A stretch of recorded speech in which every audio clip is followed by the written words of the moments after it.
behind the scenes where the magic sits. It's the heartbeat of the now and the then, where the story starts and never ends. Tune in, lean and feel the groove. Every moment, a vibe you can't lose. It's for the culture, by the culture. Braylon Lee's got the soul to show you. Breaking it down, lifting it higher. Feel the rhythm, spark the fire.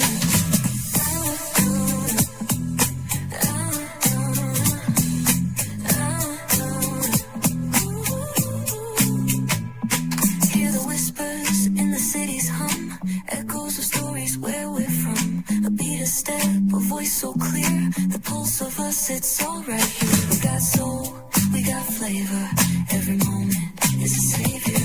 Every experience is an overcomer. Turn it up, feel the glow, let the rhythm flow. Spotlight shining, we in the zone. This is the place where the culture's grown. Stories untold, now they're coming alive. Braylon Lee got the vibe tonight. One thing to know and two things for sure. Higher is waiting and lower is available. But either way, we gotta go on tour. It's Braylon Lee's virtual tour, where the culture makes its move. Feel the love, feel the truth. This is us, this is you. From the unknown, the unembraced and more. This show, this brand and the possibilities of what can be is all here for you. I'm just a kid from the rock, trying to be a rock for people, trying to make it best they can to become. Being moved is a creator of power to lift up all of us, not just a selective few. For the culture, by the culture, here we be. Braylon Lee, bringing life to your screen. Feel the soul, feel the truth, we're free. Trust and believe it's entertainment, news done our way with. Braylon Lee, spotlight sharp like a diamond shine. We see the stars, but the stories align. Deep in the soul where the heartbeats flying. The pulse of the people redefining time. And just a pro tip, people have to earn the right to hear your story, but in addition to that, people have to earn the responsibility to be a part of it. Just because we are not seen by everybody doesn't mean we are not been seen by who needs to see us. Noise equals attention and sound equals purpose. Anybody can be a creator, but it takes a somebody to be an artist.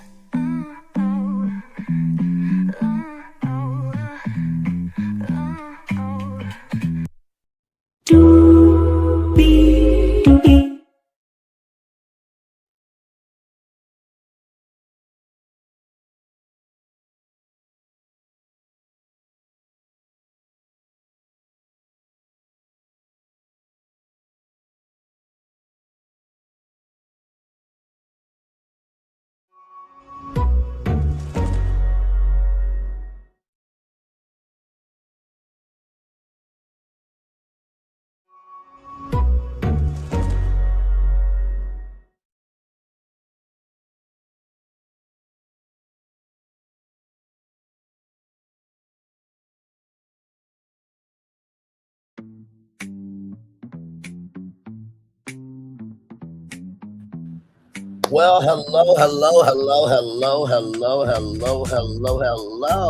to you, and you. Welcome into another edition of Braylon Lee's Virtual Tour Live. We are live on tour. Yes, indeed, we are. Yes, indeed. All right, y'all. Welcome in. So y'all saw the thumbnail. You know my voice is dimming. You know why you're here. Y'all, black people ain't here for Essence Festival, and it makes me sad, but also too, like, some people have been saying that Essence Festival has been going down in quality in recent years and everything between, and all that good stuff. So we're going to have a full-on discussion about it.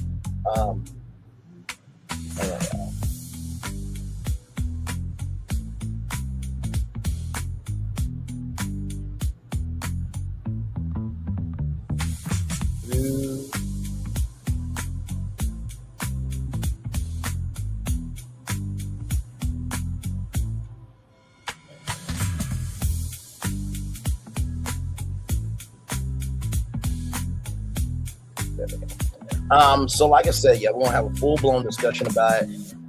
I'm going to give my critique, and this is going to be a black media critique. So of course I'm going to be black in it, but it's going to be about media as well. So Let's get to it, y'all, because higher is waiting, low is available. But either way, we got to go on tour. Yes, indeed.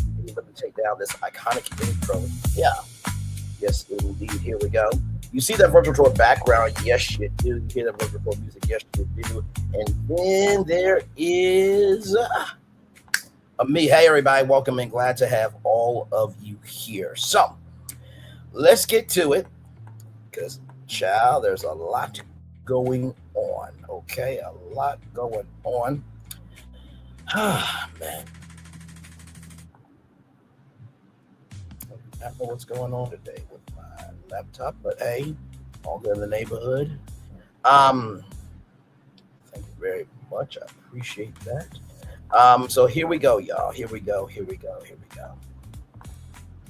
So I have both articles in case, just in case, we run into any problems, right? So let me see here, child. It's always something.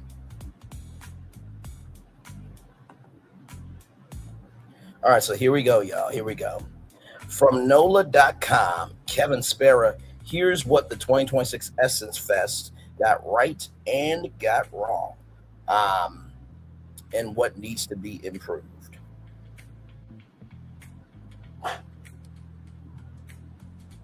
Oh my God.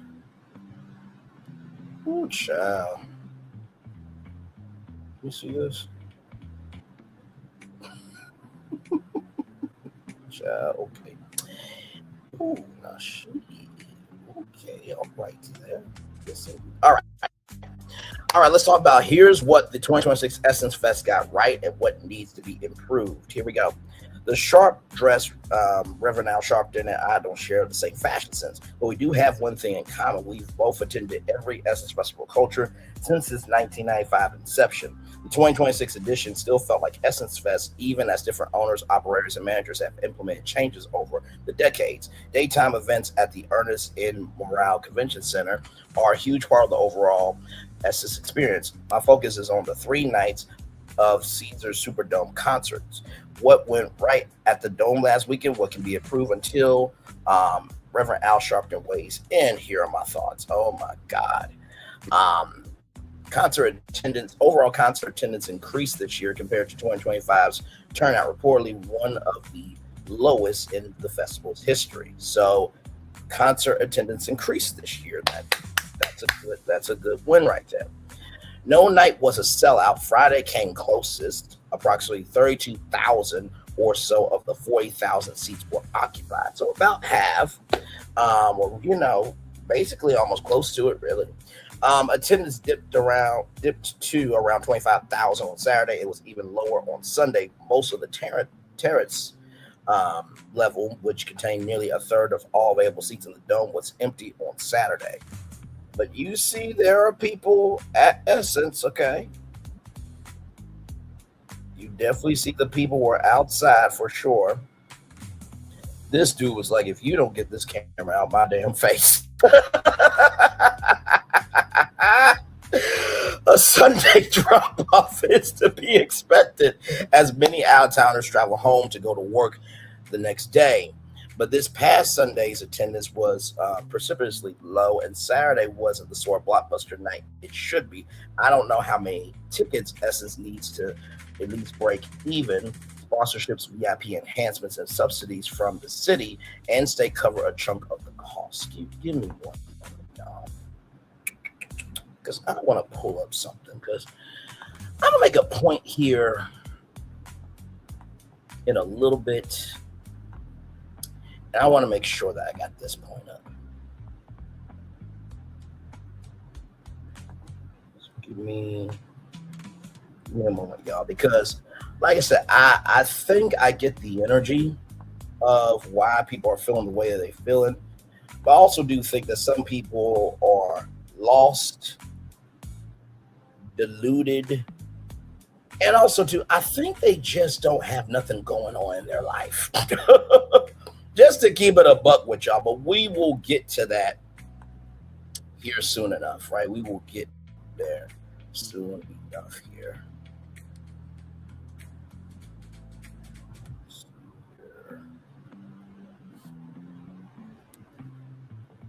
see.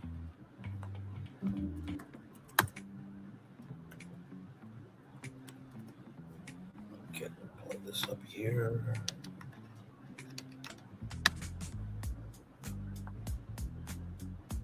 Okay, hang on now. Oh, why it's not giving me?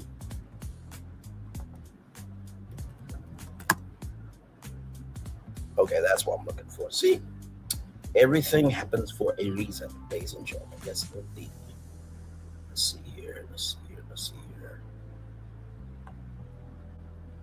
As it loads up.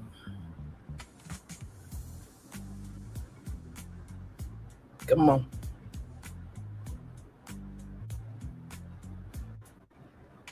Okay.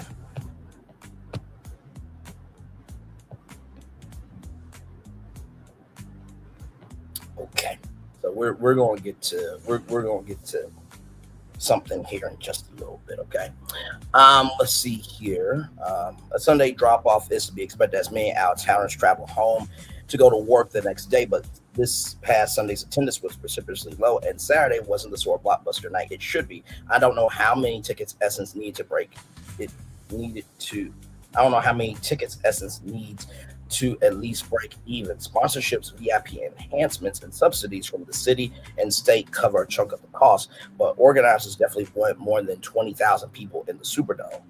The Aunties, the first-time overall curators of Essence, actress, singer, and everything in between, Tiana Taylor and her creative collective, the Aunties came up with fresh ideas that enhanced the overall experience. Chief among them was the entertainment between main stage acts. The Aunties showcased New Orleans acts in a meaningful way, including bounce rapper High Sizzle and Flag Boy Kids, I believe. So that is High Sizzle right there. Making his debut at Essence Fest, deploying a dozen or so Zulu tramps to cavort in the crowd was another nice touch. Attendees from Chicago, Detroit, Atlanta, Houston, Los Angeles, and New York, judging by the DJ's shout-outs these days, all sent sizable contingents to the Superdome, likely had no idea what to make of the tramps in feathers and face paint. But the tramps couldn't take two steps off the dome floor without being stopped for selfies, which then became postcards for New Orleans culture. The main stage MCs and DJs did a good job as well. They understood that swag surfing was a surefire crowd pleaser. Hey. Cameos by the likes of Barbershop Heartthrob, Michael Ealy were also fun. Conversely, comedian Country Wayne, who is not from New Orleans, and his brand of humor may not have set the right tone as the lead into the Aaliyah tribute. You know, I'll say this, right? When you're trying to figure out, you know, what to do in terms of the lead up to the main event and, you know, in between sets, I think for the Aaliyah tribute, it should have been her mom, her sister, or a music journalist that really knows Aaliyah by, you know, getting ready like 10 minutes before or 5 minutes before, getting ready to give the introduction of Aaliyah and who she was and what her music stands for and how we still feel connected to Aaliyah. So that's just a personal tip for me right there. So each platform requires a different energy, and before you do a tribute to somebody, there should be a kind of, just my opinion. In search of a super lounge, Tiana Taylor was intimately involved with Saturday's one-night revival of an Essence Super Lounge on the Dome second level. It hosted performances by Raheem Devon, Lil Mo, and Tidra Moses. The child Tidra Moses could be Tidra Moses' league because those thighs, Jesus. There was a comment I believe on Twitter or Facebook or some platform that said Thicky Huxtable. I'm like, you know what? No lies told. Listen. If you didn't know about the Super Lounge, you're now alone. Essence only alert subscribers, even though it was open to everyone. That should have been the Essence 365 app. Like I said, I am giving my Black Edie a take on this, so I'm being very open-minded, okay? The concept of a speakeasy style secret super lounge is intriguing, but if you're going through all the trouble to make it happen, why not let more people know? Changing Taste, rapper Cardi B headlined this year's most attended night. The undercard included another contemporary rapper, Lotto. So Cardi B making her debut there. Essence has always catered to the grown sexy demographic, i.e., music fans who are responsible adults. Well, responsible adults is in the eye of the beholder in their 30s and older, but that demographic's tastes and timelines have shifted. In the festival's early years, the Essence audience was nostalgic for the music of the 1960s and 70s. 30 years later, nostalgia means the music of the 1980s, 90s, and even early 2000s. Kenny Babyface Kenneth Babyface Edmonds, good damn, who wrote and produced dozens of contemporary R&B hits in the 80s and 90s, while also singing his own, is to Essence now with Smokey Robinson, who wrote and sang many of the hits in the 60s and 70s, was in the festival's early years. I don't think Essence wants the younger, rowdier crowd that, say, NBA Youngboy draws, but changing taste and demographics need to be considered. On time, Essence made huge strides to correct the functionality and production problems that contributed to Lauryn Hill playing to an empty Superdome at 3 a.m. in 2025. This year, each night proceeded more or less on schedule. Essence even got George Clinton with his film clips and dozen plus band members and spaceship rolling right at 7 p.m. and he finished exactly at 8:30 as scheduled. Brandy and Monica wrapped up at 2 a.m. Saturday night, the latest of the three nights. Much of the crowd had already left by then. I gotta tell you, Black don't crack. That was partially because their show wasn't particularly compelling, but maybe 2 a.m. is just too late for many people. Essence cut back from 8 acts per night in 2025 to 5 this year. Kirk McDonald, CEO of Essence parent company Sundial Media and Technology Group, has suggested that 4 acts nightly might be the sweet spot. He's probably right. If the show starts at 7 p.m. and ends at 1 a.m., no one should feel shortchanged. 6 hours is still a lot of music. What time is it? Essence needs to address its frustrating habit of waiting hours before the doors open each night to reveal exactly when each act will perform. Those times need to come out sooner. That will require confirming the performance earlier and allotting the proper amount of time for each. This year, 2 hours was at least 30 minutes too long for Brandy and Monica, especially when their scheduled start time was 11:25 p.m. It was midnight when they actually started. And 40 minutes was at least 20 minutes too short for Patti LaBelle, who delivered one of the most consistent performances I ever seen her deliver at Essence. Less lights. Some years the main Essence stage featured more LED screens than scrolls and some years the main Essence stage featured more LED screens and scrolls than Times Square, and what was likely a cost-cutting measure, this year's staging was bare bones by comparison. But all the Times Square flash could be a bit much as long as the LED screens are large enough for the folks sitting in the upper reaches of the dome see the action. That's fine.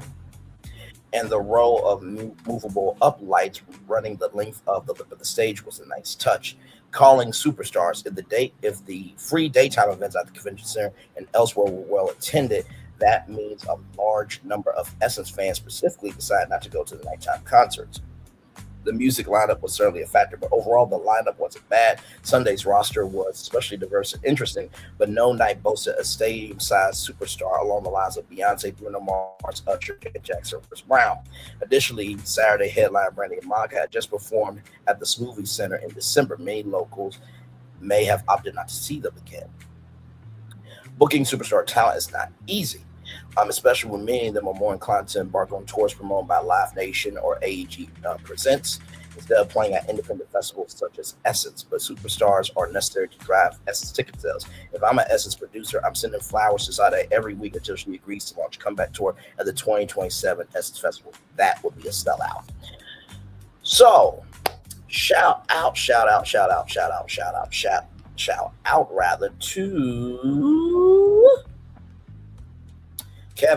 Keith Sparrow.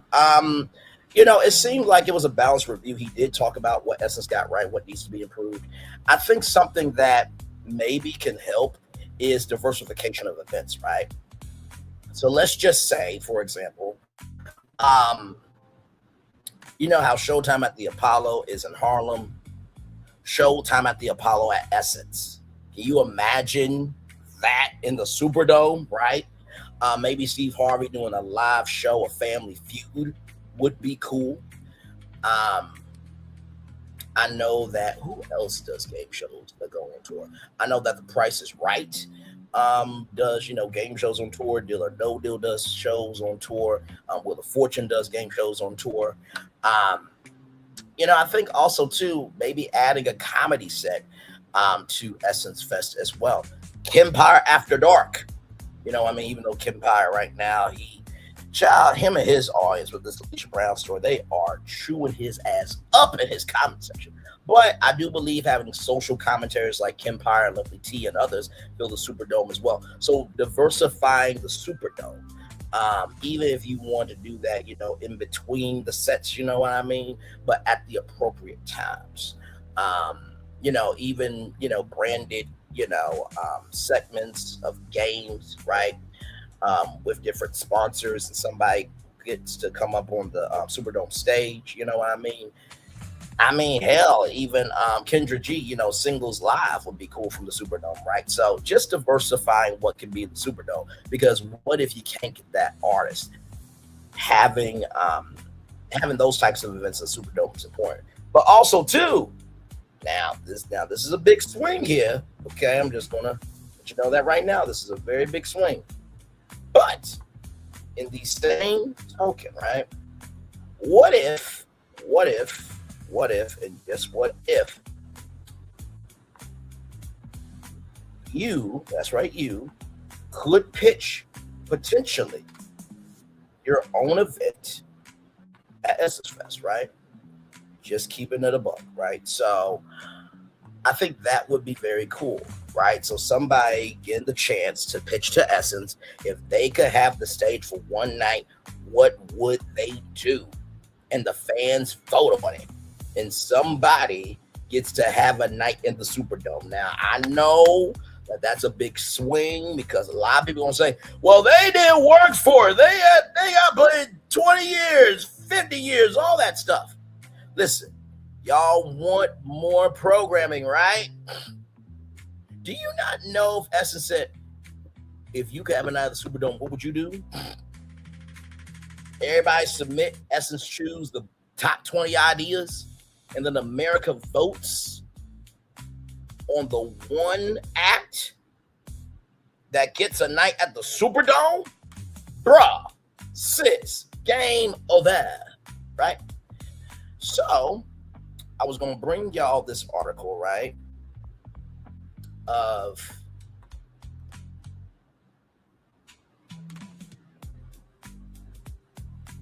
improved Essence Festival deserves financial investment. But, of course, knowing NOLA, we have that. Ha-ha! I got him, though. Give me a moment.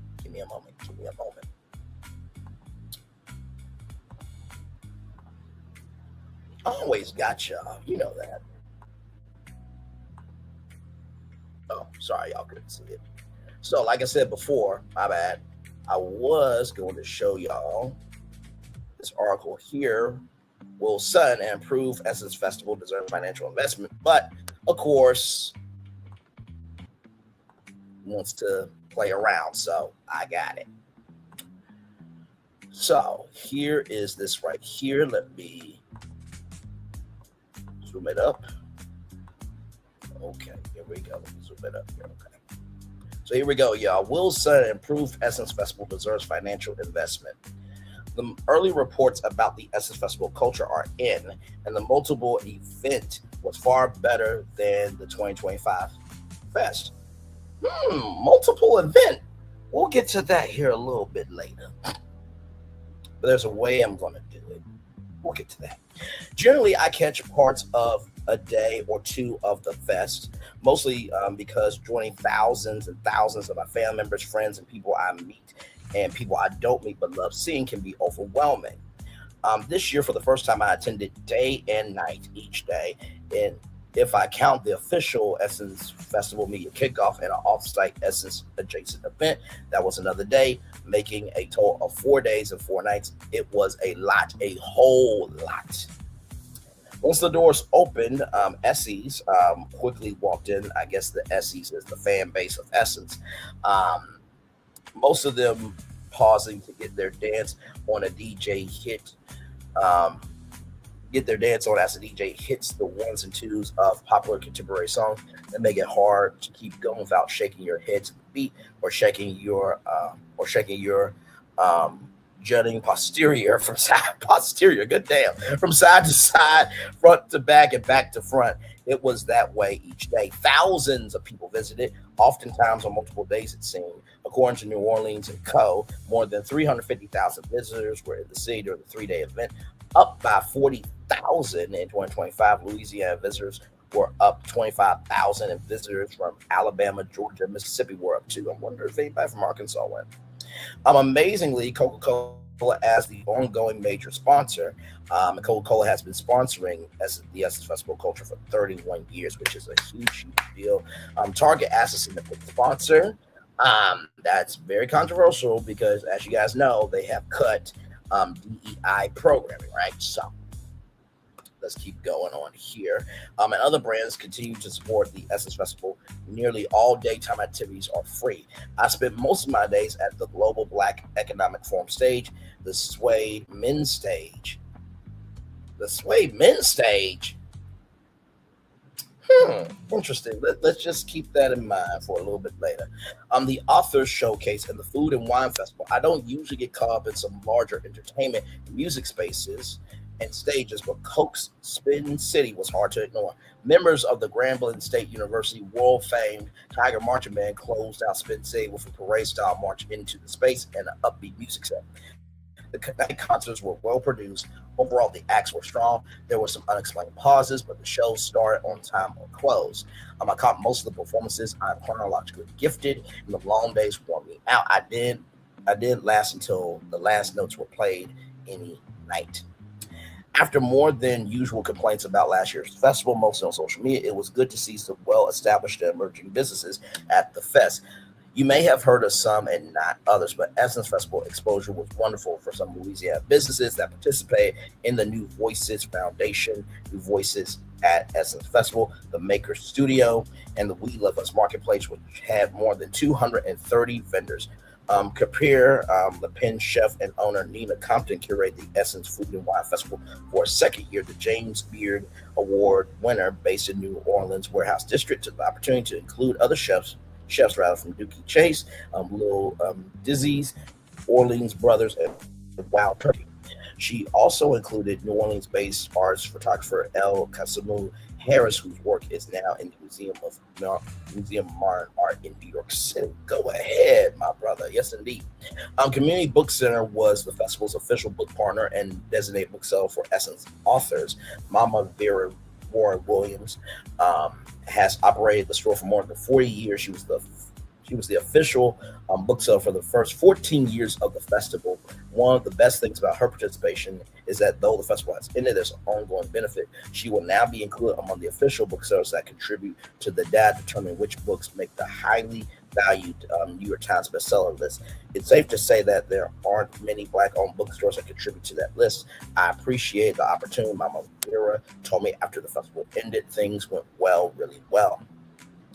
The more Essence and Sundial Media show a commitment to New Orleans and Louisiana businesses and culture, and the more the event has a solid economic impact, the more there are good reasons for local businesses, city, and state investment. The existing agreement expires in September. Essence wants to build out Essence 365 approach, something like what I suggested a year ago. That's unlikely to happen without significant investment. The NFL Super Bowl comes every few years. It gets millions. The All-State Sugar Bowl is here each December. It gets millions. Why not the Essence Festival? So shout out. That was great writing, for sure, from Keith Sparrow and Will Sutton, right? So let's talk about this here. There is a review right here.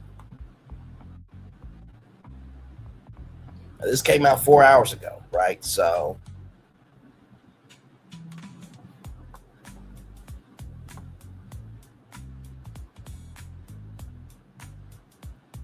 So we're going to watch it. Because like I said, I definitely want to be able to give you guys a full perspective of how everybody is talking, right? And I'm just going off of what, the culture is saying in real time. So I think this is like the first, big media review right here from WGNO TV, ABC 26, WNLO 38. So here we go.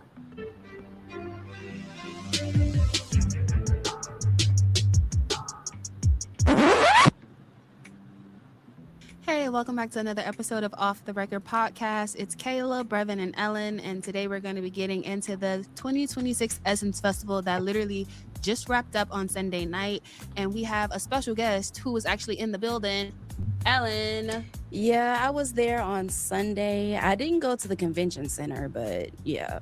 What was the highlight last night? The highlight for me was the Aaliyah tribute. That was amazing. Missy Elliott did an amazing job with it. Seems like a lot of people really love the Aaliyah they tribute, had which is Maya, who was my favorite, and Normani, and somebody else. Sevyn Streeter. Yes, Sevyn Streeter, Chloe Bailey, and Ryan Destiny. So Maya, Normani, Sevyn Streeter, Chloe Bailey, and Ryan Destiny. Sevyn Streeter. Yeah. I think didn't they have Ryan Destiny also? Yeah, Ryan he was there Destiny, too. yeah. And then after the Aaliyah tribute, it was T.I. who performed with an orchestra, which was very different for T.I. I don't think he's ever done that before. So that was another favorite performance of mine. And then I didn't see George Clinton. I walked in a little later after George Clinton, but I walked in when Dougie Fresh was on stage, and he performed the song Friends. How many of us have that song? And he brought in his celebrity friends. He brought in Marvin Sapp, he brought in MC Lyte, and he brought in the Blow the Whistle rapper. Too Short? Yeah, Too Short. Yeah. Oh. Oh, and then another, the part that made the crowd go wow was he was like, I have a friend who basically he doesn't come out the house, but he's coming out the house for Essence Fest. Everybody give it up for Tevin Campbell. Everybody was like, oh my God. Oh my God. Oh my God. Yeah, and then he performed one song, and then Dougie And Fresh was like, I think I will say this, right? I think the biggest thing about Essence Fest is, even though people say it's over, if it was really over, why are people still going, right? Because the Essence Festival is basically our Emmys, Grammys, Oscars, Tonys, right? It's the festival where anything and everything happen. When they say only at Essence, they mean the festival, right? So let's keep going. is there, another song you want to perform? They were like toying around with it. And then Tevin Campbell was like, should I? And everybody in the crowd was like, come on, sing the song. Right. And so they sang Can't We Talk? So that was, it was cool. fun. It was so a fun sounds night. like it was they had a lot of people, and this was just Sunday. Yeah, this was Sunday, yeah. But I wasn't there on Friday, but I think Friday was the day that it looked sold out. Oh yeah, Cardi B had it packed out. She had it packed out. And I also think that was also because like when she went on tour, she didn't come here, and I think that was probably on purpose, and she was coming back for Essence Fest, so everybody took their chance to go see her. And from what I saw, she put on the show. Really? From what I saw, she put on the show. That's nice. I ain't gonna lie, I'm low-key mad I missed it. I saw a video that Cardi B posted where she was like, Essence Fest inspired her to perform in places like the Superdome, because she's never performed in places like that before. Like a stadium. She was just like, let me come down, I can't see y'all. And then she said it's also different from arenas, because in the Superdome, she said she felt like she had to yell. So I guess that's one thing that was bothering her, but she had a good time. That's when you know you got a bigger crowd. You gotta reach the masses. So how would you say the vibe was like with the people there? How was the camaraderie among the attendees? And if you've gone in previous years, have you noticed a difference between that? Well, I know this go around when I walked in, everybody was lively. I did see some empty seats on Sunday. It wasn't as packed out as it was on Friday. But Friday was the big shabuzi. Dougie open. Fresh, The he kickoff. had everybody, awake and dancing. Socks. The low point of the concert, Whew. from what I noticed, was when Public Enemy was on stage. It was just everybody looked bored, Oh, dang. but everybody else, all the other artists that were on stage, everybody was, up dancing. Well, that's Yeah. good, because I always feel like, especially as of late in recent years, I've heard people talk about how they feel like Essence is losing its essence, essentially. But like how, as time goes on, it's not like the quote unquote old days how they used to be. Yeah. And so it's interesting to hear that at least you enjoyed it on Sunday. Yeah, I think, to my opinion on that, I think Essence has never had an issue with performances and getting like the concert-esque part of it wrong. I think a lot of people are saying the essence of the actual festival itself is gone. Like, I feel like I've seen a lot of people complaining about either like long lines or like the convention side of it. I think that's where a lot of people are finding fault with it, because that's where I've been seeing kind of like the same thing for the last couple of years, of people saying like it's like kind of like a constant battle, like where they're messing that up at. Yeah, and like, So I will say this, right? I do think that when it comes to and listen, I'm giving my Black Edia perspective, okay? This is a trending destination everybody's going to virtually talk about. I think when it comes to the daytime events, right? They try their very best to pack in so much because they know that there are people coming from all across America, sometimes from all around the world, right? Just to be able to experience the premier energy of Black culture. And so you want to have vendors, you want to have panels, you want to have interviews, you want to have competitions, you want to have a little bit of everything. I think maybe adding some chill zones, to kind of regulate those long lines, you know what I mean? Or even, there's this thing from for Zoli's, right? And I'm just, getting my phone, illuminated so I can kind of show y'all what I'm talking about here. I'm just looking to see if there's anything new. Okay, no. So let's just say, for example, right? You get a buzzer, right? You get a buzzer. And, well, actually, let me flip it reverse and run back. So let's just say that on the Essence 365 app, you see, I don't know, Kaleidoscope Haircut Rocks, right? And you want to be in line, right? And the line is long. What if they had a waiting area, right, for you to get your free products, right? So you have the long line, right? And when the line gets done, then, you get a zzz, come to the table, right, to get your free stuff. That could be a solution. But also, too, I think also having chill zones so people can actually sit down and relax and, relate and release with each other. I think it's also important, too, because if every zone is active, right, basically, if every zone is hot, where are the zones to be cool, right? So you need that balance, right? So that's just my take on that.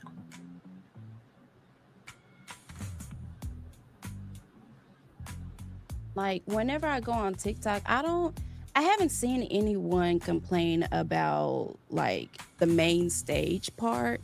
It's the lines. Everybody is complaining about the long lines. At the convention. Yeah, at the convention center. Yeah. They mentioned that at they had a news conference today, Essence and the leaders with them. They had a news conference today, and they actually referenced the long lines, and they were saying that apparently I just gotta get my drink. Okay. All right. Hi. Just had to get my drink. Okay.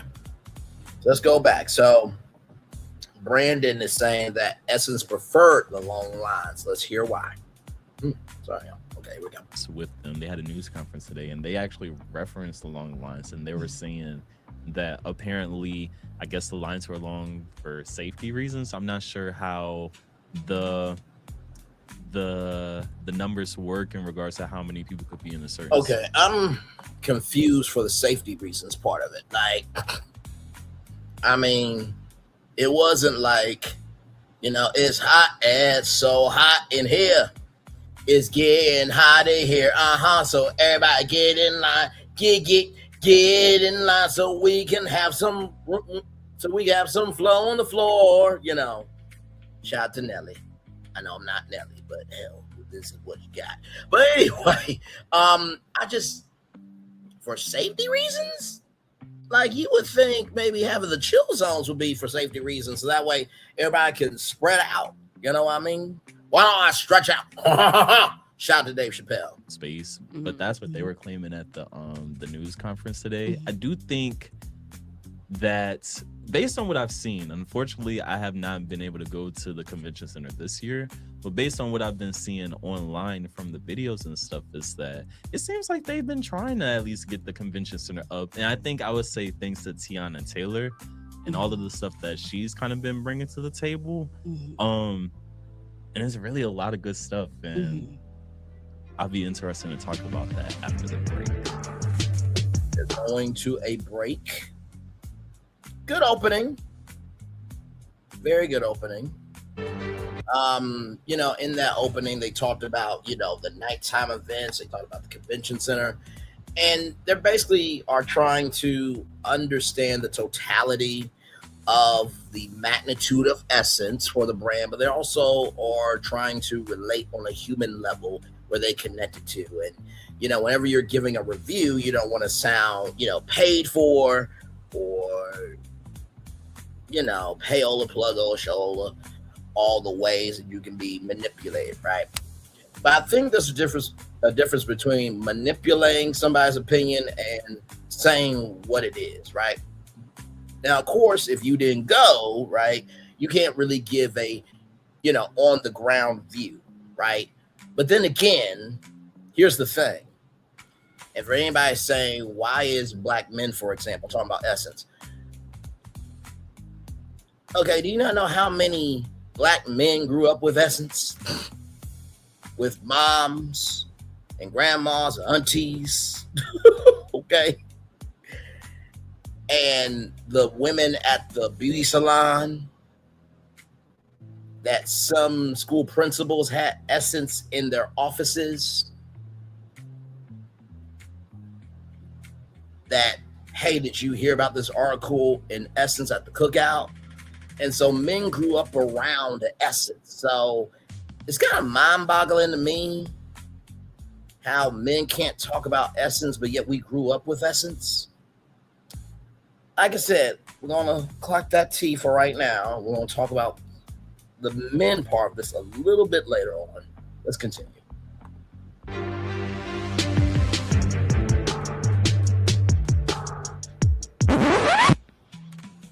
Welcome back to Off the Record. As we were heading to break, we were talking about the Essence Festival experience at the convention center and how it's kind of been revamped thanks to cultural creator Teyana Taylor. And as I've seen on social media, even though I didn't go, a lot of people were taking videos and pictures of the car show that was new this year. That was DJ MV. We got a car show there this year. Mario and Normani. Yeah, I saw Daniel Kaluuya walking around. Really? Yes. I didn't know that. Oh, the prime example, Cardi B was also there. She made a stop at BeautyCon on Friday, I remember. Good grow, her hair care line. So it's been a lot of stars I've seen. That's at least one of the biggest things, because growing up, going to the convention center was always one of my favorite things, because I feel like during Essence, at that experience, it would almost kind of feel like you're walking into a small segment of Hollywood, because you would see some of the actors and singers on maybe your favorite TV shows, your favorite songs that you listen to, stuff like that. But I feel like over the past couple of years, that's kind of been lost in the sauce a little bit. So I'm kind of... So, it's interesting because I believe that Essence Fest was CultureCon before CultureCon came around, right? And I want to show this to y'all because I think that this is very important.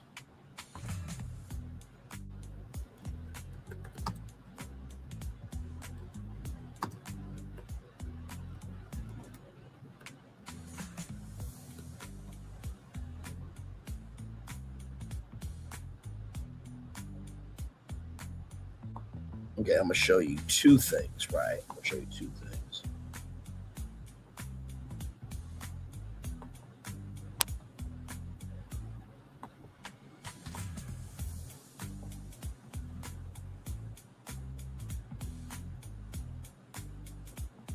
And by the way, they did go over to Durban, Africa, for Essence Fest, right? So,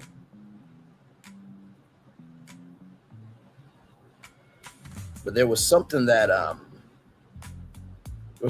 happened a long time ago at Essence. For those of you who don't know, there used to be live hits of TV shows, right? So, for example, MSNBC would be live from Essence Fest, right?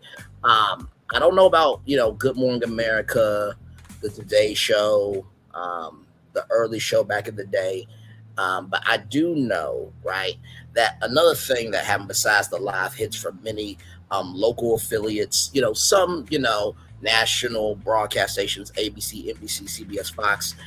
I believe back in the day it was UPN or the WB. I don't think the WB had like news programming, but ABC, NBC, CBS, and Fox, they would have, correspondents there, taping content and then, airing it on the national platforms. One of the biggest things was live broadcasts, right? From, for example, morning shows, afternoon drive time shows, evening shows, midnight shows. Although I think it was more morning shows and afternoon radio shows live from Essence. But I want to bring your attention to this because you guys may not have known that this happened at Essence. Here we go. To the mixologist of the show, call the lip black cousin. Boy, she got lip gloss, so they got in. She's sold out, y'all. Please welcome Carla Ferrell! He's the king of Prince. I think he's going to be hosting the Essence Music Festival. That's the room I got. Please welcome Nephew Double!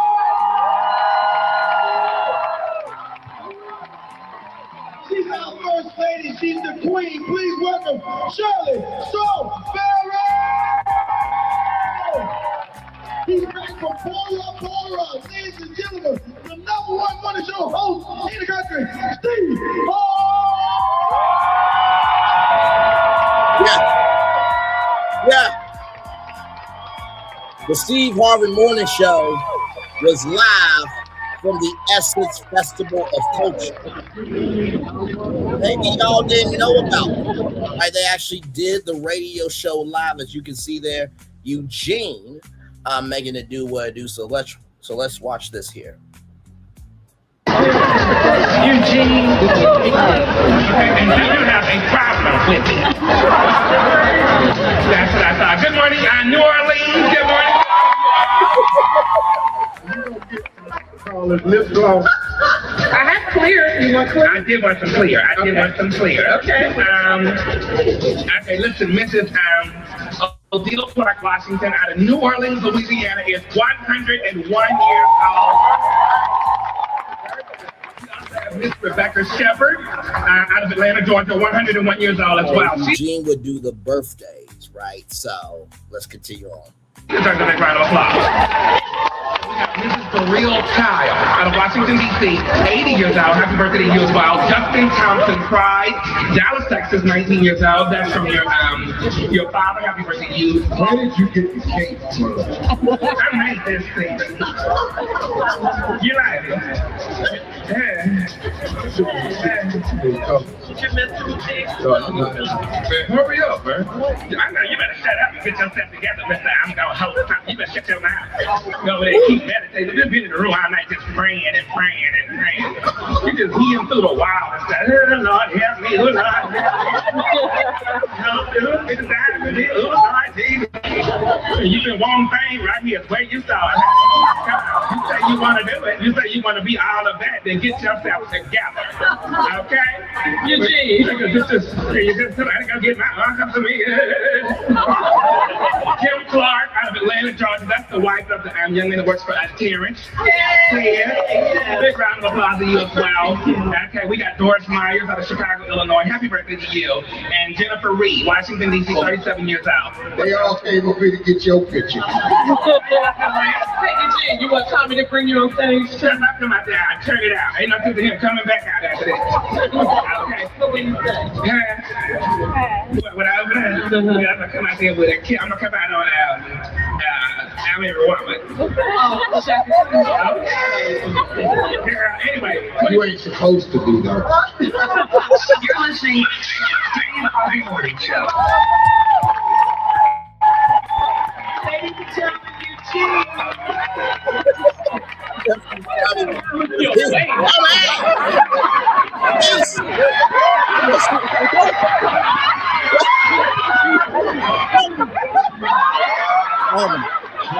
Eugene, the ring. You gotta show me the ring, the butterfly.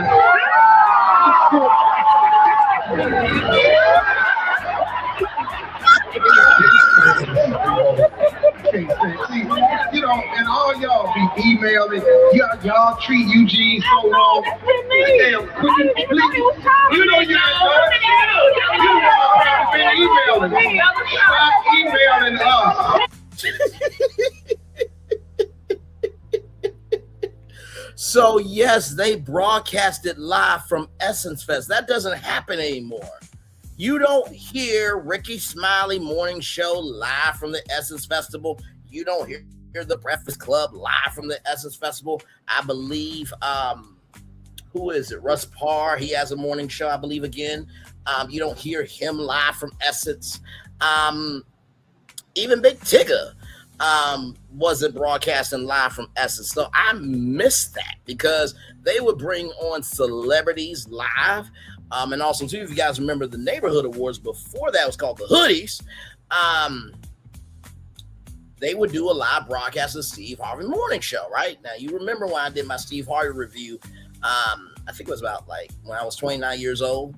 I told y'all that Steve Harvey was involved with Choice Hotels, so they would broadcast live, I think, from Hawaii and Bora Bora and other places. Disney Dreamers Academy with Essence Magazine. They would broadcast live from Disney World. And of course, Steve Harvey had a partnership with Kmart. So Steve Harvey Morning Show broadcast live from Kmart's across the country when Kmart's were around. He also broadcasted from, different, festivals around the country.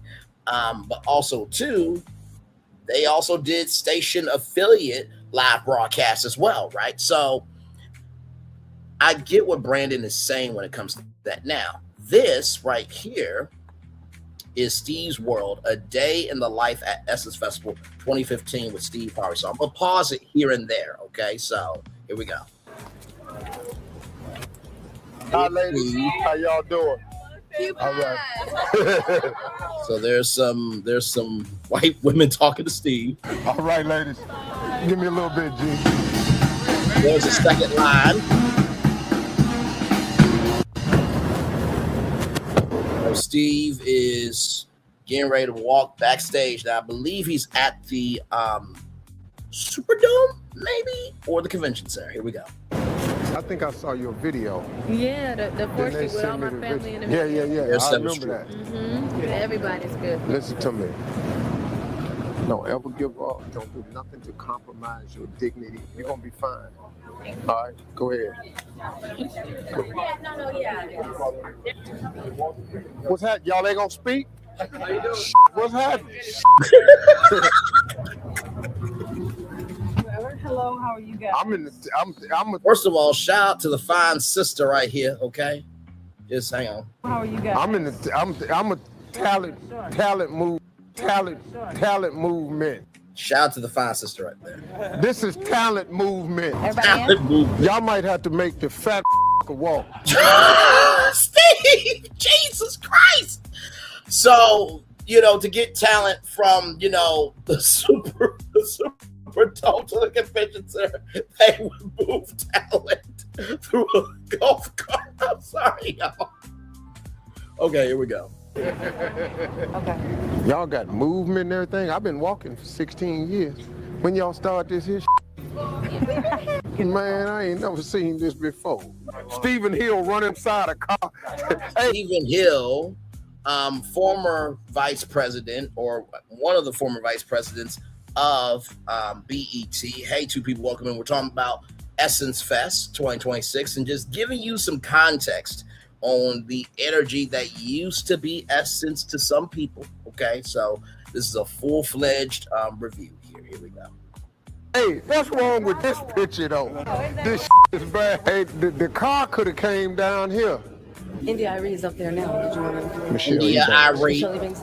I don't know if she's here. Michelle Ebanks, I believe she was an executive at Essence. That our next segment is all about dating, and it features two very exciting young people and a guy. Well, I know this guy pretty well. I just met him backstage. Hi. So this was a dating segment at Essence Fest. Not only that, Steve Harvey also hosted Family Feud at Essence as well. So Steve Harvey used to be at Essence all the time.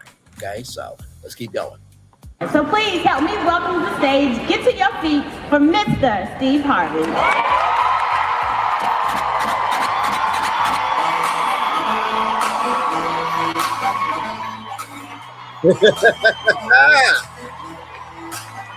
Yeah. Well, there was a dating show at Essence and Steve Harvey hosted it. Not to mention, too, you actually got flown out to Essence, right? So I don't know the last time when they've actually done things like this. So let's keep going. How's everybody doing? Come on, quit taking all them pictures and answer the question. How's everybody doing? Yeah. I like a round of applause when I come out all these cameras.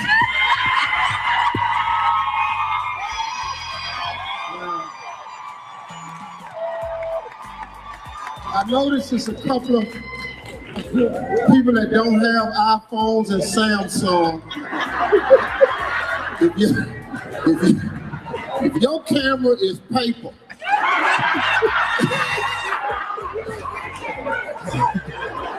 what hotel you staying in? Y'all having a good time? Hey, listen, welcome to the first Essence dating game here. I guess you all know how it went. You had a lot of applications of people that wanted to participate. If you're not up here, this is the first time they did it, so I've done it a lot of times, so we just gonna get it on. We're gonna start doing it. Put these damn cameras down and start clapping or something. So as you can tell, Steve was fully in his right mind. Now, I believe during this time, by the way, shout out to Cane's, who is the proud sponsor of the Fried Chicken Festival, National Fried Chicken Festival in New Orleans, Louisiana. Let the good times roll, baby. Which I believe should be coming up this fall, if I'm not mistaken. But I believe during this time, he also still had his talk show and everything in between as well, along with, I think, Little Big Shots, Thunderdome. I think he had a lot of shows on TV, child. Family Feud, of course, as well. So, and many more things.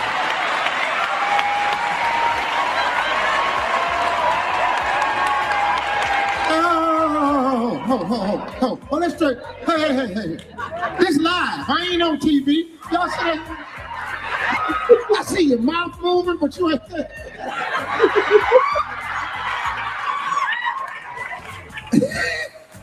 Y'all been stopping.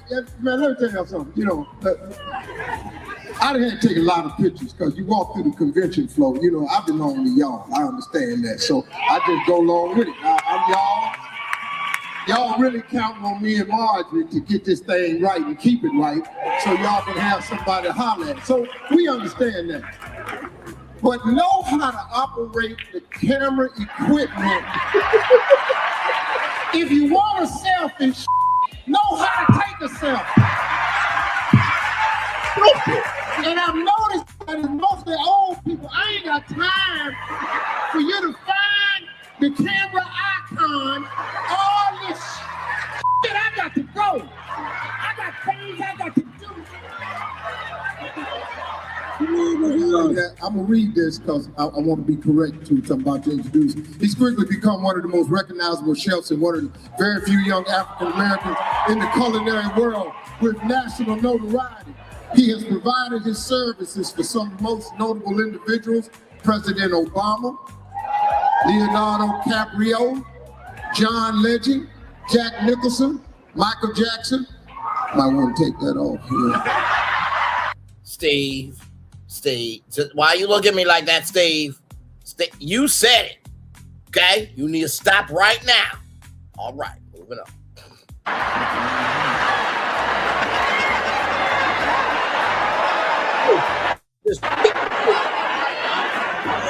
Did Michael Jackson ever perform at Essence? Hang on, let me see something. Did Michael Jackson ever perform at Essence Fest?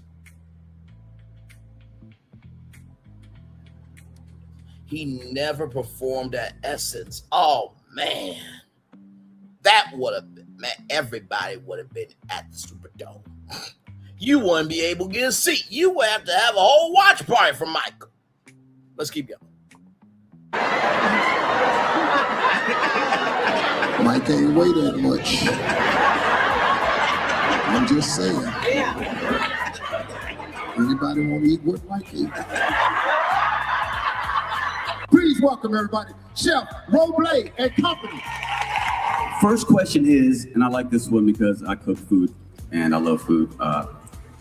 Miss, if you were a piece of fruit, which type of fruit would you be? Okay, if I was a piece of fruit, I guess the first thing that comes to mind is I would say that I'm a peach because I'm sweet and cute. Hey, the shape of the peach is the key part. Huh? The shape of the peach. It's a beautiful shape. Think about it. Yeah, if you shape like a peach.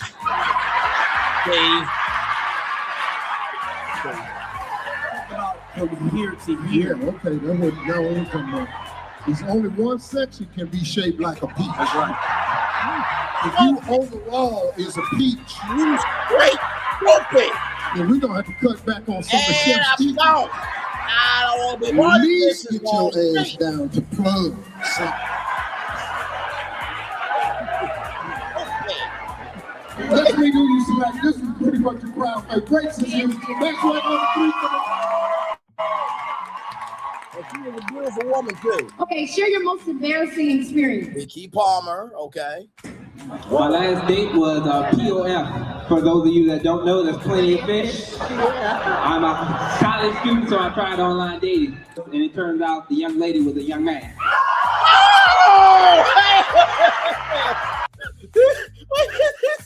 This white dude's like, oh, fuck no. Oh, no. Ah, no.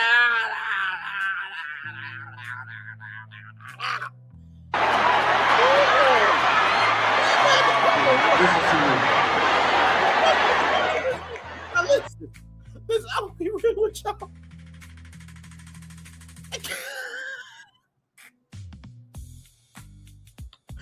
You know, this is Essence Fest. There are camera phones. Live streaming wasn't as big as it was now, but damn it, there was some key live streamers there. I would have figured out some type of other dating story to make up, damn it. Because now everybody gonna remember your ass. Shit. Oh my God, child. You quit talking, okay? Well, let's meet the gentleman you picked. Ladies and gentlemen, that's number one. Come on around.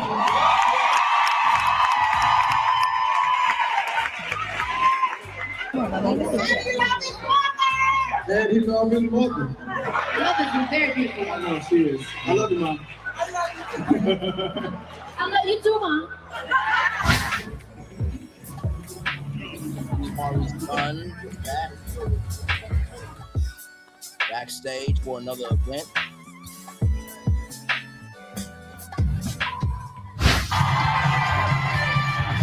doing Family Feud.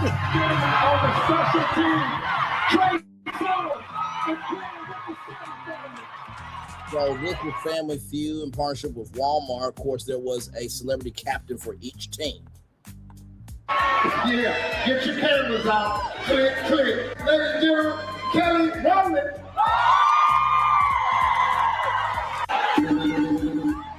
Straight. Sex. He thinks he's good at sex. You want to do it? Right. Slow.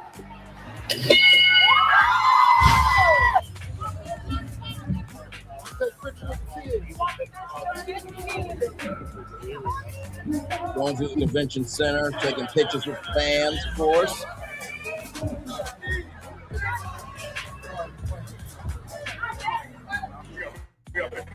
So he's done at the convention center. Whatever God had you imagine, that's what's real. Imagination is real. Imagination is everything. It's the free people life's coming attraction. So when you imagine something, go with it. Charlie Wilson, which, by the way, prayers up for him. I believe he cannot walk anymore, sadly. So prayers up to him. Get up and hold this man. What's up, Charlie Wilson?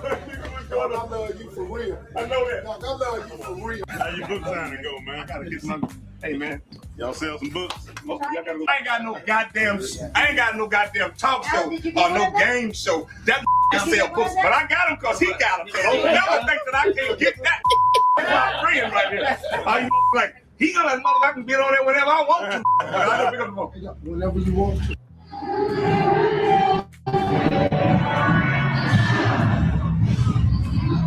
I think he's still in the convention center here, right?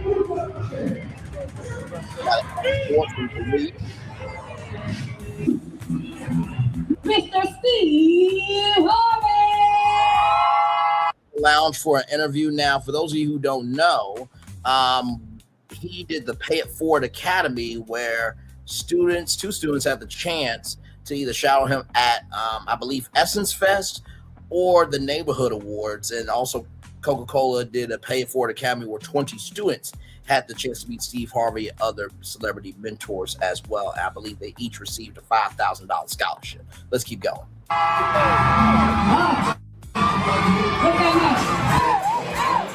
Yes. I saw some of y'all over there at the Walmart, dude. I mean, they following you. All right, let's do it. But everybody's imagination is real. Somebody imagined a cell phone one day. That's why you talk on the cell phone. Somebody imagined flying in an airplane. That's why you fly on an airplane. See, okay, go ahead, real quick. Go ahead, sir. And let me tell you something. You know that apartment you stay in? The one you went to the realtor and you went in there? She walked you in that apartment. You imagined your furniture in that apartment. You signed the lease. That's the apartment you got. The car you drive, the one you bought. When they showed it to you, you imagined yourself driving that car. Guess what? That's the one you got. If it works that way, then it must work that way all the time. You've already taken pictures. Okay. Just from Lord, I'm tired.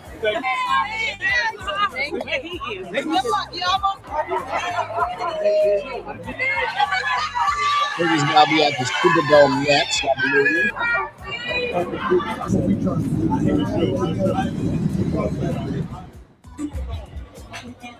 I think that's a Royal Caribbean ship, if I'm not mistaken.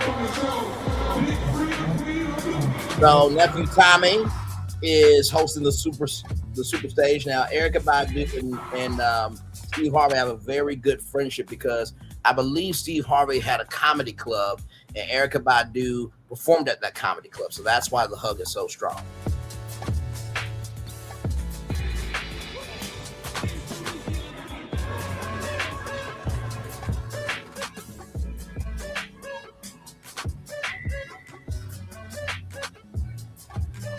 Nephew Tommy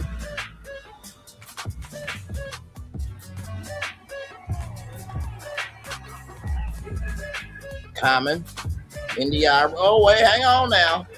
Let me go back here.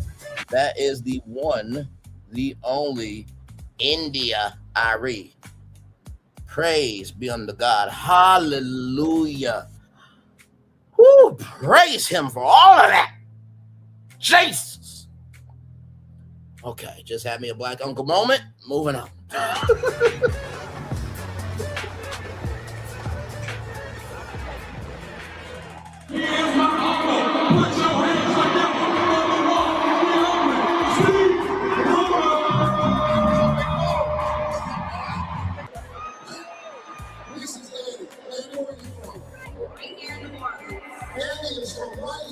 Well, first of all, the walk, okay? Listen. We got something shaking and baking.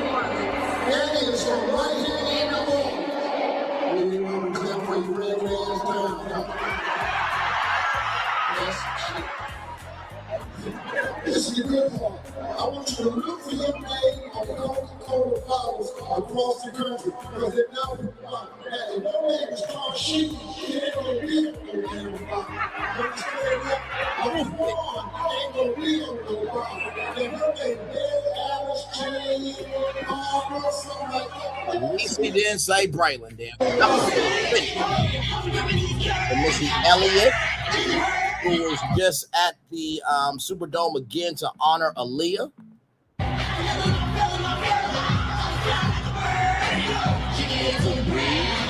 Because he always puts on a good show.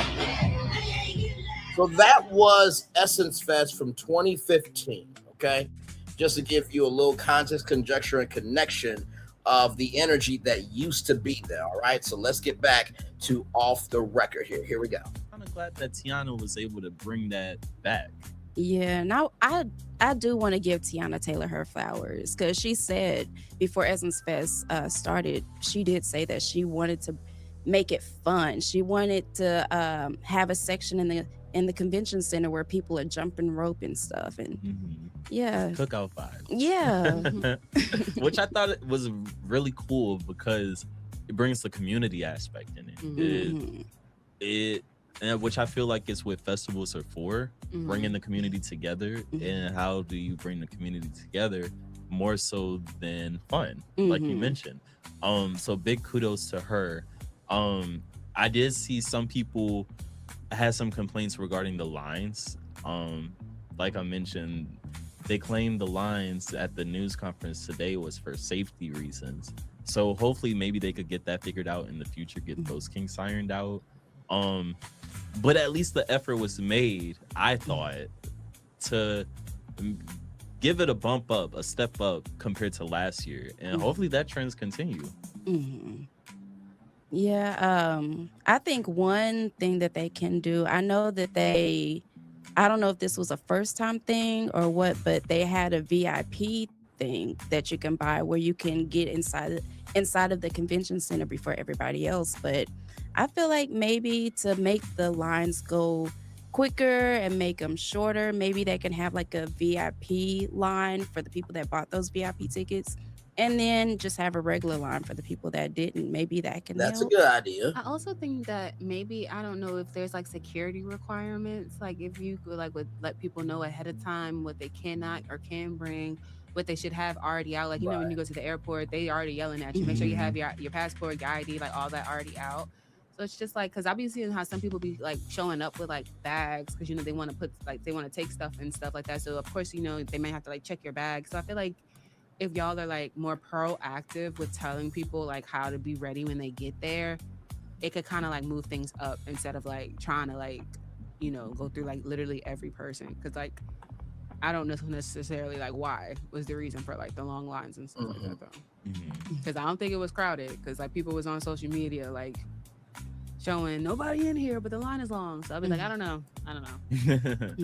Speaking of social media, another interesting thing that they mentioned during the news conference is 85% of the posts that they saw on social media were either positive or neutral.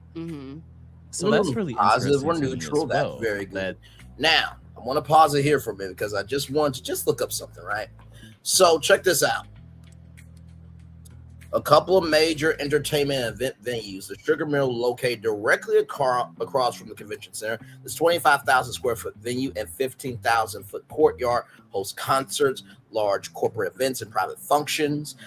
River City Venues, Mardi Gras World, adjacent to the center. This complex offers massive event spaces with waterfront views. Then, of course, you have Fillmore, New Orleans, less than a mile away in Caesars, New Orleans. This is a top-tier live music concert hall, a rabbit hole, a nearby intimate live music venue for large courtyard. Civic Theater, a historic 1906 venue, hosted live music and performances. So they have some places, right? And so kind of what I'm thinking maybe is the is the Outlet Collection at Riverwalk. Seriously, do they have some venues, right? And if you think about the Sugar Mill and the River City Venues, Mardi Gras World, maybe, like that young lady said, maybe the VIP people can go over there and get all their free stuff from the same, sponsors, and then that will hopefully alleviate those long lines. It's just an idea, y'all. We're just having a full-grown, open-minded, and trying to be understandable conversation about Essence Fest. Here we go. They're getting positive feedback regarding the experience, it seems. Shout out to the one person here. Thank you so much for being here. I want to see the stats. Not saying that that's not true. Have you heard otherwise? Well, that's the first time I heard it, that's like the percentage or whatever like that. Because most of the stuff that I've seen, like I've never heard anything bad about like the performance part of Essence. Like that's never been a problem. Like everybody had a great time seeing Cardi B, the Aaliyah thing, like everything was great. I've just seen people having an issue with the other side of Essence, like trying to get into BeautyCon, trying to go here, go there, like the free events and things like that. So that's what I'm saying. Like when I've been on social media, I've seen a lot of that on my For You page. I haven't seen as many. Like I've seen people saying, "Oh yeah, like that's never been a problem." Like, "Oh yeah, the concert was great." But when it comes to like Essence itself, like apart from that, that's where I've seen like the critique of it. So like I don't necessarily know. Like it depends on your algorithm, what you see for me. So like I don't know what they've been able. One to experience see is not like, everybody's. I've just said for me, all I've seen is just like a lot of people saying like, this is what's going on back end. Yeah, same for my TikTok.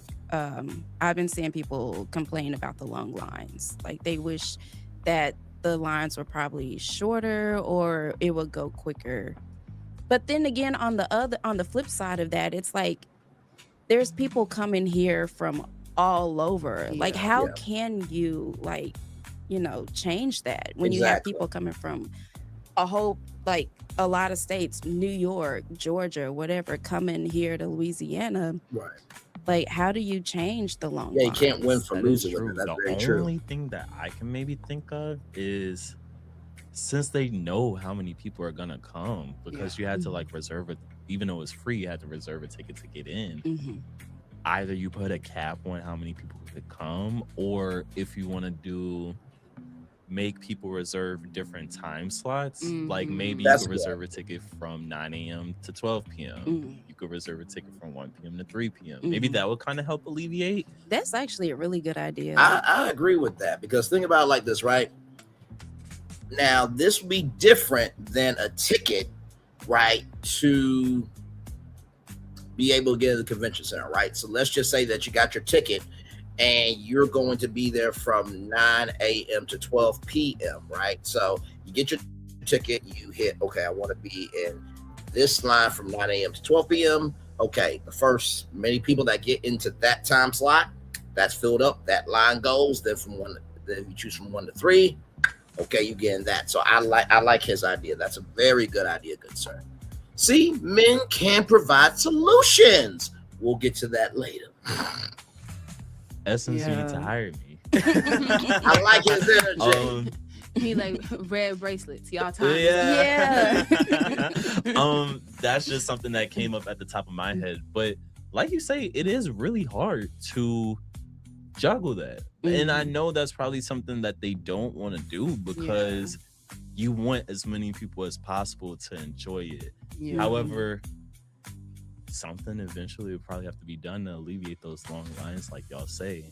But to that point, has Essence lost its essence? Are these problems making the festival worse? We will be digging into that question on the other side of the break. I like three very balanced perspectives. You know what I mean? And not to mention, too, whenever you're a young person speaking about a grown event of this stature, right? You know, most of the supposed elders, because there's some elders that are more elders than others, they don't like younger perspectives. Although, when they were younger, they want their perspective to be heard. So how can you be an elder telling young people that they can't have a voice when you wanted a voice when you were younger? That makes no sense to me. You know what I mean? But hey, let's continue.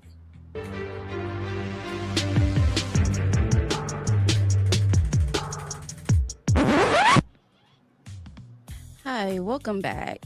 So in the last block, we asked the question, has Essence lost its essence? Me personally, I don't know, because I'm new here and this is my second year going to Essence, but I have recognized how like Essence was originally supposed to be for like the aunties, and I think it's mostly catering more to like the younger generation. Maybe that's the issue people have with it. Right. Interesting. But I think also, too, we got to recognize that we got a racist, bigot, sexist, ableist, and genderist, and every otherist, including the people in his administration, his supporters, right? And so, with that, job market's not really good. Prices are rising up on things. People ain't feeling comfortable to be outside. So those factors do contribute to Essence Fest. Like those factors contribute to a lot of other things, right? And I will say this, right? I grew up in I was born August 10th, 1994. That's my birthday, right? And I was born in the 90s with BET, MTV, where, you know, you had to tune into TRL, Total Request for Life, to find out what was happening in the mainstream. And BET's 164 to find out what was happening in the black mainstream, right? And back in the day, television, radio, newspapers, internet was just beginning. Podcasting really wasn't what it was now. Live streaming barely even started, child. Google was around. Ask Jeeves was around. Yahoo was a search engine at first, right? So back then, the companies had all the power, right? But now in the world of social media, that power has been reduced, right? You don't really have to wait anymore to find out what happened at Essence. Now, personally, I'm just going to keep it a buck. You guys remember when I told you guys about Hulu broadcasting Essence Fest primetime, right? When they broadcasted, they broadcasted Essence Fest on Hulu. And I think during that year, they also broadcasted Joe Scott. Watched it live on my TV. I do think that if Essence were to have teamed up with BET back in the day, and it was BET Live from Essence, where it was daytime coverage, nighttime coverage, like G4 covered the Consumer Electronics Show, E3, and San Diego Comic-Con, I do think more people would have shown up, right? Because think about it. Wait a minute, BET's going to be live from Essence? Oh, I got to go, because they're going to have a zone where you could be on TV, right? And I truly do think that Essence may need be a partner, right? That they're the official broadcaster of Essence Fest. Just a thought. I talked to you guys about in the recent live that I did, talking about how Hulu and Essence need to team up for a content partnership where Essence Studios creates movies and shows for Hulu and for Disney, the company itself. Just like I talked about how Netflix could potentially broadcast The Roots Picnic, and how Questlove could have an overall deal with Netflix, right? So let's keep going here. I must say that it hasn't completely lost its essence entirely, but I will say that it's slipping. It's slipping. It's not what it used. Now she said it's slipping. I have to be. I'm obligated to be real in real time. So give me a moment. Time is slipping away from me. Yeah. Time. Let's keep going, yo. It's Jessie Woo's fault. She played that ish, and I thought it was funny, so I had to add to the show. Okay, let's keep going. Used to be, it's not as known as it used to be for like what it used to bring to the table. I feel like, you know, with the help of Tiana Taylor, with the help of, you know, new innovative people and new creative ideas and trying to work out the kinks that we talked about, I think it can regain what it used to be. But I do feel like we're like at a 72 and it's on the decline. 72 and on the decline. You know, I believe that the BET Awards had like a viewers, you know, panel that, you know, the viewers could contribute to, you know, who they believe could be nominated for the BET Awards. Because, you know, they had the Viewer Choice Award. I think they had a contest where where a grand prize won't be flown out to the BET Awards. They will get to hold that BET Award and give it to the celebrity, just like the Blimp Kid sweepstakes at Nickelodeon, right? Maybe there might need to be a Essence Fest board where you have a mix of celebrities, a mix of content creators and influencers. And there's a difference between content creators and influencers to me.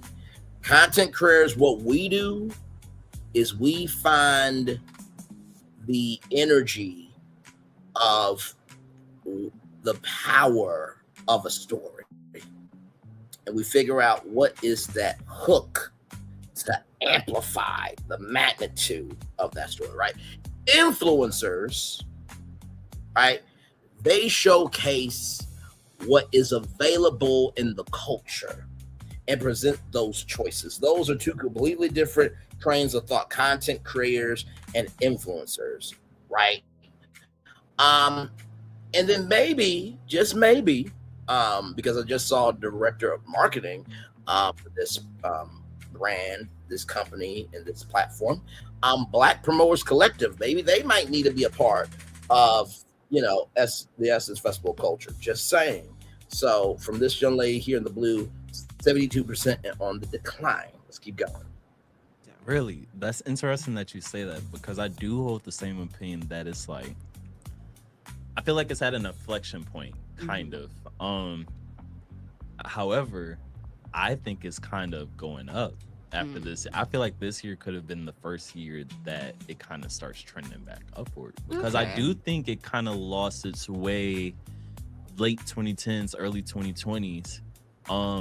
But from what I've seen this year, I feel like I saw a lot of stuff that I was like, this is what's needed to kind of bring the energy back. And I do think it will take some time. Granted, if they go in the right direction consistently, it will take some time to get back to where they used to be when it comes to prominence. However, I think this year was a good first step. To that point, will there be more years of Essence in New Orleans? It's been a big question since the contract is up after this year.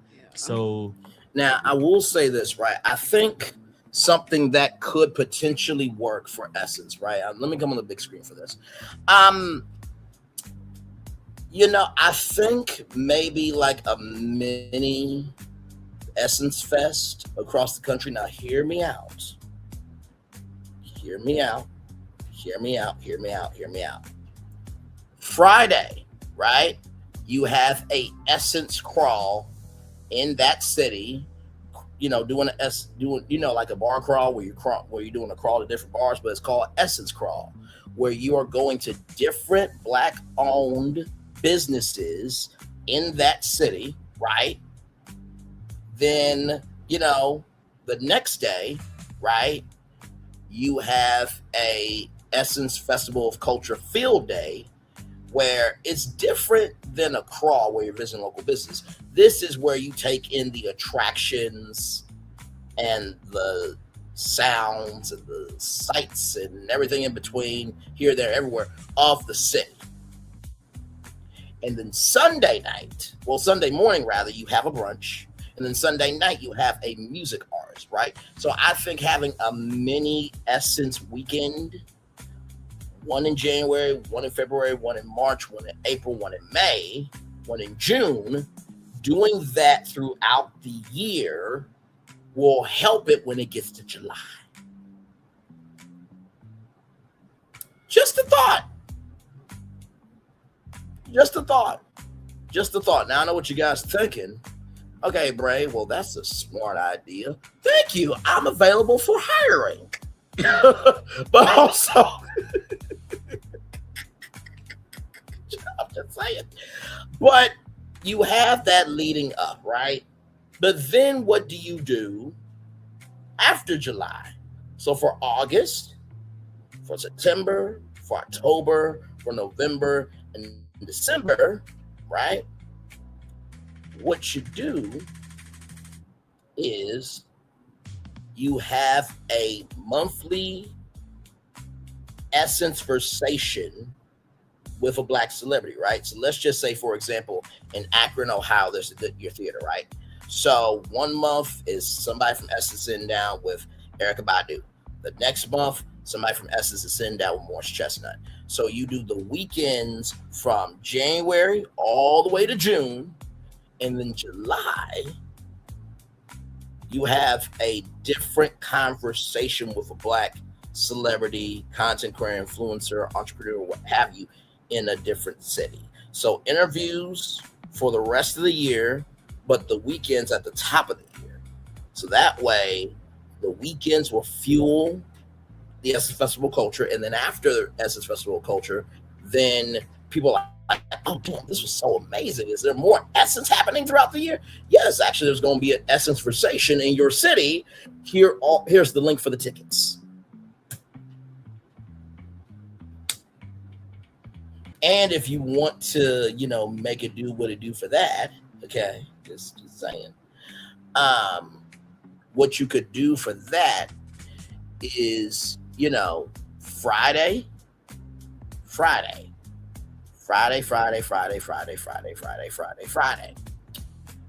You could probably have, man, how can I put this? Because it's got to be different from that weekend, right? So Friday, you have a entrepreneur give a business class on Friday, right? Then Saturday, you have somebody, talk about a social issue that relates to that city, right? On Saturday. And then Sunday, you have the Essence Versation. Like I said, will all that, hey, Cheryl Rose, good to see you, my friend. Will all that be free leading up to Essence Fest? I'm glad you asked. No. And I'm going to tell you why, right? Because those weekends are very curated, right? But here's the good news. You ready for the good news? Here it is. Those weekends will be a lot cheaper than Essence Fest. Because Essence Fest, you have the Superdome. Those are going to be higher prices. The Morale Convention Center, those are going to be the free events, right? But then you have some premier events that are only going to be at Essence Fest, right? So they're not going to be throughout the year. So that's one, right? So having those types of weekends from January all the way to June, and then from August to December, for one, is going to alleviate the pressure of Essence making the bulk of their money at the Essence Festival culture. Number two, Essence will have more of a presence in the United States throughout the whole year. And number three, right? Would you come to Essence in New Orleans if you felt seen, heard, and embraced in your city? Just asking. If Essence stopped in Little Rock, Arkansas for one of those weekends that I talked about, there will be a lot of people from Little Rock saying, oh, this weekend was great. I bet you it's bigger Essence. So the weekends fuel Essence Festival culture. Now, the words of Snoop Dogg, I would like to thank 2 more times if you'll indulge me. One more time.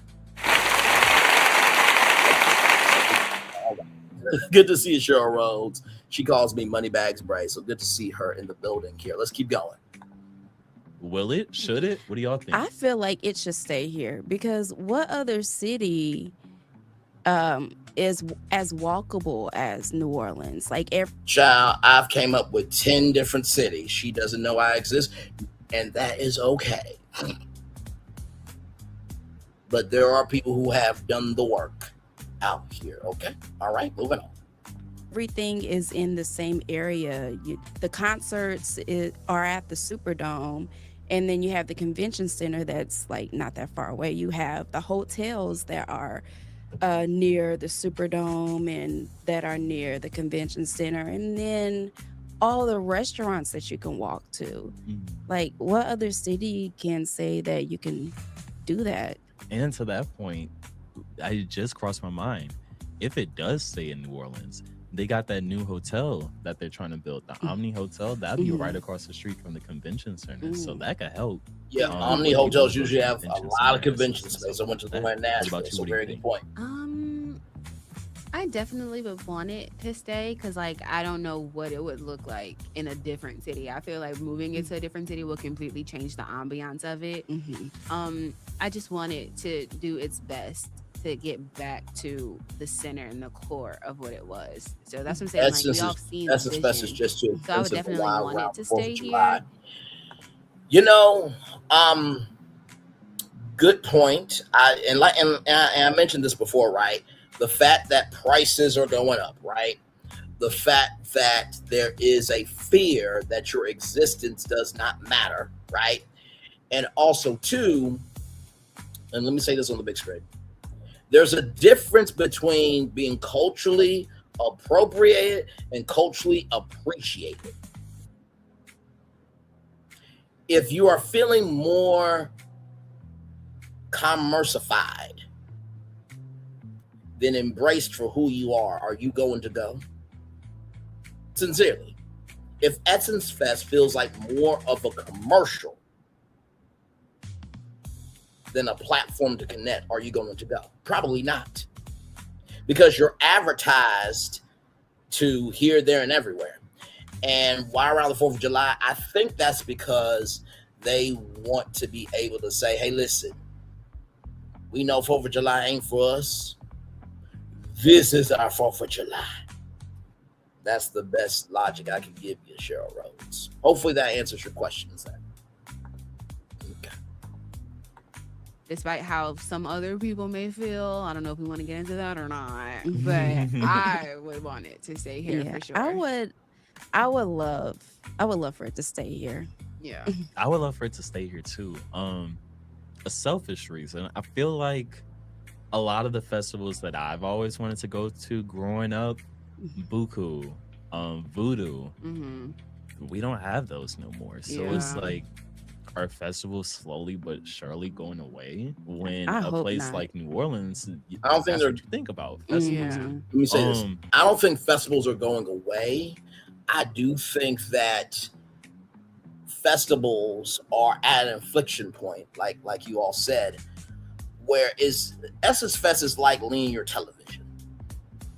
It's been known for 31 years, and they have banked on their social capital for all 31 years. They never expected to have opposition to that social capital of being known for 31 years. So now, because the aunties and uncles, some of them are saying, hey, listen, I love Essence. I've been there. Some of them, they've been to every one of them. Some of them been there for 5 years. 10 years, 15, 20, 25, 30, carry the one, right? And Essence doesn't want to lose that young audience, right? So can you really blame Essence for trying to expand? Because how can we have a new Black Hollywood if we don't invest in Black Hollywood, or at least the avenues for a new Black Hollywood to rise? Let's continue on. And I think this is a great place to have it because, like y'all say, everything's close to each other. One thing that I noticed that was said during the news conference today, they had a leader talking about how the goal is same here. Not only Black people, African Americans, but also Black people from across the diaspora. Yeah. And in a city like New Orleans, I don't know if y'all have heard of this or not, but some people call New Orleans the northernmost Caribbean city. So that's another tie-in to, like, there's all these things that make New Orleans the perfect place, in my opinion. And another thing, Helena Moreno, the mayor, she brought up a great point that if Essence does leave, that's bad news for businesses because they already deal with the summer slump and they wait on Essence as one of the times that they know he is absolutely right. Back up. Essence Fest, I think in 2025 brought in $325 million. Let me say that two more times, rather. $325 million. $325 million into the Louisiana economy.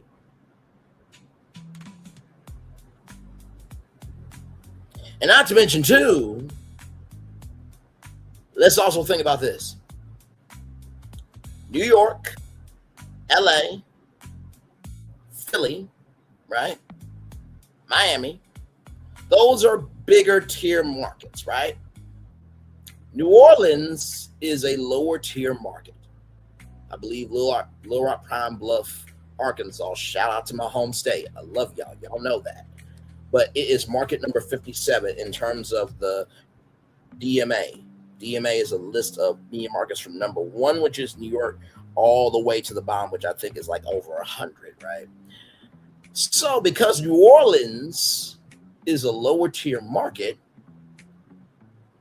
Essence gives New Orleans credibility. So you would think that after giving New Orleans that credibility for 31 years, yes, where is the contract? You would think that, right? But hey, everything's in the eye of the beholder, right? So, give me one moment, y'all. I'll be right back. Just give me one moment.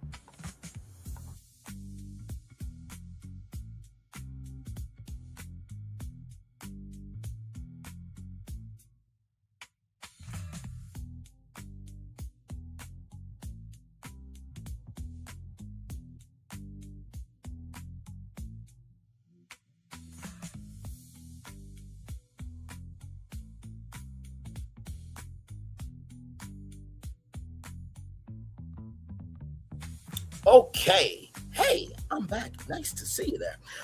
So yeah, let's keep going here. Oh, but if Essence is gone, what's going to be that saving grace in the summer for the businesses? So I do think there are a lot of factors at play that points to it should stay in New Orleans. Hopefully it works out like that, but I don't know. Yeah, that's what I'm saying. I feel like, you know, when you're just looking at it from just a regular lens, you probably don't understand how much goes into bringing such a festival of that magnitude to a city. Like how the whole thing with the contracts and how the contract is up and like renewals and this and that. Like, it's not only just if, you know, New Orleans officials want it, if it's state officials want it, you know, like there's so much stuff that goes into it. It's even if Essence wants to come back itself, you know? So it's just like you hope for the best and you just want it to work out, because at the end of the day, is it a New Orleans festival? No, but it's been here so long to where that's what it feels like. I couldn't imagine it being somewhere else. That is true. And then also when people coming from other states, when they arrive at MSY, you can feel the essence of Essence Festival just because you hear people playing music in the like the main lobby of the airport. Right. Like, where can you get that at? And another thing I just thought about, a lot of women want their girls trip. Y'all remember the movie? Yes. Girls Like, trip. that's I feel like literally. that really helped not solidify the brand, because of course the brand was already there before the movie, but it made people across the country really be like, wow, I need to go to New Orleans with my girls to go to this Essence And then, Festival. yeah, and like what I said earlier, it's like I remember Essence Fest used to be that festival where all the rich aunties would go. Like, I think it's missing that as well. Like the auntie, like you said, girls trip type of festival. That is very true. Now, the one last thing before we go, I do think that is an interesting tension, because they might be at a crossroads of, do we stay with our target demographic, like we say the aunties, or do we try and pull more people in by transitioning? See, and I think that's where Tiana Taylor comes in. She is Spike Tea is something serious. Like, she could bring both of those together if they really give her the opportunity to do so. So you know what? I'm gonna be open for next year to see what happens next year, and we're just gonna wish for the best, and we just gonna, you know, hopefully keep on pushing. But yeah, we'll keep on pushing every Wednesday night when our new episodes drop. Thank y'all for, you know, coming back with us to, you know, chop it up. But we will see y'all next Wednesday. Make sure y'all, you know, keep up with us, and we hope y'all had a great time like we did. Good job, y'all. Very, very well done. Shout out to WNO, ABC 26, WNOL 38. That is what's up for sure. Shout out to them. All right, we do have more going on here, so let's watch this from Kelvin Decoded. Okay, so this happened this year. Okay, so let's watch. So I'm at Essence right now. It's 7:42. Started at 7. They announced the first performers, which were supposed to be Siren, a couple minutes ago. They just cut their music. They never came out. If you look around. So as you can see here, hang on. Because see, what I want to do with this is I want to give you a full overall picture, right? I think that in our culture, right, and I've said this before, we are the only culture that asks for progress, but then we attack the process of that progress. Let me say that 2 more times on the big screen. We are the only culture that asks for progress, but then we attack the process of that progress. One more time. We are the only culture that asks for progress, that asks for advancement, that asks for movement, and then attack the process of how that's happening. So I'm giving you a overall take, my Black idiot take, because I am being in my blackness with this, but I'm also the chemical X of media, culture, and entertainment. So, and Cheryl Rhodes has known me for a long time. Many of you who used to come by the channel all the time, and I miss all of you, but hey, it's all good in the neighborhood. I understand the assignment is just bigger than me, so that's why I do keep going. And not to mention too, you don't let your circumstances dictate who you are. You dictate your circumstances in Jesus' name. Yes. Amen. But I do think that a lot of times our culture hollers too loudly, and we don't know how to create a sound that carries weight. So I'm hoping that this live stream that I'm doing is thank you so much, Cheryl Rhodes. I appreciate you. Because guess what? Everybody that I miss over here, I was upset with them for a long time because I know I haven't done nothing to nobody. But also, too, if you know I'm good, you should respect that enough. Just saying. But I understand also, too, there's a thing called free will. And the energy you give, you will receive back. May not come right from the space right here and right now, But sometimes the lesson comes back around when it's a blessing that you want for yourself or for your family members or your friends or somebody here, there, or anywhere, right? But I do hope, like I was saying before, with this live stream, that I am being actual, factual, smactual, but I'm also being open-minded of not just talking about the problems, but also bringing solutions as well. Let's get back to it. We got a lot more tour. I pray a new following makes its way to you. Thank you, my friend.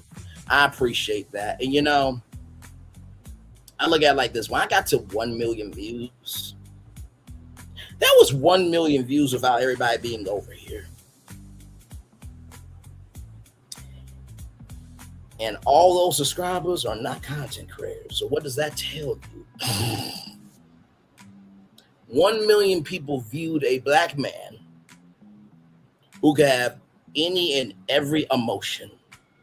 1 million people viewed a black man who could have range to talk about anything and everything. But 1 million people viewed a black man who wants to be, who has decided he needs to be, and has locked into knowing that black culture needs to be talked about. And for that alone, none of those people can take that away from me. Like I said before, some of your favorite content creators, if they try to do a fifth quarter or a half of what I do, they would have a mental coma. Always remember, just because they're not in your live chat don't mean they don't watch. Because I bet you some of them like, damn, he is still going. He's still finding new things to talk about. How did he do that? The gag is I'm always here and available to help. But the question is, are you willing to be a student? If you're not willing to be a student, right, you can never become a teacher. And the blessing with me is, not only am I a student, but I also recognize my worth enough to know that I can teach. The gag of it all is that while I am teaching, I never stop learning. Let's continue on. So let's go here. If you look around. Okay, so as you can see there, you see the empty seats, right? So this happened in 2025, right? So let me zoom in here real quickly. Give me a moment. So you can see right there, okay, in real time, you can see the empty seats, okay? All right. Zoom back out. Okay, there we go. Okay, here we go.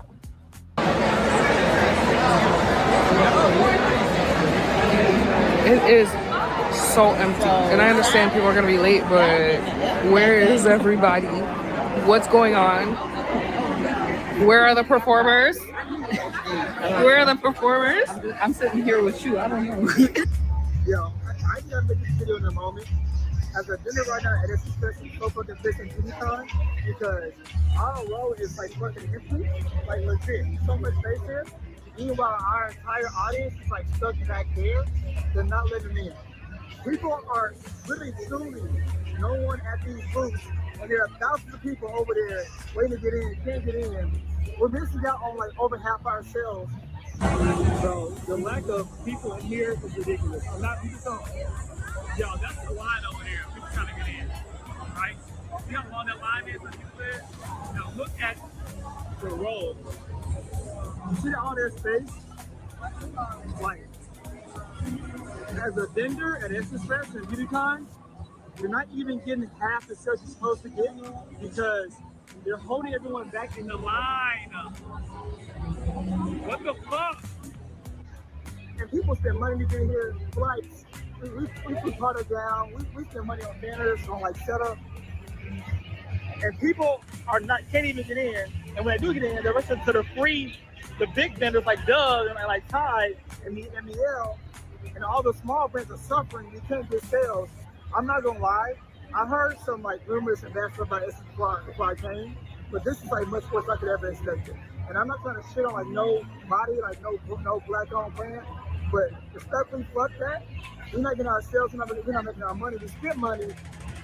I'm not gonna break either. I'm just fucking pissed right now. I'm fucking pissed. I'm not gonna lie. Hi guys. So I want to pause it here for a minute before we get to these TikToks that you're about to see. And let me come on the big screen, right? Essence Fest is trying to cater to everybody, right? And so they have BeautyCon, they have the global Black Economic Forum, they have this, they have that, and everything in between. Here is a suggestion. I know this might just be triggering to Black people, but hey, you saw the thumbnail, you know my voice, and damn it, you know why you're here. What if all those events, you actually spread those out throughout the year in different cities?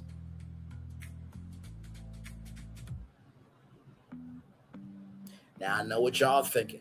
Bray, I go to Essence Fest every year for BeautyCon.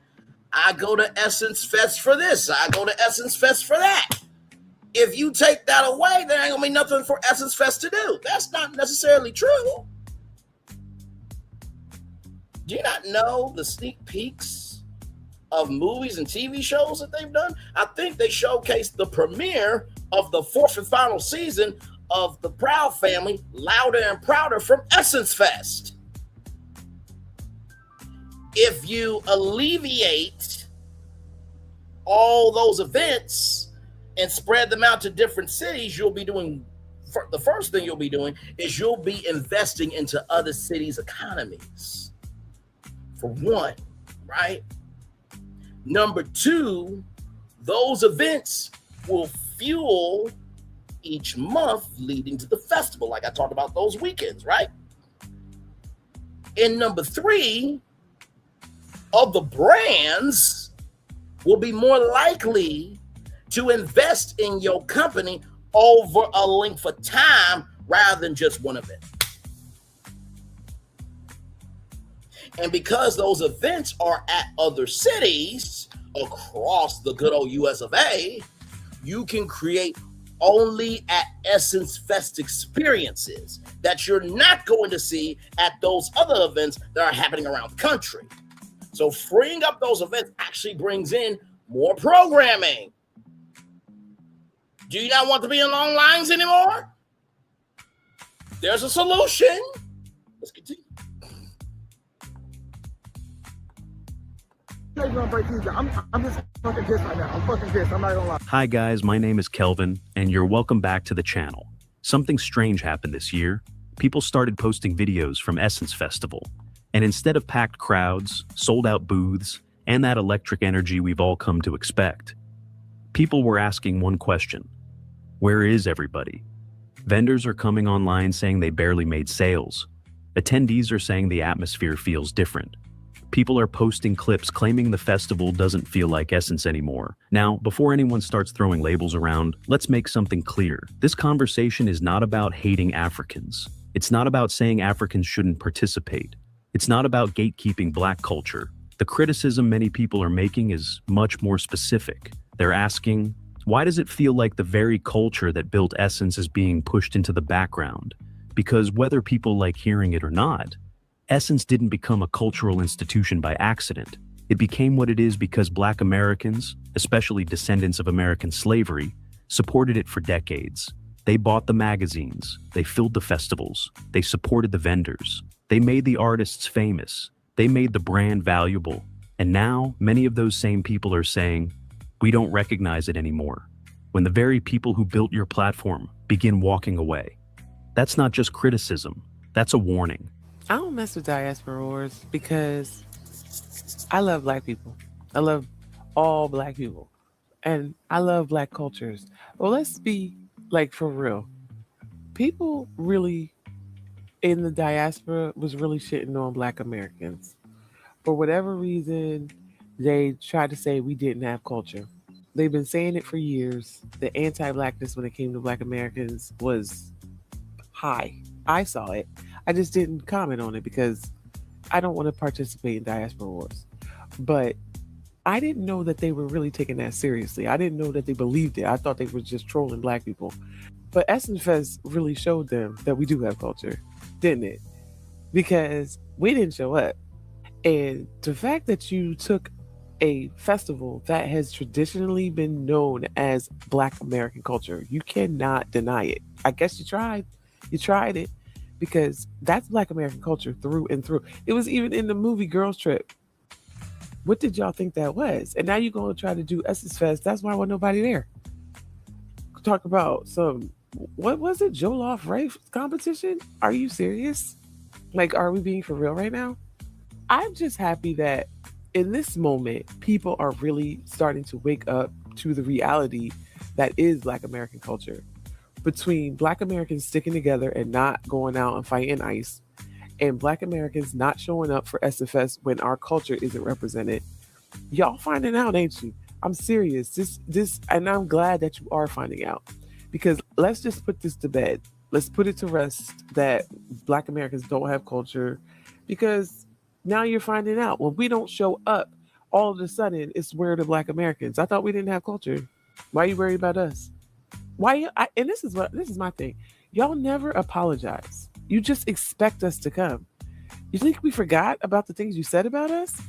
I don't understand why people don't come back to us, Latinos included, and say, you know what? There is anti-Blackness. We were talking about you. And you know what? Now we recognize the error of our ways. We're sorry and we need your help. No, you don't do that. You just expect us to do it. And then when we don't do it, you say we're next. Okay, let's find out. Yeah, Black Americans, they won't be. So let me just pause it there, right? I cannot tell you how many times, right, when it comes to Black American culture that we have on. Black American culture is its own culture, right?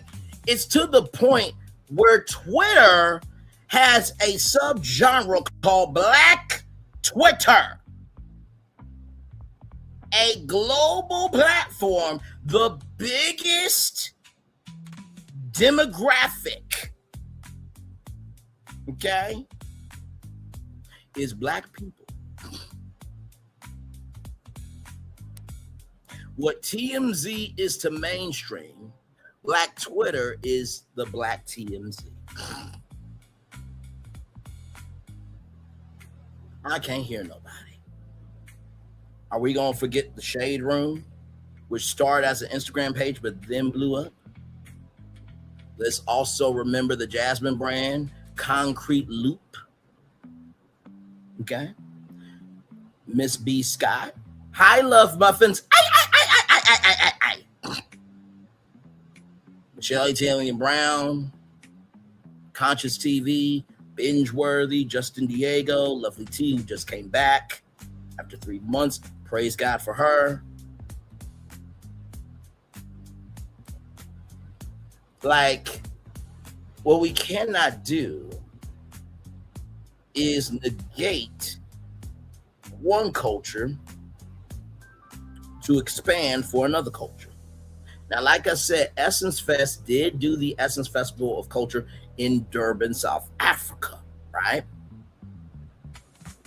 Which is amazing. And this is what I would say, right? I believe that people who have never been to Africa before, right? I think a African Day would be cool at Essence, right? Because people always say that it needs to be longer, right? So you have Friday, Saturday, Sunday, all Black American culture. And then Monday, you know, you transform the Morale Convention Center into Africa. And before anybody says this will not work, I don't know if you know this, but you can experience Africa at Disney World with Kilimanjaro safaris. They got Asia, they got Africa, they got other continents at Disney's Animal Kingdom. I think you can even experience Africa at World Showcase. So if Disney can bring all those countries together, why not? And honestly, Disney, who made an appearance at Essence, I would think that maybe, just maybe, now this is a solution. That don't mean you gotta do this. Every idea I'm saying Essence does not have to do. But I'm not going to be a problem and not bring solutions. Not everybody can go to Epcot. But imagine if Epcot could come to Essence for one day. There's blacks in the United Kingdom. There's blacks in Spain. Make the Morale Convention Center Epcot for one whole day. And you can go around the world. You can have different vendors. I think that would be a better way to do this thing.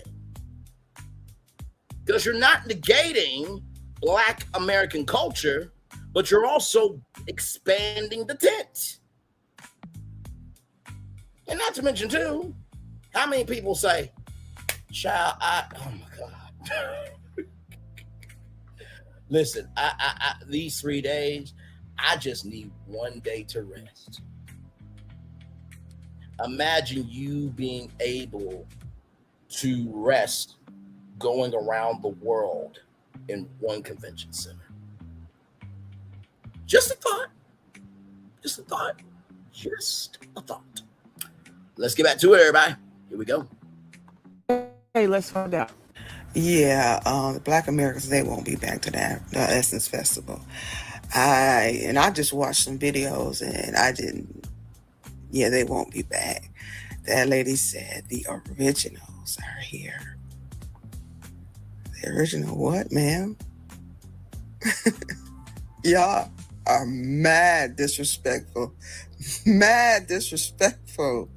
But hey, you know what? You bought it. Good luck with it. Good luck with it. So now Africans and Caribbeans are calling Black Americans xenophobic once again for not approving of the Essence Festival because they co-opted it, or a person that represents them co-opted it and only prioritized African heritage and lineage, which that's not what Essence Festival was all about in the first place. But yet again, that's just another thing of people basically over-centering themselves in what we created and what we cultivated. You feel me? Calling us xenophobic, saying that we don't appreciate shit, but it's completely okay for them to say whatever the hell they want 365 days out of the year about Black Americans.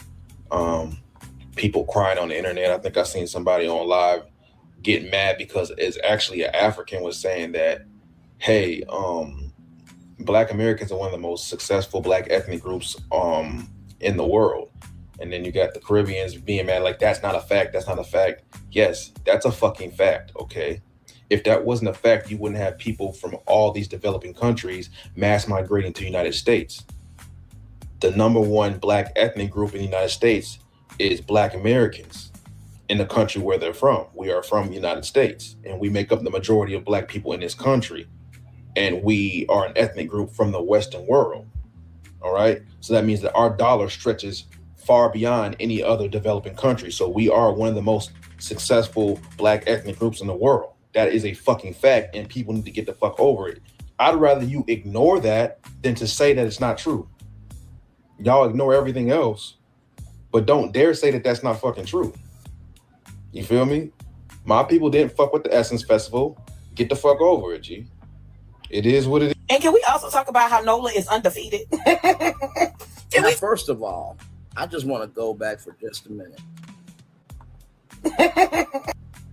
I'm trying to pause it at a particular point here. It is what it is. And can we also talk about... Do you see this face card? Child, I had to find out who has this face card because she is stunning. I did find her face card. We'll get to that a little bit later, but God knew what he was doing when he made Black women. Let's continue. The fuck over it, G. It is what it is. And can we also talk about how NOLA is undefeated? Can we talk about how NOLA is undefeated, baby? I don't even know why people play with New Orleans no more. Why do people play with New Orleans, baby? It's something in the water. It's something in the water. Okay? So now Essence Fest is more than likely canceled and not going to happen for 2026 because Reload done sat up here and fucked up the church's money. Okay, he apparently didn't pay the vendors, not the vendors, he didn't pay the convention center, and then also I think it was he didn't pay some vendors or whatever he did, but he ain't pay some folks, so they in debt. Okay, they in debt. Sponsors are pulling out. Okay, folk was already boycotting it from last year because, like I said, Nola wasn't playing about that goddamn July for jambalaya shit. So, first they done got I Complain, who sat up there and played with them over the damn Zulu parade, baby. They done got her ass up out of here, baby. The Minister of Defense from Zimbabwe, but she was the Minister of Defense for South Africa. So they done sat up there and yeeted that girl over into the other world, baby. They done yeeted her ass up a yonder and into the afterlife. That done fucking happened. And now they done sat up here and done got these people with the damn scam, and the Africans came over here and got them scammed in NOLA and also played in NOLA face. Because here's the thing, if they ain't made no money, whatever, y'all know how we do. We pull together as a community. We would have pulled together and made something shake, whatever. We'll save shit, you know. But no, baby. Them people ain't they folk. Them people played with New Orleans. All the damn Africa TikTok and the diaspora was popping shit. And we told y'all there wasn't gonna be no goddamn Essence Fest. We told y'all that shit was gonna be shut down because we knew. And once again, NOLA has shut that shit the fuck down, baby. NOLA is undefeated, baby. New Orleans is undefeated, but all of Black America told them don't play with the people. We all knew that. They used to tell us stories in childhood to not play with them. Listen, African diaspora, okay? Caribbeans, y'all better listen. Black Americans, y'all don't know nothing about Black American culture. Black American culture, that we got tales about New Orleans folk. We got tales about the Creoles from Louisiana as a state. Not just New Orleans, Louisiana as a state. That is not a place that you go fuck around with, on, next to, near. You don't fuck with them. There are old wise tales. There is mythology about Louisiana. Okay? You don't fuck with them. And if you want to go and track the historic of it, baby, they got them in their history. They were one of the largest free societies during the time of slavery. They held massive holdings of land when Black people weren't even allowed to own land. So, to relate that to Black Wall Street, right?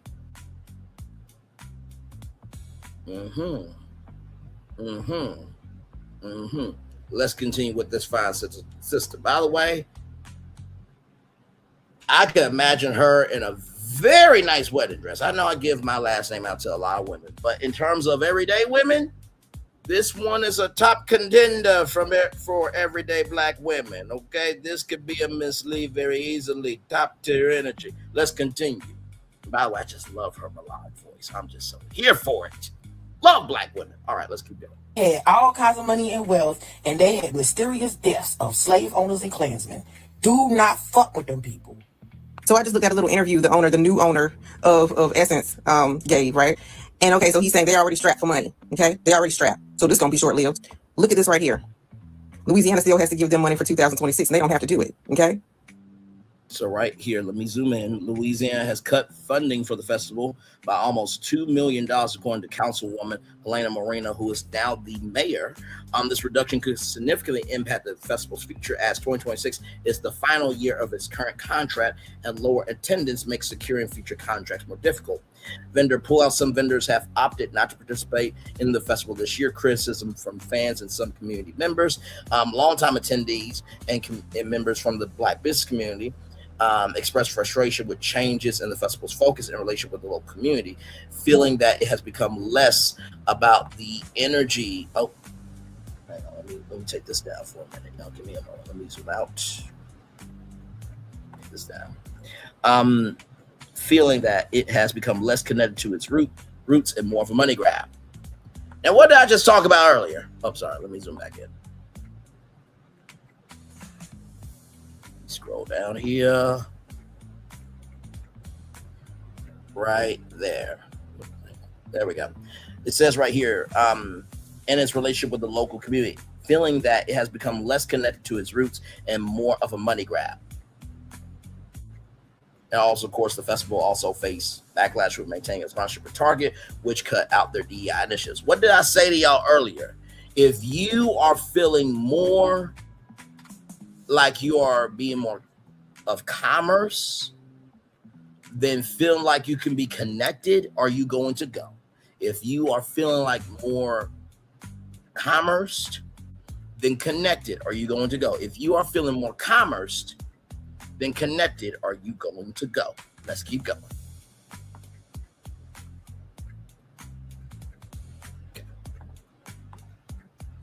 So y'all go ahead and voice your opinions on this thing, right? Just go ahead. If you in New Orleans, you in Louisiana, just go ahead and tell them don't even worry about giving the festival any money because they trash now. This is truly a con, okay? Just like what Akon did over there in Senegal, this right here is a con to try and get Black American dollars to fund somebody else. They are deconstructing and trying to rebrand something built and made for Black America to give it to somebody else. Talking about Black culture. Black culture is here in the United States of America. Every single country in Africa, every single one has their own culture. Black culture right here. Soul culture right here. So he's trying to get them dollars. And he done went over there, just like Akon did in Senegal. Okay? So he done went over there and sold them people over there in Africa. I'm not sure what countries sold them people over there some dream. Okay? When you know doggone well he need the funds from Black America. He done went over there and sold them people a freaking dream. And then run that thing through Black America. That thing sounds just like a con game. Don't support Essence Festival. Don't support it. Because remember, we don't have a culture, remember? Remember what the new CEO said? She's talking about something. The source, the culture. Okay, I guess we not good enough to have one. Okay? But for some reason, you want our money and our culture to go overseas. Okay? We don't have one. We not good enough for our own culture, but you want it. No.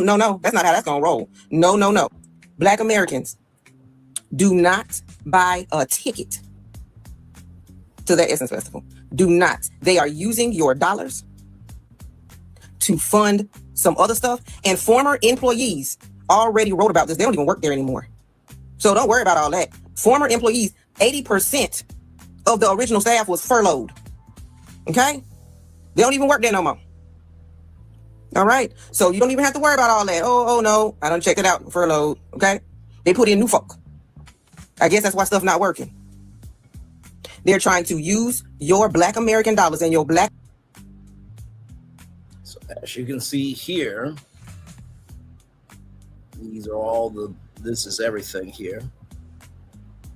We are Black Female Anonymous. We are hashtag Black Female Anonymous. Excuse me. We present ourselves under the condition of anonymity for fear of retaliation, intimidation, and the maligning of our media careers. We demand the immediate resignation of Essence Ventures owner and Chief Executive Officer Richard Lee Dennis, Essence Ventures board member and former Essence Communication CEO Michelle Ebanks, Chief Operating Officer Joy Collins Perfect, and Chief Content Officer Moana Liu.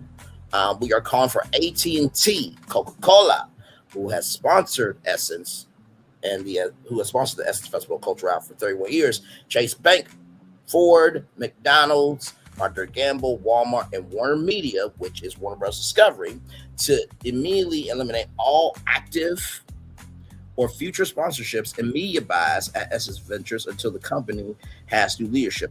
The Essence brand is fraudulent. The once exalted media brand dedicated to Black women has been hijacked by cultural and corporate greed and an unhinged abuse of power. Essence celebrated its 50th anniversary last month for supermodel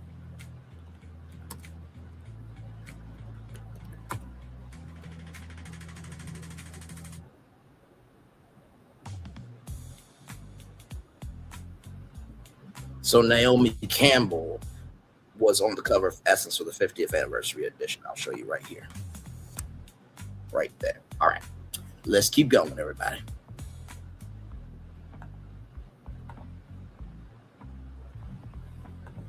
Black American culture.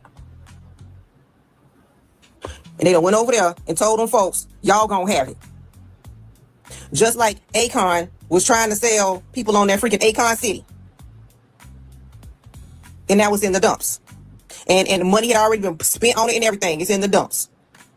Do not give Essence Festival any of your money.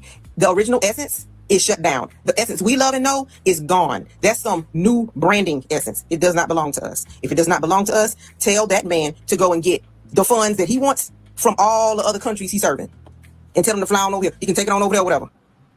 And make sure they have the money to buy them tickets, because in all those countries around the world, them tickets kind of expensive. So, VIP suites can cost significantly more, potentially reaching $15,000 a suite.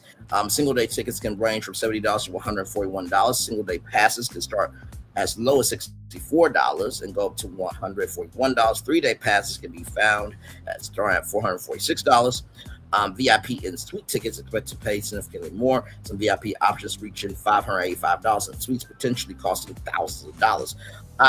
Louisiana resident discount. Louisiana residents can get a 20% off single day off, 20% discount on single day tickets purchased in person at the Superdome, reports NOLA.com. Let's continue. Okay, them tickets kind of real expensive, so you make sure you get them they flights and everything. Come on over here and fill them seats. But Black America, Louisiana, all 50 of these states with Black Americans in them, we don't need to fund it. We don't need to fund it. No, because if they're trying to rebrand it for everybody else need to pay for it, because we weren't good enough. Because remember, according to the world, we don't have a culture. But we not funding nobody off our stuff, okay? No, run in, he swooped in about it, because the idea was Black American dollars. Black America has a 1-point-something trillion dollar, almost $2 trillion buying power. Okay? We have the largest buying power just in our ethnic group alone. We have the largest buying power out of all the countries, the black, racially black countries, just in our uncultured selves. Okay? So I suppose since we are uncultured and the Essence Festival of Culture, okay, is now bought up by people who are not Black American, right? Then I guess they need to leave us out of this. For real. Okay? Let them handle it. Because yeah, a lot of little slick talkers out here on this TikTok. A lot of slick talkers out here. Yeah, it don't belong. You sure don't belong to us no more. You right. You right. That's y'all stuff. We know what our essence is. That's y'all stuff now. Handle it. Handle it. Because we just gonna call up our people and make sure that because it's being rebranded for everybody else, that they need to move overseas. Because it's not ours. What the flip is that about? Because you're not gonna pull no Akon on us. He's not gonna pull no reversal Akon junk on us. We're gonna build something, but we're gonna build it with Black American dollars, and we're just gonna use the name and the fame and try to keep it on the hush. But all those allegations came out. All you gotta do is look up all those allegations came out. All those. Let me zoom in here. Essence aggressively monetizes hashtag Black Girl Magic, but the company does not internally practice Black Girl Magic. The company's longstanding power and gross mistreatment and abuse of its Black female employees is the biggest open secret in the media business. Scores of talented Black women have been either wrongfully laid off or forced to resign from the company in the past 2 years. So, and right here it says historically a haven for black female media professionals who couldn't get roles at major publishers like Hearst and Condé Nast due to racial bias. The magazine's very first cover in May 1970 boldly presented a Black woman in a natural afro with a tantalizing cover line asking Black men, "Do you love me?" Wait, that says asking Black men, "Do you love me?" Asking Black men, "Do you love me?" Clock that T, clock that T, clock that T. We're gonna get to that here in just a little bit. Today, the company's predominantly Black female audience, Black female workforce is asking Essence itself, "Do you love us like we love you?" Let's continue on. Those allegations came out, and it's big from former employees. All those allegations came out. It's been printed on page. It's been printed. Right here. Essence C-suite leadership team strategically tells the market it serves Black women deeply under the safe seal of 100% Black ownership, but the Black women who make up over 80% of the company's workforce are systematically oppressed by pay inequity, sexual harassment, corporate bullying, intimidation, colorism, and classism. Now, this is all alleged. Okay, everything I'm going to say here is alleged. I'm giving you a full picture here, okay? Richard Lou Dennis acquired Essence in 2018 from Time Incorporated to advance his personal power and influence despite his carefully crafted public messaging. His surface level commitment to Black women is driven by greed and debaucherous sexual appetite. He has a history of sleeping with women on the Sundial staff. Everywhere. Allegedly. Okay? The allegations were so big that they even had a petition to have all of those people he hired removed and himself from the CEO position, which he had to step down because they were telling the sponsors not to give a goddamn dime unless he was removed from being the CEO. That's how much heat they caught. That's how much heat they caught for trying to rebrand and have this new direction with Black American dollars. That's a lie. Don't pay for anything. They're strapped. 2026, the contract is over for Essence Festival in Louisiana. The only way it can re-up is if Louisiana gives more money. So go ahead, New Orleans, because they was treating y'all dirty. A lot of y'all wasn't able to go to the festival because they shut y'all out. Okay? Last week, my mom's house of cornbread, chicken, and waffles, sounds like a great place to eat, by the way, blasted Essence for what they described as slashing an 11-year partnership. It was a gut punch and it was disappointing.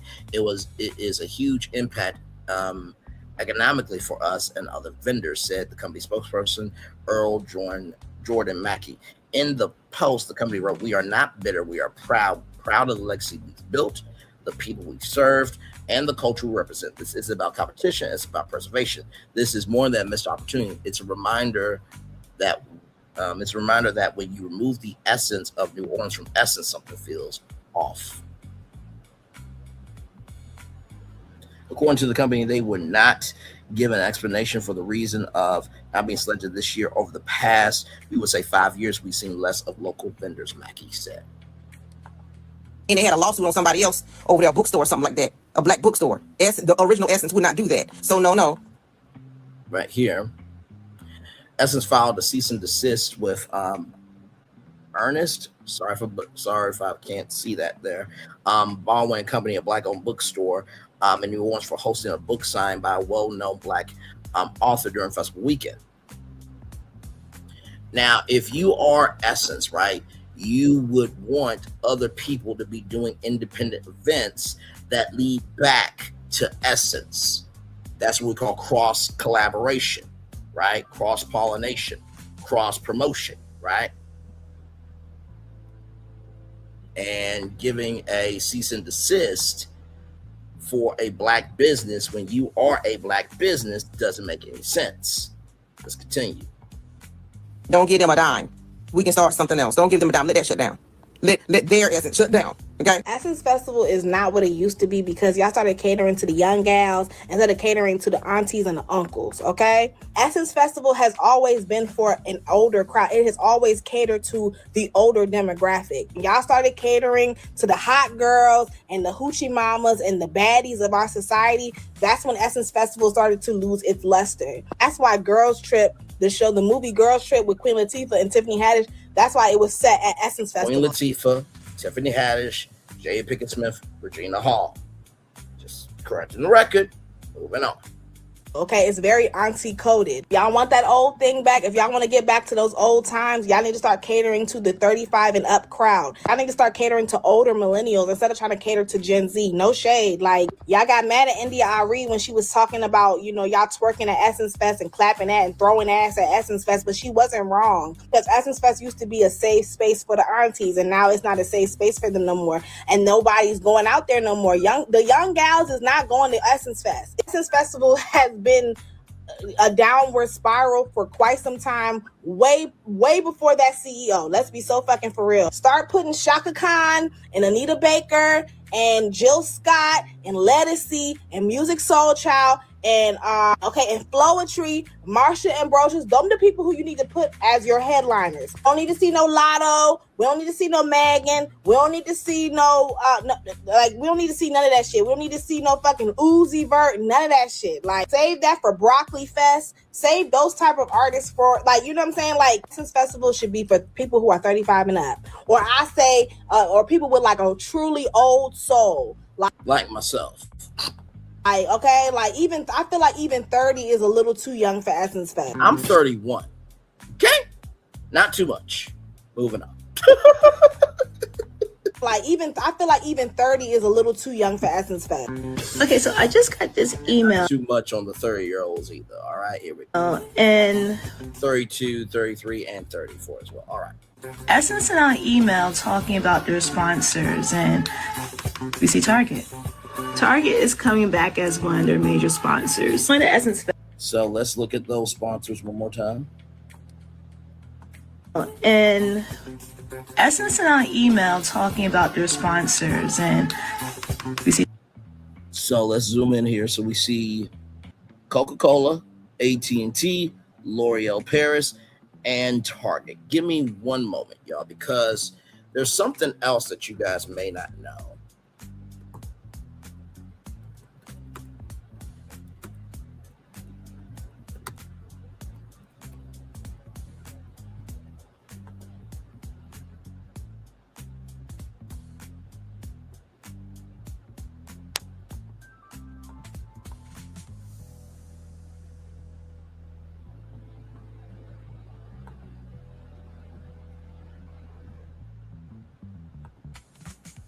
Just in case y'all did not know about this.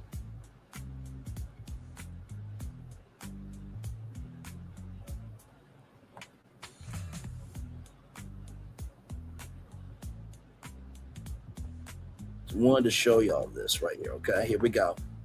SiriusXM Radio brings musical fireworks to its airwaves in celebration of the 4th of July, right? So,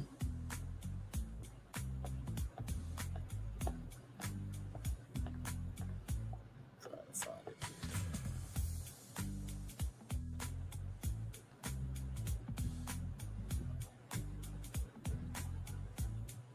I swear I thought I had it in here. Okay, here we go. Right here.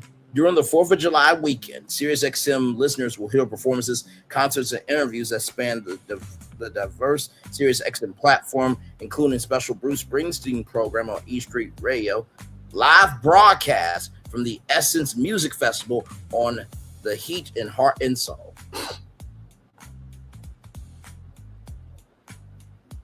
In the words of Quad, did you know that? Carlos King. No, I didn't. Now you do.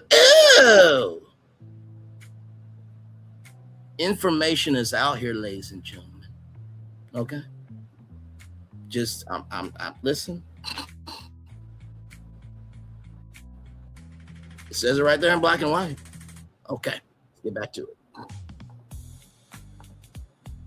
We see Target. Target is coming back as one of their major sponsors. One of the Essence Fest, my advice to you would be, if you are boycotting Target, boycott Target there as well. Like, don't go to the booth. I've been to Essence Fest plenty of times, and the Target activation is one of the most sought out activations. People line up and they wait in line for hours to get the things that they have at the Target setup. This will play a key moment in what we're doing here, what we're trying to achieve, because if the activation booth is crowded and filled with lines, then in their mind, it's done, it's over. You have not shopped at Target all this time. I promise you, nothing that they have in that booth is anything that you need. Don't stand in the line. Stand in any line. Make sure you're standing in line for one of the Black vendors who are inside that convention booth. They are using their money because they believe in you and they want to show up for their community where their community is. Support Black people, support Black businesses, and if you do nothing else, make sure you go out and buy from a Black. One argument I keep seeing is, y'all didn't complain when white people owned Essence. And honestly, that argument completely misses the point. People weren't supporting Essence because the owners were white. They supported Essence because the product still centered Black American culture. The ownership wasn't what people connected with. The culture was. If the magazine celebrated Black American history, if the festival reflected Black American music, if the conversations represented Black American experiences, people showed up. Ownership didn't erase the identity. That's why many critics say this isn't really about race. It's about cultural direction. And this is where the conversation gets uncomfortable. Nobody is saying African artists shouldn't perform. Nobody is saying African businesses shouldn't be there. Nobody is saying immigrants can't participate. The criticism is that many people feel the balance has shifted too far. Instead of adding to the culture, some believe the original culture is being replaced. And whether you agree or disagree, That's a perception organizers can't simply dismiss. Because festivals survive on loyalty, not headlines, not corporate sponsorships, loyal fans. If those loyal supporters stop buying tickets, stop booking hotels, stop shopping with vendors, stop creating the excitement, the numbers eventually reflect it. And that's exactly why so many people are pointing to videos showing empty walkways and vendors saying business was slow. Whether this year's turnout was truly lower or not, those videos have fueled a much bigger debate about the festival's direction. Culture isn't just something you market, it's something people have to feel.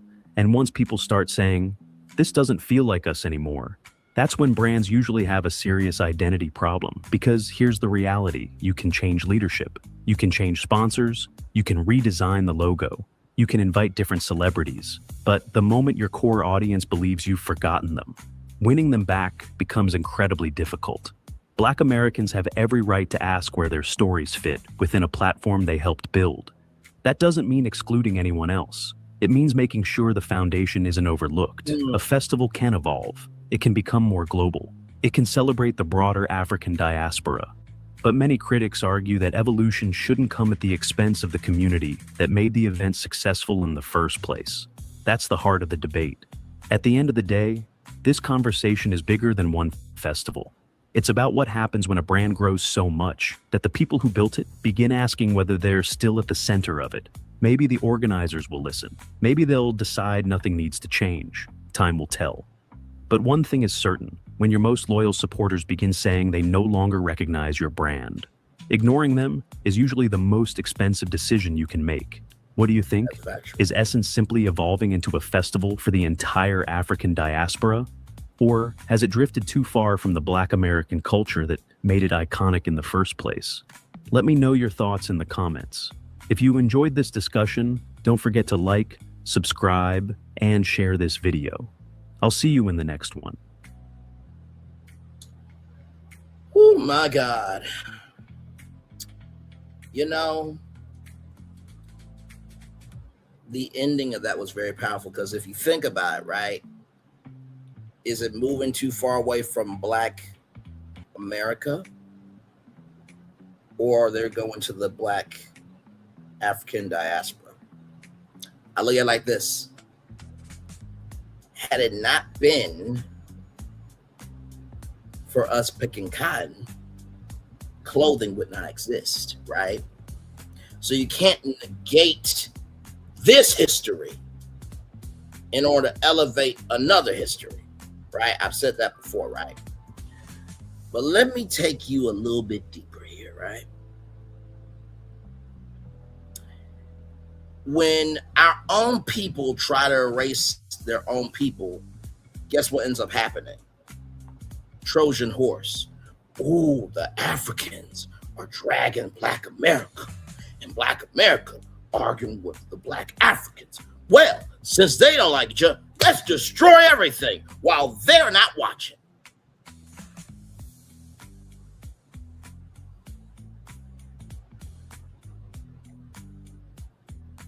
It's happening in media. Let me show you. Stay Black Media here for a minute. We got more, don't worry, because I'm leading to a very finite point here in a minute. Here's Stay Black Media right now. Disney has no Black network. NBC Universal has no Black network, but Black people do watch Bravo. Warner Bros. Discovery has the Oprah Winfrey Network. Fox has Fox Soul. Haven't heard really anything from Fox Soul in quite a long time. Next Star Media Group, they do not have a Black network. And of course, Paramount Skydance, they have the one, the only BET, right?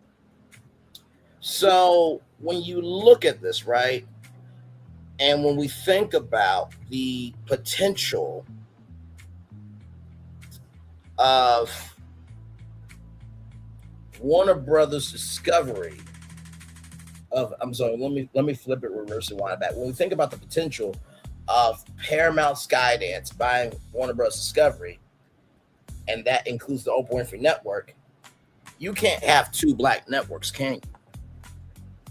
You can't have two black networks, can you? You can't have two black networks, can you? Now, the reason why I say that is because BET Plus is no longer around. BET Plus is folded into Paramount Plus.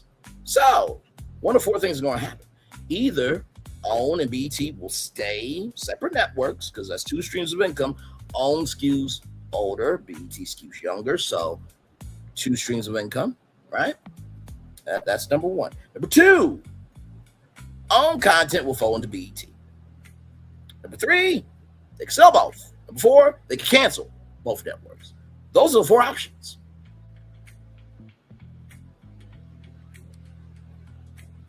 The more that people aren't paying attention, the more people can destroy. Let's continue on. Ooh, Lord, what a powerful live we are in. Here is that video here, that fine sister right here. Shout out to what's popping in NOLA. Okay, now here's the face card. T. I mean, I have no notes except I should be next to her. Okay, let's watch. And can we also talk about how NOLA is undefeated? Can we talk about how NOLA is undefeated, baby? I don't even know why people play with New Orleans no more. Why do people play with New Orleans, baby? It's something in the water. It's something in the water. Okay? So now Essence Fest is more than likely canceled and not going to happen for 2026 because Reload done sat up here and fucked up the church's money. Okay? He apparently didn't pay the vendors, not the vendors, he didn't pay the convention center, and then also I think he didn't pay some vendors or whatever he did, but he ain't paid some folks, so they in debt. Okay, they in debt. Sponsors are pulling out. Okay, folk was already boycotting it from last year because, like I said, NOLA wasn't playing about that goddamn Joe Law versus Jambalaya shit. So first, they done got I Complain, who sat up there and played with them over the damn Zulu parade, baby. They done got her ass up out of here, baby. The Minister of Defense from Zimbabwe, but she was the Minister of Defense for South Africa. So they done sat up there and yeeted that girl over into the other world, baby. They done yeeted her ass up a yonder and into the afterlife. That done fucking happened. And now they done sat up here and done got these people with the damn scamming, them Africans came over here and got them scammed in NOLA and also played in NOLA face. Because here's the thing, if they ain't made no money, whatever, y'all know how we do. We pull together as a community. We would have pulled together and made some shape, whatever. We'll save shit, you know. But no, baby. Them people like they folk. Them people played with New Orleans. All the damn Africa TikTok and the diaspora was popping shit. And we told y'all there wasn't gonna be no goddamn Essence Fest. We told y'all that shit was finna be shut down because we knew. And once again, NOLA has shut that shit the fuck down, baby. NOLA is under-fucking-feated, baby. New Orleans is under-fucking-feated, but all of Black America told them don't play with the people. We all knew that. They used to tell us stories in childhood to not play with them. Listen, African diaspora, okay? Caribbeans, y'all better listen. Black Americans, y'all don't know nothing about Black American culture. Black American culture, baby, we got tales about New Orleans folk. We got tales about Creoles from Louisiana as a state. Not just New Orleans, Louisiana as a state. That is not a place that you go fuck around with, on, next to, near. You don't fuck with them. There are old wise tales. There is mythology about Louisiana. Okay? You don't fuck with them. And if you want to go and track the historic of it, baby, they got them in their history. They were one of the largest free societies during the time of slavery. They held massive holdings of land when Black people weren't even allowed to own land. They had all kinds of money and wealth, and they had mysterious deaths of slave owners and Klansmen. Do not fuck with them people. And can we? So, Shout out to What's Poppin' and NOLA. This is just a reminder that we have support from our cousins around the country in this Essence Fest drama. I know you heard of We Don't Mess with Texas. Well, they got that from us. We will shut stuff down and move along with our culture program, because the real truth is that we are living and breathing active culture. We are not for sale. Stop messing with us. And that is Jazzy.Reload 2.0. So I wanted to showcase her Instagram bio. So give me a moment here as I pull up this beautiful sister's bio, because I loved her take, bringing in the historical aspect, but also too just saying like, hey, listen, if you want all of us, you can't take what is comfortable to you about us. You have to take in all of us or none of us. So I really loved her takes. This is Jazzy.Reloaded 2.0, and this is all of her content. Now, I don't believe she has a YouTube channel, but just want to show this here. It looks like she is on TikTok though, for sure. So shout out to this beautiful sister, also known as Jazzy Lee, Miss Lee if you're nasty. Okay, all right. Yes, indeed. Now we're gonna watch a brother that is out here in the culture. Reese Waters, for those of you who don't know, he is a political commentator. So we're going to watch this, and then there's a sister we're going to watch. And like I said, I hope that I'm keeping the energy up for you all. I hope that this is informative, but also too, I hope that you see that, wait a minute, Essence ain't that down. There could be life here, but there's also problems here too. So let's keep going. There is no Black American culture that is reflected in Essence Fest anymore. And until Essence Fest gets back to the Black Americans who created it and founded it and lead the culture, it will continue to fail with those Africans in charge. See what I'm saying? See what I'm saying? Y'all gonna mess around, make me agree with Rob Smith, huh? Y'all keep going. I'm gonna start unbuttoning my shirt. You want me to start walking around with Rob Smith, huh? Scaring small children? All right then. Why do you guys scare the small children? What do you do?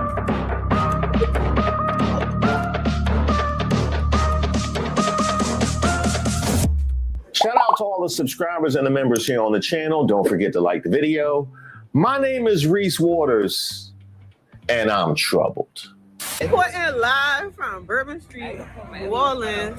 It's Essence weekend, and yes, there was some type of fire. A transformer blew up apparently somewhere on Bourbon, and then on top of that, a couple of blocks away, there was a power outage. They shut off the blocks. I don't know if it's related or isolated, but right now, or since like 11:30, 12 o'clock, Bourbon been shut down, and them blocks that ain't had no power been also shut down. Wow. This is the worst festival to hit New Orleans, I promise. They got all this, a whole bunch of nothing out here. The only three main attractions is Target and Disney and BeautyCon. You can't even get in none of them. The lines are so long, the fire marshal shut it down. Mind you, Essence Fest started at 10 in the morning. It's only 11 o'clock. BeautyCon already shut down. Whoa. You know, I just gotta make this video in a moment.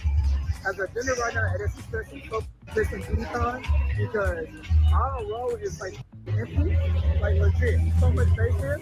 Meanwhile, our entire audience is like stuck back there. They're not letting them in. People are really truly no one at these booths, and there are thousands of people over there waiting to get in, can't get in. See, that's why I'm troubled. That's exactly why I'm troubled. Because y'all gonna mess around and make me agree with Rob Smith. And nobody should suffer that fate. Man, this some more bull. Essence Fest is whack and washed now because it's run by a bunch of Africans. There is no Black American culture that is reflected in Essence Fest anymore. Essence's CEO By the way, let me just stop.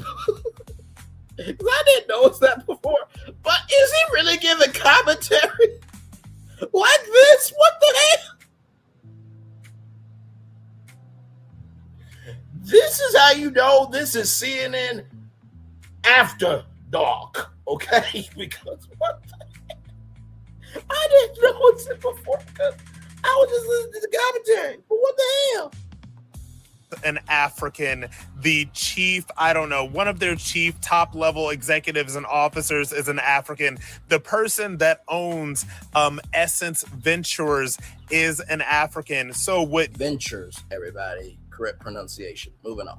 Used to be a celebration of Black American culture, the culture that is ours, the culture that we built from the ground up, the culture that Black Americans influenced the world through, has now been co-opted by some African diaspora, Pan-African, whatever, and a lot of Black people are just not feeling it. Now, I went to Essence Fest for the first time a couple of years ago. I think it was like Nicki Minaj, New Edition, and Janet Jackson were the headliners. It was absolutely incredible. It was a celebration of Black Americanness. There were Black people in and up and through it. It was a pure celebration of Black American culture and Black American heritage. But now that it's been co-opted by a bunch of Africans, it seems that nobody cares because they don't set culture for this world. We do. And until Essence Fest gets back to the Black Americans who created it and founded it and lead the culture, it will continue to fail with those Africans in charge.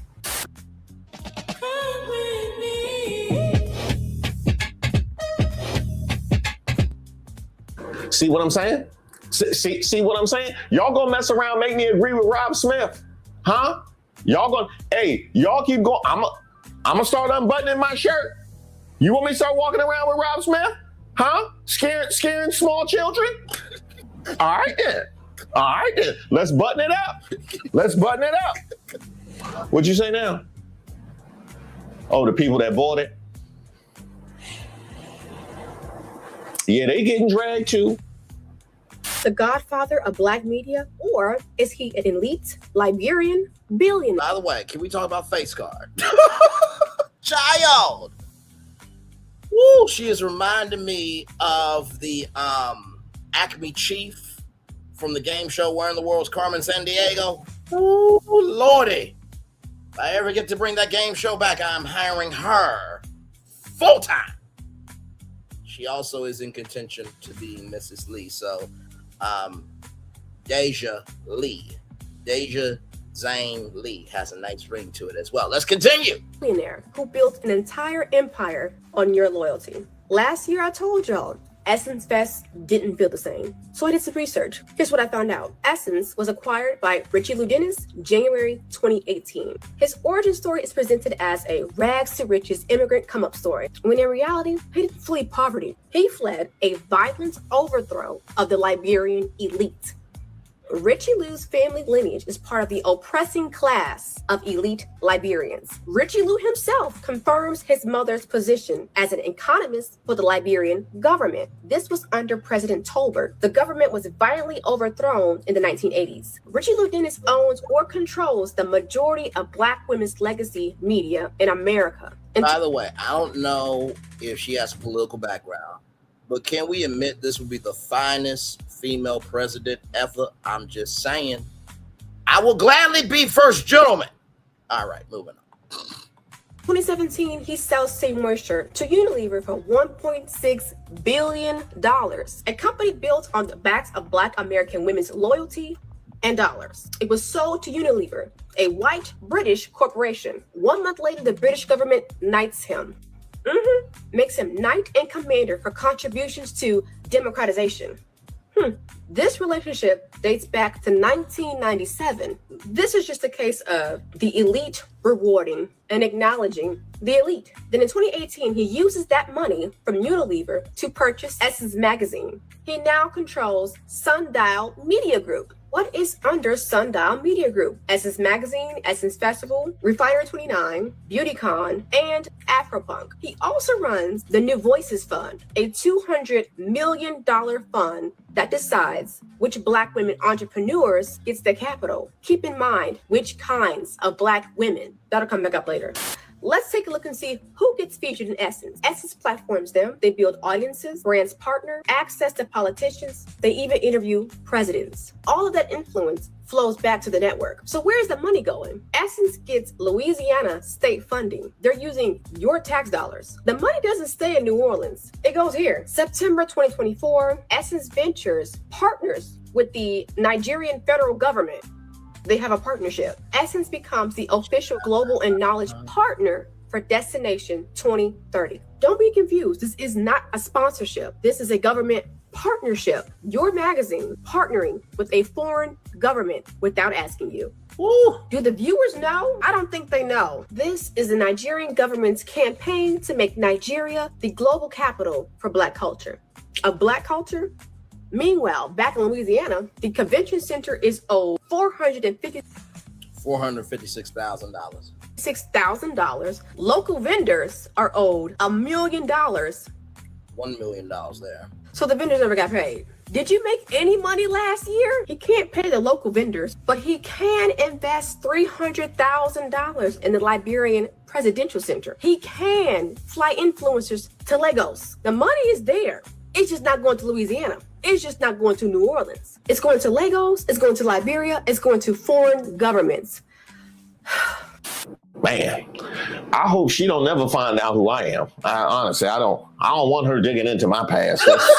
That's for sure. She would clean me out entirely. But well, listen, you don't want her digging into your past, but she can definitely dig into my future. Be Miss Lee once again. Moving on. To her point, we all remember the debacle that was Essence Fest 2025. Welcome and thank you for joining us for the second half hour of The Factor Uncensored. The Essence Festival is normally the crown of summer events, especially for the Black community, placing a spotlight on Black culture. But is there a crack in the crown? There's a list of complaints, including Target being a sponsor despite the company's rollback on DEI policies. People are also upset about some of the musical acts. Lauryn Hill reportedly did not hit the stage until 2:30 in the morning, playing to a nearly empty Caesars Superdome. It didn't feel the same. It didn't feel the same. It didn't look the same, but it definitely didn't feel the same. And a lot of what the people were saying is because of the new leadership. I was there at the convention center Saturday, prime time, 3 a.m. Saturday afternoon. Normally that place is wall to wall. It was like a ghost town. I was shocked. I was really shocked. And so I don't know. Some folks are saying the acts. I thought that the lineup was pretty dope each night. Lauryn Hill being really late on Friday night, that wasn't her fault. That's par for the course, though. Not her fault. This time. Whose fault was it? Praz? Was it Praz's fault? Come on now. I mean, put some respect on her late name. Put some respect on her late name, baby. She been late in these streets for decades, and you not going to give her credit after her BET award? That's the norm. That's the norm. But it's not her fault this time. They actually started egregiously late, and Target being a sponsor, the title sponsor, they know. But also, too, let me just say this. To play to an empty Superdome at 2 o'clock in the morning, 3 o'clock in the morning, and still giving a show, child, let me tell you something.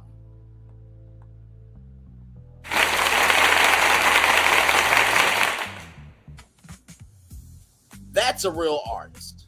Say what you want to. Let's continue. Folks ain't doing that. Now, the Target thing is an interesting one because one thing that we have seen in the year since the big move against Target is a number of other corporations and factions moving much more savagely than they ever did when it came to disenfranchising Black folk. And Target, sit down. This ain't a defense of y'all. This ain't a defense of y'all. No, it ain't. Hey, put them draw fours back in them Uno cards. I love how he is talking to nothing. Like it's something there to add to the conversation. This gay people for Black Friday? Why don't y'all start there? Oh, okay. The Wooble sent me some crochet kits to try out, and I've never used a kit like this before, so I'm really excited to see how it goes. So, Now, if Target can get a whole boycott for pulling back on their DEI policy, then what should be the response when you take away the power of Black folks' vote? Calls begin for Essence Festival to exit New Orleans amid Supreme Court decision. In the wake of the controversial Supreme Court ruling, We did talk about this article on Brainley's Work Report Live. regarding Louisiana's congressional districts, a few online spectators are calling for the Essence Festival of Culture to leave New Orleans. The Essence Festival, often referred to as the Party with a Purpose, Originally Tom Joyner and a Fantastic Voyage, which, by the way, has been reduced to the One Voyage with Ricky Smiley. Now, I understand Tom Joyner's getting old in age, okay? But it should remain the Fantastic Voyage for life, okay? Because that platform that Tom Joyner created allowed Ricky Smiley to have a career, okay? All right? That One Voyage with Ricky Smiley ain't gonna be as popping like the Tom Joyner Fantastic Voyage. Mark my damn words. Let's continue. is the largest annual cultural gathering in the United States. Essence Fest serves as a massive economic engine for New Orleans and the state of Louisiana. Activists argue that the festival's presence provides significant tax revenue and global prestige to a state that they claim is actively working to disenfranchise Black voters. Damian Wheeler and Baltimore's Mayor Brandon Scott seem in agreement the festival should relocate to a state that, quote, respects Black voices. Let me guess, Maryland? I'll take it, baby.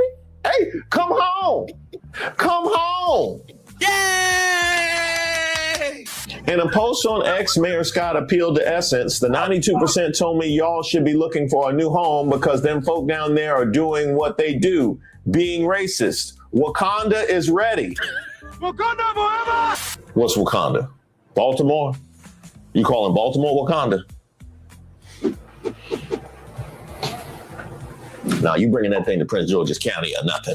Hey, I said Prince George's County or nothing. That's right. Hey, we are the ones deserving to share in that history. And it is a very, very rich history. See, this all started in 1968. Created for Black women, a gift from Black men for Black men. Errol Lewis, Clarence Smith, Cecil Hollingsworth, and Jonathan Blunt. Oh, wait a minute. Hang on. Can we see that two more times? Here in that history. And it is a very, very rich history. See, this all started in 1968. Created for Black women, a gift from Black men for Black men. Errol Lewis, Clarence Smith, Cecil Hollingsworth, and Jonathan Blunt. They realized. One more time. Now, I'm going to slow it down a little bit. Let's go all the way here. See, this all started in 1968. Created for Black women, a Created for Black women. gift from Black men for Black men. A gift from Black men. Let me go back just to make sure I got it right. A gift for Black women. Gift from Black men for Black men. A gift from Black men for Black men. Clark that T. We're getting there. I've been teasing it for a while, but I'm gonna have to call somebody out here in a minute. Let's continue. Errol Lewis, Clarence Smith, Cecil Hollingsworth, and Jonathan Blunt. They realized the power of Black women in America, their strength as influential consumers, cultural leaders, and community anchors. And you see, in 1968, kind of how it is today in some places, the mainstream media largely ignored Black women, treated them or reduced them down to stereotypes. So these Black men created a publication that was meant to speak directly to Black women's aspirations, beauty, careers, families, politics, and most importantly, culture. The first issue hit stands in 1970, and 25 years later, that magazine threw itself a birthday party down in New Orleans that never ended. And that's how we got Essence Fest. Essence Festival is the largest gathering of Black folk in America, 500,000 strong every 4th of July weekend. It has deemed itself a party with a purpose. And that's where I am today, 32 years later. And I'm questioning that purpose. Like, what is the purpose of this party and of this brand? See, I remember last year in the controversies that followed, Jollof versus Jambalaya, Target sponsorship before the boycott calls abated, the scheduling issues, the financial debt that loomed. I remember all of that. So I can't help but to wonder, what is the purpose? That's the question. That's the question that I'm going to answer this week. I'm going to Essence Fest, the Rolling Sea Action Fund, credentialed in the building and in the rooms that mainstream media probably won't even bother walking into. And I'm carrying one question into every last one of them. Is Essence still a site of Black power, or do we let it get converted into a marketing platform, existing for profit? What did I say?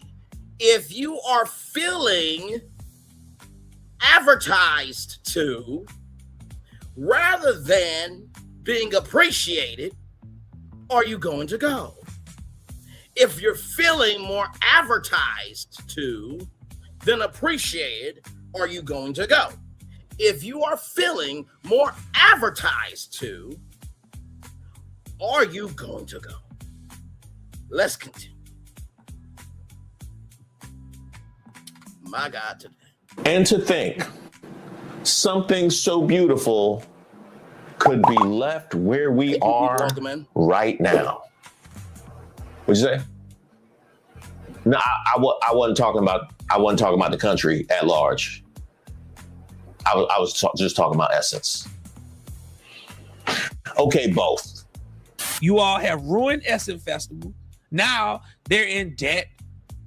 Essence ain't never been in debt. Y'all have ran it into the ground, have siphoned all the money away through scams. You said the festival not paying their bills?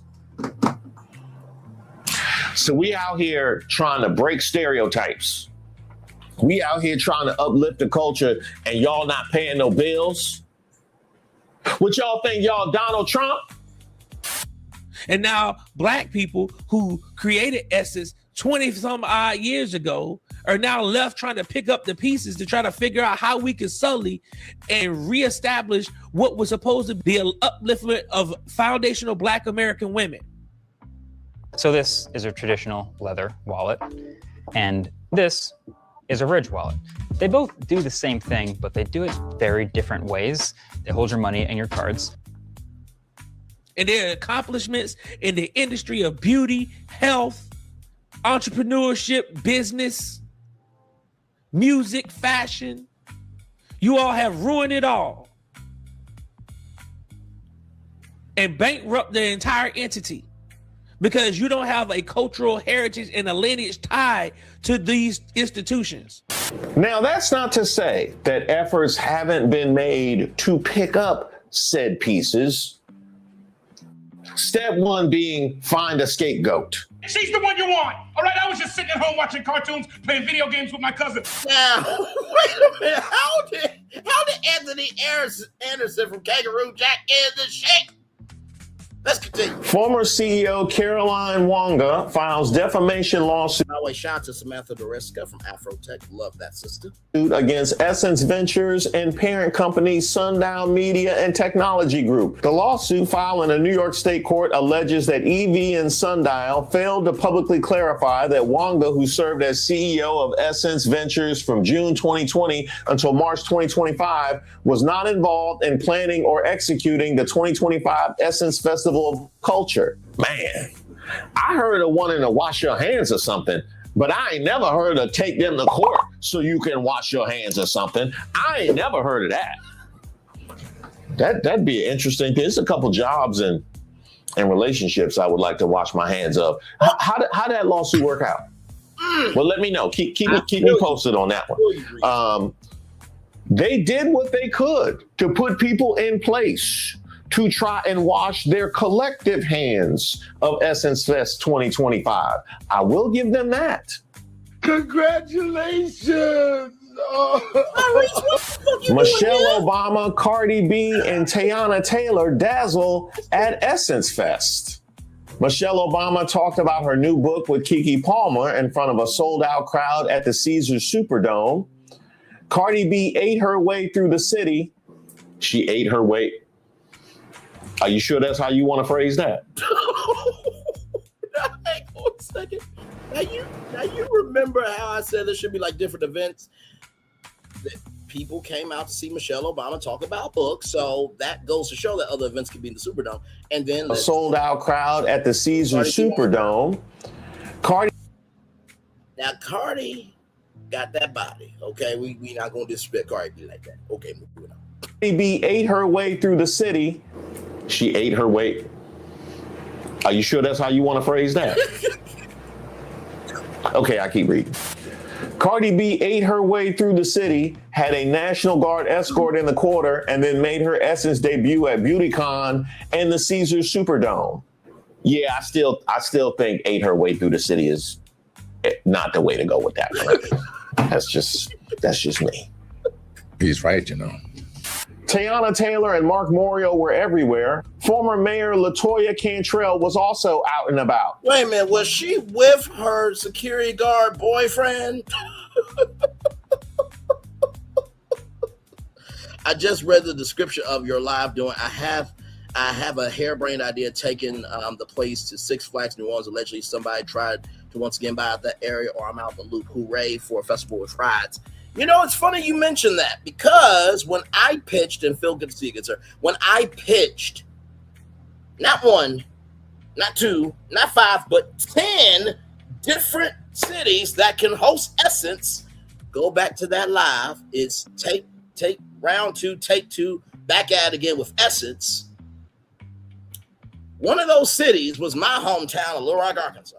I talked about how the First Carry Amphitheater, downtown Little Rock, the Altel Arena, which Arkansas call it that, but now it's called Simmons First Arena, but nobody calls it that.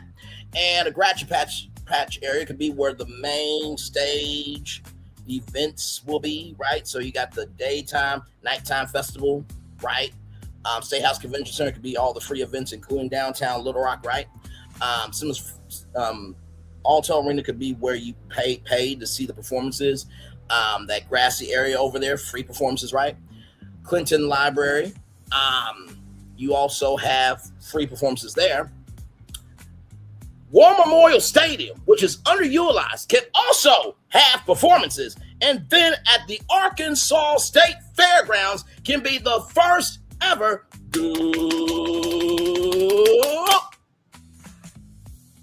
Essence Festival of Culture Fair, with rides, attractions, okay?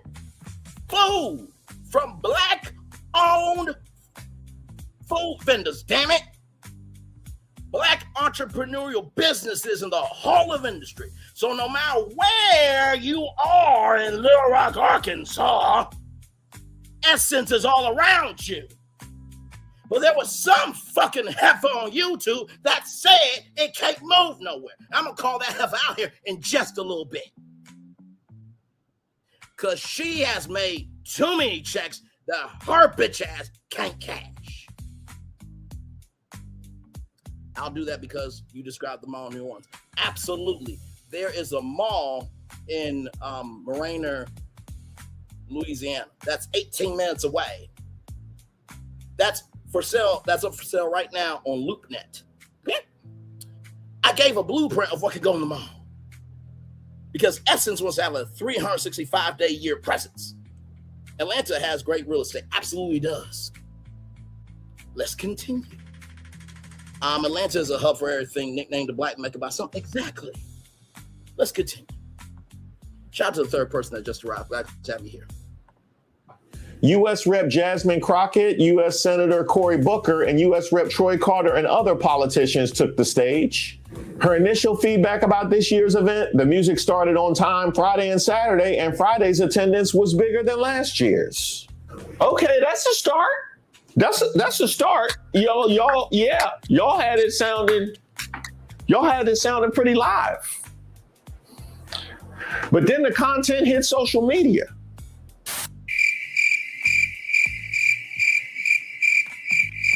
Now, there was a woman that said that some generators and electricity and other things blew out. So there's no lights on Bourbon Street. Wait a minute. I know that ain't crickets at Essence Fest. You added that. Stop it. Reporting Or live from that Bourbon was- Street, or that New was- Orleans. It's Essence weekend, and yes, there was some type of fire. A transformer blew up. Apparently, it's somewhere on Bourbon, and then on top of that, a couple of blocks away, there was a power outage. They shut off the blocks. I don't know if it's related or isolated, but right now, or since like 11:30, 12 o'clock, Bourbon been shut down. And them blocks that ain't had no power been also shut down. I can show y'all what I can see. I don't think nobody was hurt, but yeah. One moment. As you can see, so they normally always have these blocked off and you could just walk around them. But like if you go further, excuse these people, you can see that the pulleys got the road blocked too. And apparently the transformer is somewhere in the middle of that right there. So yeah. And hopefully it's open back up tomorrow on our last day. Thank you. Well, that makes sense why it was crickets on Bourbon Street if they had a whole fire. But I can tell you this, that's going to make the organization a whole lot worse. I can tell you that. AI is shifting from a tool you prompt to a system that acts. The brand new Mind you, Essence Fest started at 10 in the morning. It's only 11 o'clock. BeautyCon already shut down. So even if you got here on time, you can't even get it because it's so long and it's so packed. I came here for one shirt, one thing. I was going to get that shirt and leave. Can't even get the shirt now because it sucks. Like, it's so unorganized. This water and lemonade was the only thing I was able to get this whole time being here. Yo, That sounds that's crazy as hell. Then everything overpriced. I saw a brand from the city. They charge you $70 for a necklace that's not even $70. It's regular. What is going on? Man, she flew all the way down there, got a outfit, a hotel, took days out of her life for some water. That's nasty work right there. That's nasty. And they overcharged for it. Is it because they was using all the water down on Bourbon Street for the fire on Bourbon Street? You know That's what? why they was overcharging for the water? Stop it. Well, if there's that many people stuck outside BeautyCon, you know they was mad inside BeautyCon. I just gotta make this video in a moment. As a dinner right now at Essence Fest and BeautyCon, because our row is like empty, like legit, so much space here. Meanwhile, our entire audience is like stuck back there. They're not letting them in. People are really truly no one at these booths, and there are thousands of people over there waiting to get in, can't get in. We're missing out on like over half our sales. Bro, the lack of people in here is ridiculous. I'm not being sorry. Yo, that's the line over there. People trying to get in, right? See how long that line is, like you said? Now look at the road. You see all their space? Like, as a vendor at Essence Fest and BeautyCon, you're not even getting half the sales you're supposed to get because they're holding everyone back in the line. What the? And people spend money to get here, flights. We put product down. We spend money on banners, on like setup. And people can't even get in. And when they do get in, they're rushing to the big vendors like Doug and like Tide and MEL, and all the small brands are suffering. We can't get sales. I'm not gonna lie. I heard some like rumors and that stuff about Essence before I came, but this is like much worse than I could ever expect it. And I'm not trying to sound like nobody, like no black-owned brand, but the stuff like that, we're not getting our sales. We're not making our money. We spend money. I'm not even gonna break even. I'm just this right now. I'm not gonna lie. Now, here's what's wild. Because you have the people that showed up that are frustrated and upset at how things have worked out. They go to social media looking for sympathy, and that is not what they received. Surprise, surprise, Essence Fest is a bust. People can't get into BeautyCon, and of course they got a Target sponsorship. Told y'all to leave Essence Fest alone. These tethers ruin everything Black Americans made great. Listen, Not bringing us. listen, it's 112. The Black wealthy class always looking to sell. 12. 1:12 p.m. Child. The Black wealthy class always looking to sell or partner for a bigger bag is the problem.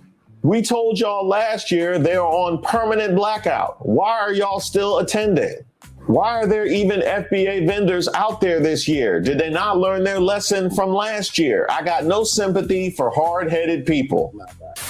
Listen. Maybe that was their way of telling y'all to go outside and touch grass. They wanted y'all to get back to nature. Maybe all the crickets from Bourbon Street made their way into BeautyCon and they had to shut it down because they had an infestation. I need this bro shut up. I don't know. I got nothing for you. And listen, we told you about Essence Fest last year. Why are y'all still going? Now, wait a minute. I hear all the complaints about Essence Fest 2020. They had to have got something right. They had to have got something right. Essence Fest 2026 is a little discombobulated, and I'm gonna give you a little rant to give you all the reasons why that's currently happening. Whew, I was hoping she made it back safe from the fire. So I'm at least hey, that's one win. That's one win, Essence Fest. She made it safe from the fire. Let's start there.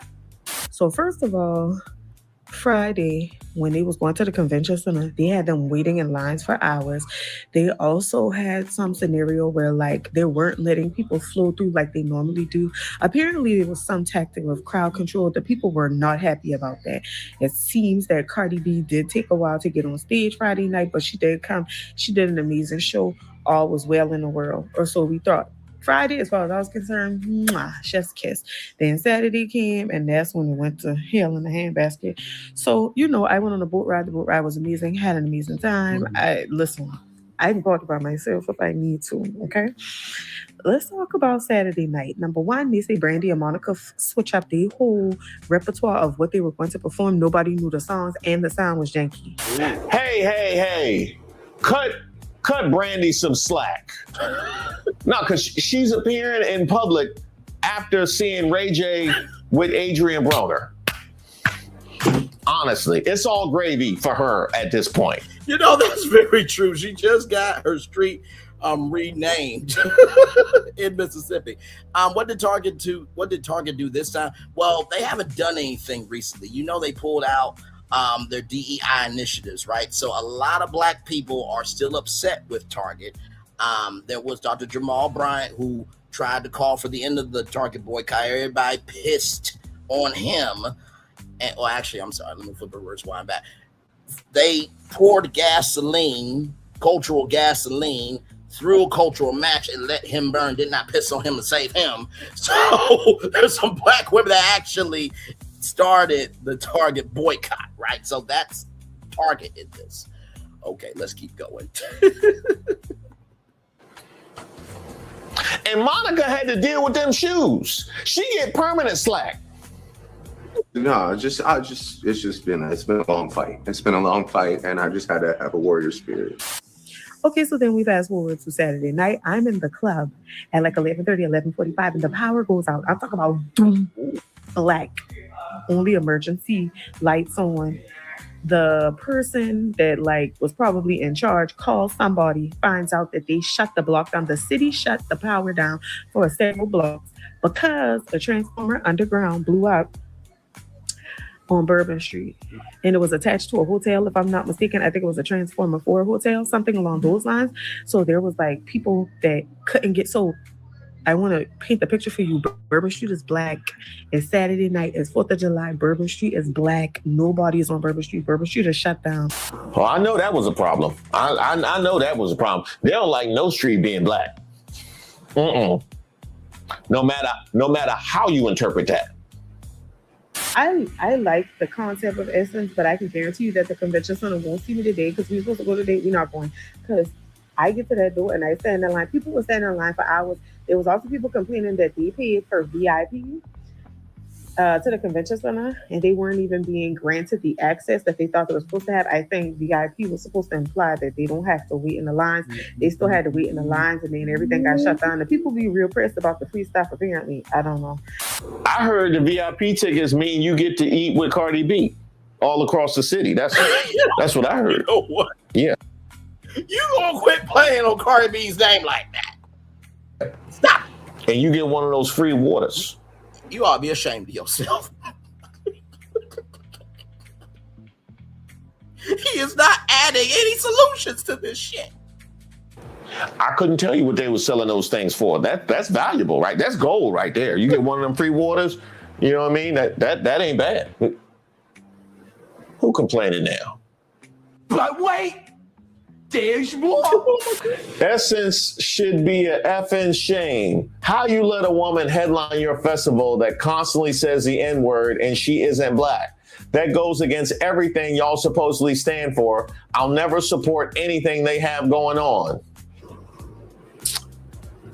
Wait a minute. Let me see that handle again. I said, hold up. Wait a minute. And what's her profile photo? Something ain't right. I knew it. I knew it. I knew it. Now, hey, this is something that has to be dealt with, okay? Because if you got people coming for Cardi B because they're barbs and using the Essence Festival to do it, you see that how is the conduit. When really they have no criticism of Essence, they're just being a hater. When Nicki Minaj got on her cultural capital knees and swallowed up 47 schlong down her throat. Socially, of course. She swallowed down his racism, his bigotry, his sexism, his ableist, his genderism, this, that, and the third. She swallowed him down in exchange because she swallowed him down. She is utilizing Nicki Minaj's social capital to raise financial capital to cause hell to Nicki Minaj's own people. And what does Nicki Minaj get in exchange? A fake gold card for her to supposedly be a citizen of these United motherfucking ass states of America. Let's keep going. how unserious some of this can be. Anti-black, was that it? Hey, internet is going internet.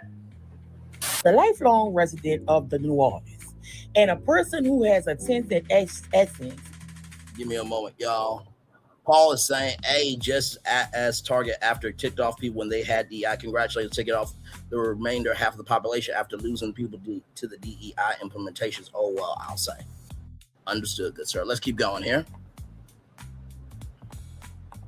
Lifelong resident of the New Orleans and a person who has attended Essence almost since the beginning of it being here, because I have been a lifelong resident of New Orleans. I have seen Luther Vandross perform at Essence. I've seen Prince perform at Essence. I've seen Lionel Richie perform at Essence. I've seen Frankie Beverly numerous times perform at Essence. Did you see Ill Al Scratch? Huh? Did you see, was Moke and Steph there? You saw Mark Morrison? Did you see Adina Howard? You know she can't hear you. What about Positive K? Did you see As Yet? What about Ghost Town DJs? How did she move from over here to over here? No. Rockwell you saw Rockwell over at Essence? Hey, did you see DeBarge? And what about the Weather Girls? Hey, I heard JJ Fad was over there. Did you see JJ Fad? Supersonic motivated. I've seen the development of the Essence Festival become what it was after the first year was had, right? The only other time Essence wasn't here was after Katrina. Essence went to Houston. Even Steve Harvey himself, because I went to Essence in Houston, even Steve Harvey himself said, Houston, I love y'all, But bring me back to New Orleans. To me now, the Essence Festival of Culture is kind of more like a convention per se for people who are in the industries that are highlighted during the convention. So people who influence entertainment, social media influencing now. If you're following social media and you're looking at all the influencers that are there, you saw that some of them got a chance to share space with each other. Not saying that they don't share space at other times. What I'm saying is this is like one of the one times all of these type of people that's focusing on the same type of content or the same type of stuff got a chance to meet. And you as a person who consumes the content gets the opportunity to sit in spaces to listen to them talk when they do their panels. So basically what she's saying is that this is like a black VidCon. It's basically what she's saying. Brother may as well run the Essence event. You know what? Thank you, good sir, for saying that. You're very kind to say that. Let's finish this out because I'm going to call out, I said I was going to call out one heifer, but I'm going to call out two heifers. And the way I'm about to take their cultural laces and make a loop-de-loop-in pool and make them like strange fruit and they ain't going to look cool, stay tuned. Stay tuned. Stay tuned. Like I said, I don't want these two women to be strange fruit in real life, but both of these women, I said one made a check that her ass can't cash, but there's another heifer that made a check that her ass can't cash either. Let's continue on. Here we go. Sweat-proof shirt. Let's see if it can withstand the water balloon test. Here we go. To meet them actually if you wanted to. So all of that existed and they all converging on one place. I love seeing people highlighted like Keke Palmer because she's like a legend, right? Like she's legendary in her own right and important to our community in ways. People got to hear from forever First Lady Michelle Obama. Like, you know, people like, so it's more like a convention. So if you think about it from that way, what do you do when you go to a convention? You go to classes. They have some type of evening event that's fun, and you do a lot of networking. So if you approach going to Essence from the two pieces that exist, then you could see the value in what is happening at Essence. Now, I know there are other things that people are frustrated about in regards to ownership and that conversation about what is truly a foundationally black own thing. And I get that. Like, I get the conversation surrounding it. But if we're talking about creating space for people who collectively create culture, having a space to meet up, I think that's what Essence has evolved into. Okay, so there you have someone, a resident, and believe me, the whole time I was watching that, I just wanted to say, I hear you, baby. No, you telling it like it is, baby. Hey, Now you are not going to disrespect Auntie in her bonnet trying to educate the people, okay? Now everybody got an Emmy in their background. Damn it, Reese. I say this with love, grace, and space to Reese Walters. Let's continue. Anybody from Louisiana have more than 3 conversations with me, you gonna get a bunch of babies. You gonna get a bunch of babies out of love. I'm giving you babies out of love, baby. That's what. Wait, did he say, wait, I'm sorry.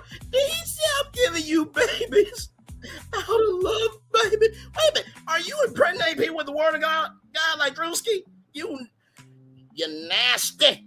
The words of Raven Baxter from That's So Raven. Trifling, gutter, ratchet, haven. Let's finish this video now. That's what I'm giving you.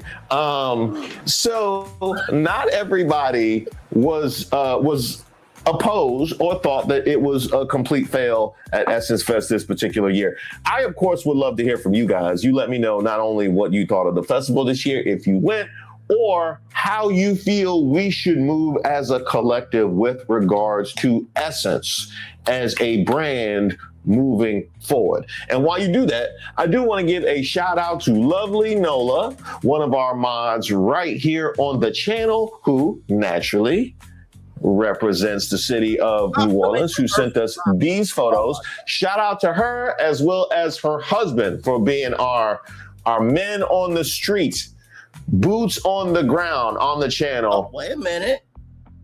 Experience the thrill of luxury cars. DJ and the American Dream join forces for a showcase event. Wait a minute. American Dream Mall in East Rutherford, New Jersey? That sounds familiar. Oh, you know what? He's the DJ Envy is the cultural director of American Dream Mall. Wait a minute. I talked about American Dream Mall. I sure did. I talked about a live 2-hour show from American Dream Mall. I also talked about a 3,000-seat theater inside American Dream Mall from 2 different stories, and how malls across America could be content creation platforms, and American Dream Mall is our essence. Man, I'm just right all the damn time. Let's keep going. Good Lord Jesus.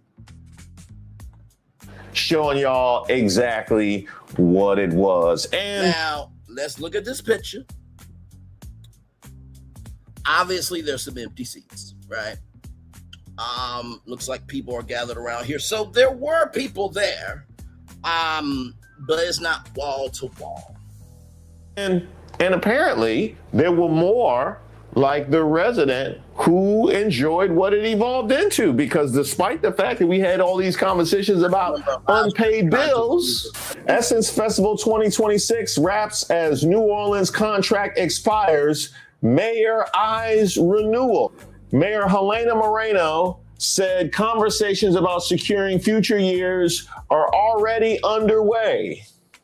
Hey, y'all gonna make them pay up front like they do at the racist restaurants? Y'all gonna make them pay before the food come? No, because that's how y'all do us. That's how y'all do it. It's only right. I'm leaving here with something. Denzel. I mean, I'm from around the way. I'm leaving with something. Ma'am, did you see Blue Cantrell at Essence Fest? You saw Blue Blue Cantrell? What about Sunshine Anderson? What year did Sunshine Anderson play Essence Fest? Was she there with Lumity? Huh? What about Jaquan? Well, look, unless you saw Chingy at Essence Fest, you ain't saying nothing. Yeah, that's a Reese Waters. Great. We are about to hear from the sister who has a difference of opinion from Reese Waters. Let's hear this sister out. Now, it's Mel Mitch. Now, no shade, but I don't know if she knows that Mitch is the male version of bitch. Okay, so Mitch started on Real House Husbands of Hollywood. So is she calling herself a Mitch when she's really a bitch? I'm just asking questions, not shading, not dragging, not hateration. Okay, I do have to keep the energy up. Okay, I'm not calling this woman a bitch. Not doing that. In her username, it says Mitch. Let me zoom in here. Okay, see that right there. Okay, all right, and she is beautiful. Okay, and I think she makes some good points, but I think she may have taken some things out of context. Let's watch, because as we can see here, it says as a pre girls trip attendee, if you've never been to Essence, hush.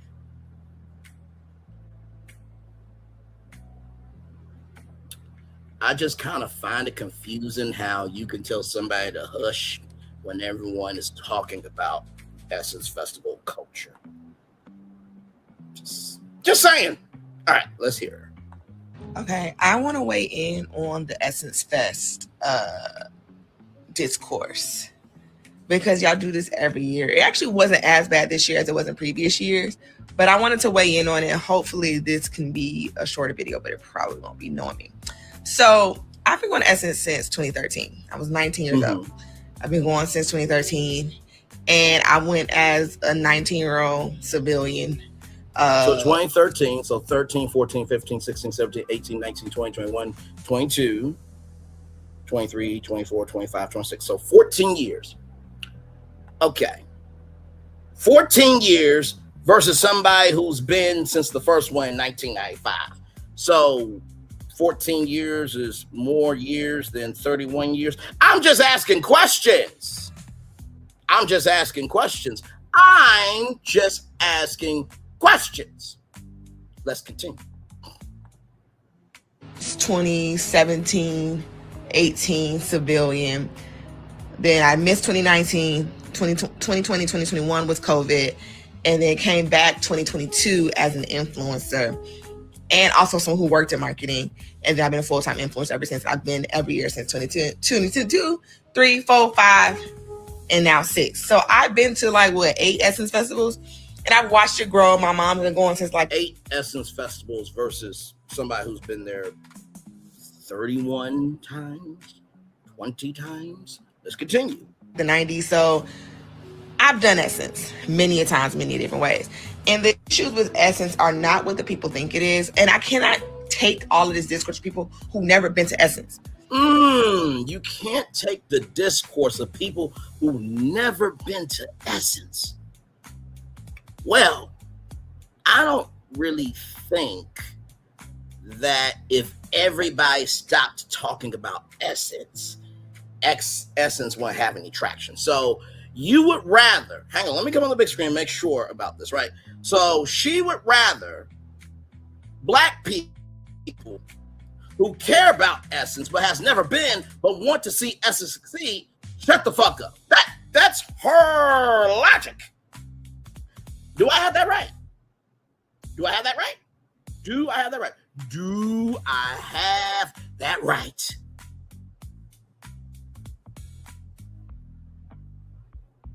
Okay. All right. I'm good. I mean, man, it's kind of sad. People who've never been to Essence should really be quiet. And those people don't talk about Essence. And I'll put it like this. If only the people who went to Essence talked about Essence, right?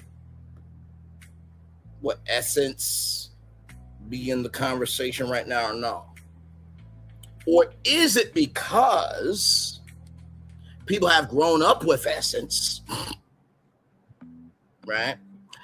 And because, even though they never have been, they understand the weight of it since she is an influencer, right? Then maybe they want to talk about it because they have a connection to the brand. But she is an influencer. She worked in marketing. Let's continue. My God, today. You never been to Essence. Y'all talking about what Essence should and shouldn't be, but you ain't never been. One, you either a man, or two, just ain't been. The foundational Black Americans. Whoa! So either you are a man. Okay. All right. You know, I wonder how many Black men grew up with Essence. With moms who read Essence, grandmas who read Essence, aunties who read Essence, older cousins that read Essence, nieces, their homegirls, their female co-workers, nonprofit organizations that serve young Black girls. So if Black men have been around those women, don't you think that some of them have listened to Black women to learn from Black women what needs to matter?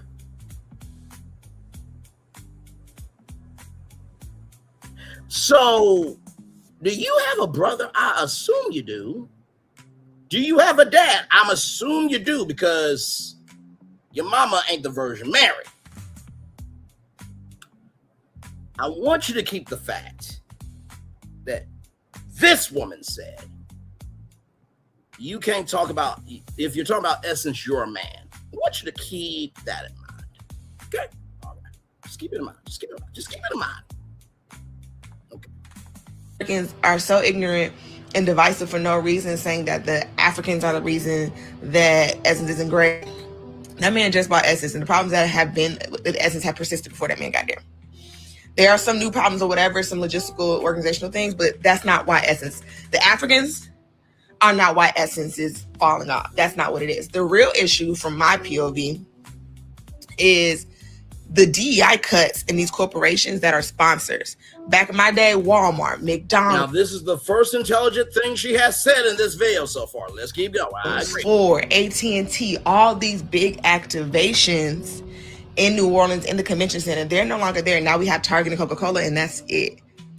Ford wasn't there. It was so much empty space in the convention center because these vendors have pulled out, these sponsors have pulled out because of budget cuts. People don't have money. Money is the issue. So that has changed a lot. Like even the beauty space has changed a lot because it will be activations outside of the convention center. Shea Moisture used to be huge. Shea Moisture used to have a house. HBO, Stars, Netflix, Sean Black Lee used to have a house outside of the convention center, and there will be brunches and events and stuff in houses. We don't really have that no more. Hulu had a house one time. It's just like corporate stuff that's the issue.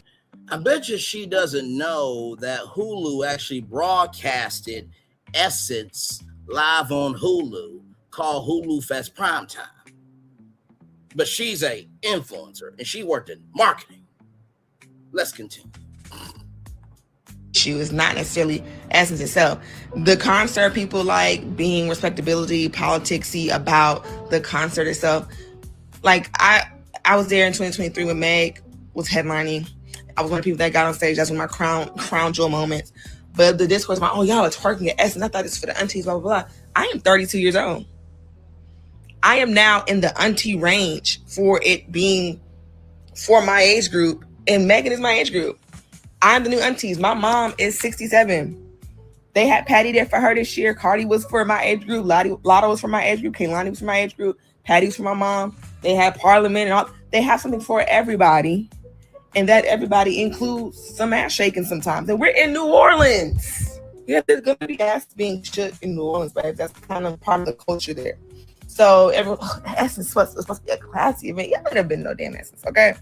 The talent has changed, but so has the demographics, and so has the age group. Yeah, that's gonna change. The concert was better this year than it was last year. Like Friday night was probably the best Essence concert I've attended.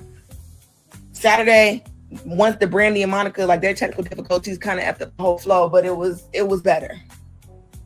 They applied the notes from last year and we can move forward. They're gonna get logistics together for BeautyCon and all the other stuff. But those are things that happen. It's not the Africans. And why would I listen to a man who ain't never been in no doggone Essence? I want you to keep that in mind. Why would we listen to a man who's never been to Essence? I want her, the influencer, the heifer that worked in marketing. I want you to keep this heifer in mind. Just want you to keep it in mind. What are you talking about? So yeah, I love Essence as a media girly, as an influencer girly, as an industry girly, as a civilian, all of that. The line's been long. The concert been late. Your feet been hurting. It's been hot. All these problems are the problems that have persisted since the beginning of time. It's not no new issue. The influencer of it all, everybody want to be an influencer now. Now that's not Essence's fault. And it is a better experience on the other side, I will say.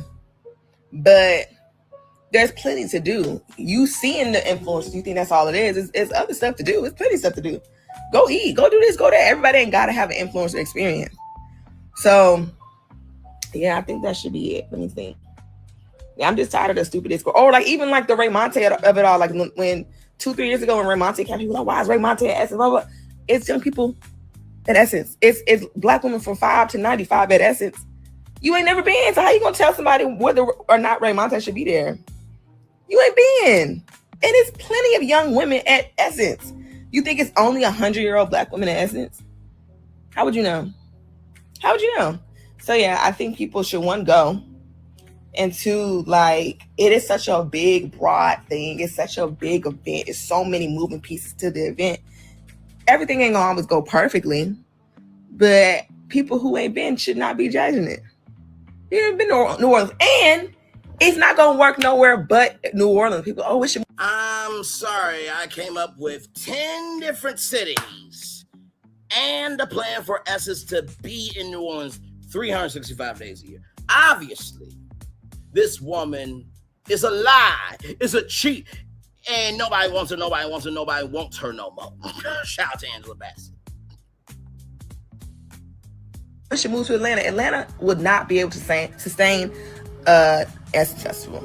Atlanta is not walkable at all. New Orleans is perfect. The hotels on one street, all on one street. Atlanta ain't got that. Hotels all on one street. You can walk, boom. Riverwalk, boom. Convention Center, boom. Get your little petty bike. Go to the dome. Walk back. We don't have that kind of situation in Atlanta. It won't work. It won't work nowhere else but New Orleans. That's part of it. Essence New Orleans handshake. They are together.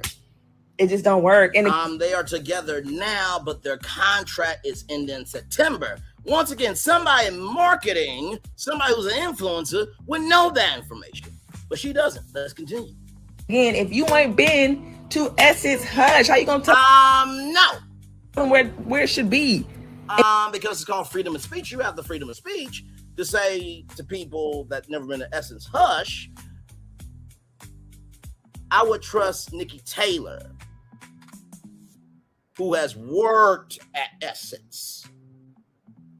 She is bigger than Essence. Before your voice, I would ever give a damn sure fuck about. Let's continue. And what weekend it should be. It shouldn't be on Juneteenth. It just wouldn't work. It just perfectly works on July 4th weekend. That's the second intelligent thing that she said. Period. I think that's all my thoughts. Essence is not perfect by far. My hair looks crazy. Shut up. By far. How can you tell people shut up, but you said your hair looks crazy? I agree. Her hair looks crazy. She said it. I'm agreeing with it. But if you ain't been, if you a man, or if you... Oh, if you're a man, I want you to keep that in mind. You FBA lunatic. Okay. Okay. All right. So let me call out the other. Let me call. So here's her profile, right? Comedian. Okay. All right. So this is her profile. No hate to her.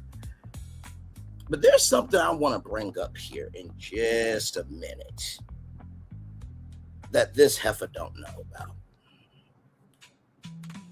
Also, the fact that this heifer as well doesn't know about. Now, Lady Rose said, and I quote, well, at Essence, it's supposed to be a space for women. So men being there, it makes it uncomfortable, this, that, and the third.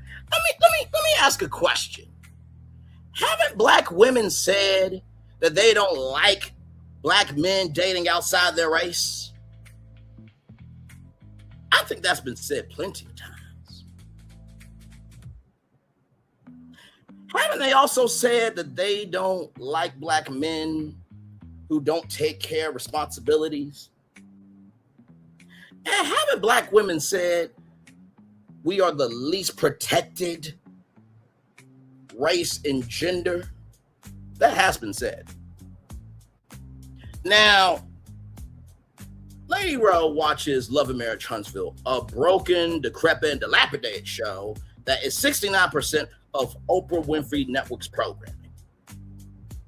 Now remember, Lady Rowe said that men make Essence Fest uncomfortable. Maybe she's uncomfortable around men. Maybe she need to be a lesbian con. I don't know. Also, if her husband has signed up for a life sentence being married to her. Don't know that. In addition, the other heifer, no disrespect to her, but there's something that it's Mel Mitchell, okay, and Lady Rowe do not know. And I'm going to bring that to both of their attention. Right from this space, right here and right now. Here's part one. You ready? On the Oprah Winfrey Network, from time to time, they have this thing called OWN Spotlight, right? And here's an article from Deadline.com. Time of Essence. OWN releases official trailer for original documentary series that chronicles the cultural impact of Essence magazine. Exclusive. Oprah Winfrey Network has released the official trailer for the documentary series Time of Essence, which premiered Friday, August 18th at 9/8 Central. The 5-part, 1-hour series is a celebration of the trailblazing magazine that reaches a global community of over 20 million Black women and has revealed some of those captivating, influential covers of the past half century. Oprah Winfrey joins the names of thought leaders, celebrities, and culture-defining influencers featured in the series, which includes Oscar-winning actresses Halle Berry, Whoopi Goldberg, Emmy-winning actress Shirley Lee Ralph, Regina Hall and Taye Diggs, Golden Globe-winning actress Taraji P. Henson, actress Gabrielle Union-Wade, fashion model and icon Beverly Johnson and her daughter Anessa Sims, singer and actress Vanessa Williams, attorney in The View host Sunny Hostin, producer and former president of Motown Productions, Suzanne DePass, Essence Magazine, Mickey Taylor, longtime editor-in-chief, Susan L. Taylor, and current president and CEO, Caroline Wanga, amongst others. Caroline Wanga was the former CEO of Essence Ventures. She was on medical leave when the ish storm happened for the 2025 Essence Festival of Culture. Time of Essence will tell the story of how Essence has informed and reflected Black culture in America for over 50 years. Each episode explores a different decade from the 70s to today and features firsthand commentary. So when Mel Mitchell said, and I quote, that she's been to 8 Essence festivals, was she in this 5-part series called Time of Essence? I don't think she was, nor was Lady Rowe.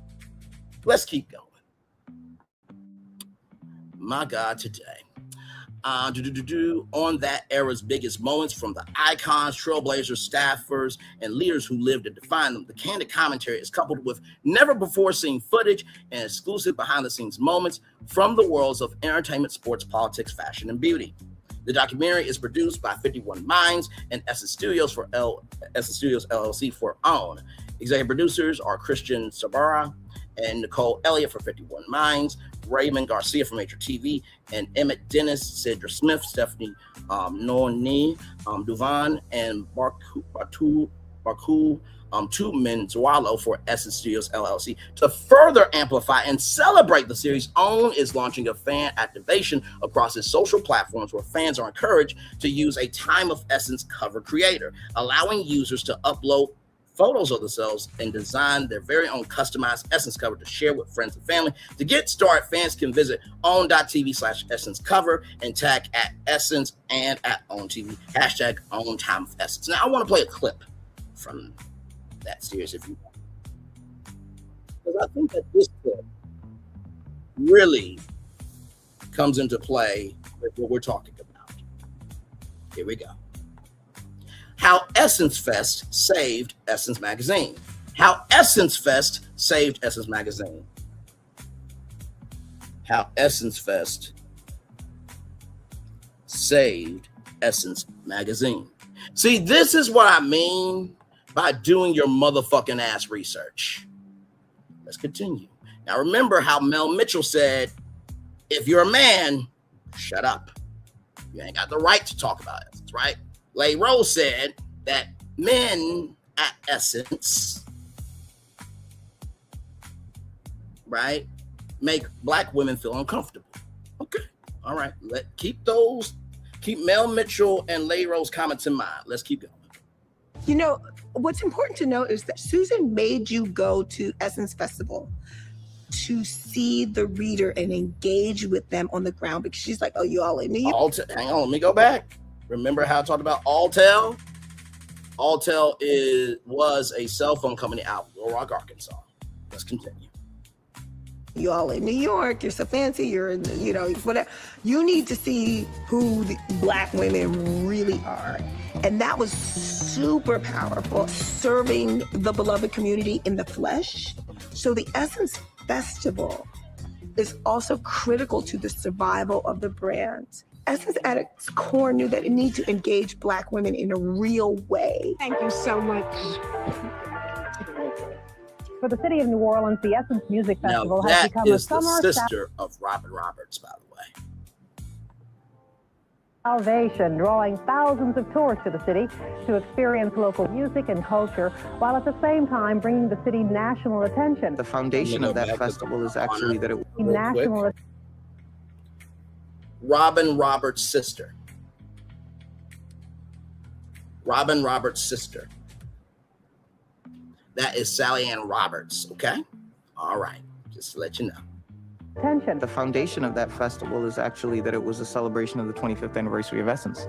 New Orleans is becoming your home away from home, it seems. Interestingly said. Yeah. Last year, we had 150,000 people attend the 3-day festival. Wait a minute. Feedback did you? Those are two black men. Hold on a second.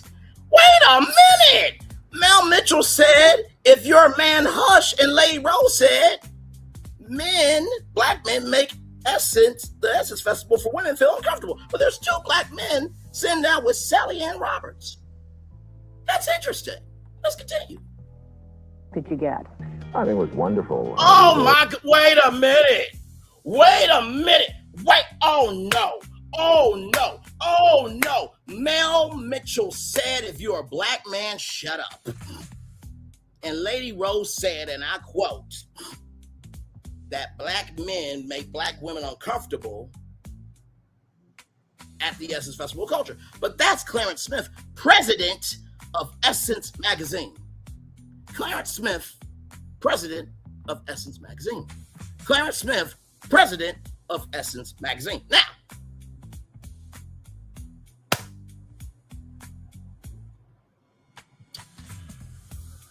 man. I'm not done yet, though. Let's continue. Heard from people all across America. People came to wait a minute. Hold on. Wait. I want to make sure we get this. Ed Lewis, publisher of Essence Magazine. So Mel Mitchell once again said, if you're a man, shut up. And Lady Rose said, black men make black women feel uncomfortable at the Essence Festival of Culture. The president and publisher of Essence Magazine were both black men. How interesting is that? Let's continue. To celebrate not only the music, but certainly the seminars that we gave during the day, seminars that dealt with community, how black women and black men interact together, and what's happening with politics. Hang on. Let me put that on closed captioning real quick. Say that 2 more times. But certainly the seminars that we gave during the day, seminars that dealt with community, how black women and black men interact together. How black women and black men come together. How black women and black men interact together, and what's happening. How black women and black men come together. They sometimes, translation doesn't always do good on YouTube, but let's do that one more time. How black women and black men interact together, and how black women and black men come together. Let's continue. Once again, if you are a man, shut up. From Mel Mitchell. And Lady Rose said, black men make black women feel uncomfortable at the Essence Festival of Culture. Let's continue. What's happening with politics. Now, was there any delay in spreading the word about the Essence Festival because there was that disagreement for a while over the affirmative action issue until the governor... Disagreement of affirmative action issue. So that happened back in the day, and then the Supreme Court did something that was political also in New Orleans this year. Wow. How history repeats itself. Let's continue. Clarified his position on affirmative action. How did that affect ticket sales? There was some uncertainty with regard to whether we were coming back, and it certainly affected our ticket sales. But once we made the decision after we got the governor to issue a new executive order, ticket sales have begun to hopefully pick up, and will pick up. Wow. Ain't that something? Wow. Once again, Mel Mitchell said, if you're a black man, shut up. Right? That's what she said. And Lady Rose said that black men rather, at the Essence Festival of Culture, make black women uncomfortable. I want to bring her attention to this press release. Action One bring Mel Mitchell's attention and Lady Rose's attention to this website called blackprwire.com. And it says here, Essence Festival of Culture presented by Coca-Cola unveils 2026 daytime programming at the Ernst M. Morale Convention Center featuring Keke Palmer, Octavia Spencer, Normani, Lala Anthony, Eva Marcel, Sanaa Lathan, and more. This press release came out June 25th, 2026.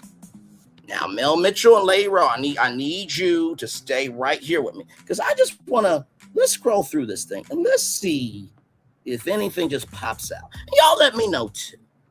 Okay, I'm scrolling, just scrolling, just scrolling, just scrolling,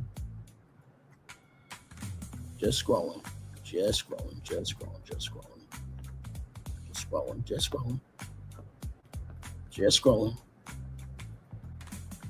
Oh, wait a minute. What does that say?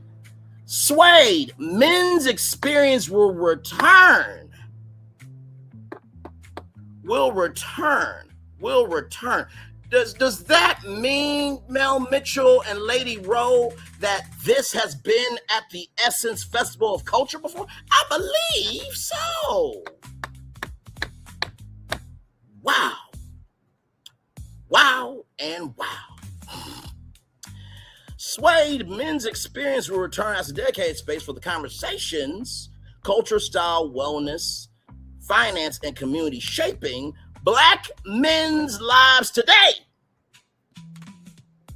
Shaping Black men's lives today. Shaping Black men's lives today. Across the weekend, Sway Men's Experience will bring together influential voices, creators, business leaders, and cultural tastemakers for programming designed to engagement across interests, generations, and lived experiences, featuring appearances from Lance Gross, Currency, Wild Wayne, Obi Jones, and more. So, Lady Rowe, did Lance Gross make you feel uncomfortable at the Essence Festival of Culture? Did Currency make you feel uncomfortable, Lady Rowe? Did Wild Wayne make you feel uncomfortable? Did Obi Jones make you feel uncomfortable? And to Mel Mitchell, should Lance Gross shut up because he was there? Should Currency shut up because he was there? Should Wild Wayne shut up because he was there? Should Obi Jones shut up because he was there? Now let's continue on. As a part of this year's Suede experience, DJ Envy's Drive Your Dreams car show will bring Almove culture to the convention floor with a curated showcase of custom builds, classics, exotics, and American muscle cars. The experience adds a new layer of energy to Sway, creating a space where passion, craftsmanship, lifestyle, community meet. So did DJ Envy make you feel uncomfortable, Lady Rowe? And Mel Mitchell, should DJ Envy shut up because he was there?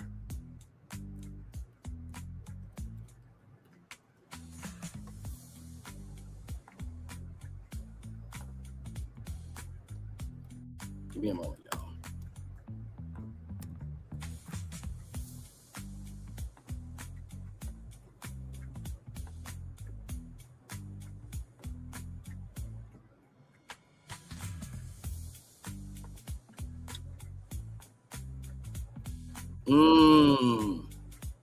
You know, there's another fun fact I want to bring up, y'all. Just another fun fact. If you'll indulge me, because we're dealing in facts here. Okay? Dealing in facts. Now, I don't know if y'all know this, but this happened to be at Essence Fest. Okay?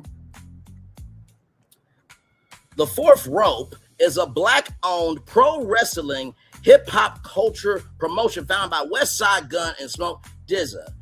They held highly anticipated live wrestling musical events, often called Heels Have Eyes, during the 4th of July weekend at Essence Festival Culture in New Orleans. I wonder who these people are. No, Westside Gunn is a Black man. Oh my God. So did Westside Gunn make you feel uncomfortable, Lady Rowe? And Mel Mitchell, should Westside Gunn shut up because he was there? And who is Smoke DZA? Oh my God, he's also a Black man.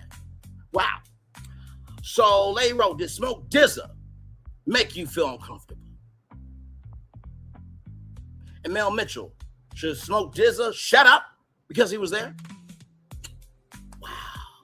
So black men happen to be at the Essence Festival of Culture. Man. Ugh, man, I mean that I mean you can pretty much say, Braylon, I think you made Lady Rowe and Mel Mitchell strange fruit. You'll be right, but I'm not done yet. I want to bring your attention to the final piece of evidence that I have. I'm about to take Mel Mitchell and Lady Rowe's laces, make a loop-de-loop and pull, and make them strange fruit socially. Afro News, the Black Media Authority.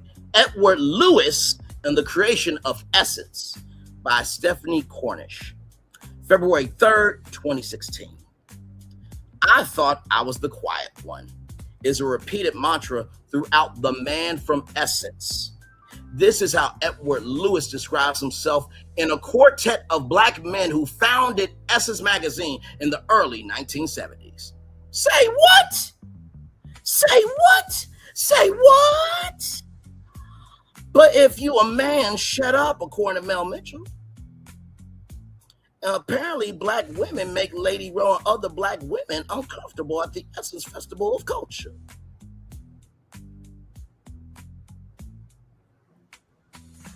Let's keep reading. But I'm the quiet one. A man imbued with shyness is the one to write the book on the history of a breakthrough magazine whose troubled birth pains are a part of the public record. If the financial and personnel turmoil at Essence was often grist for the news cycle, only the insiders knew the actual details of the disputes and differences. Lewis illuminates these hiccups and perpetrations, as well as providing readers with his own biography, much of which is inseparable from the magazine's rise to the ultimate sell to Time in 2005.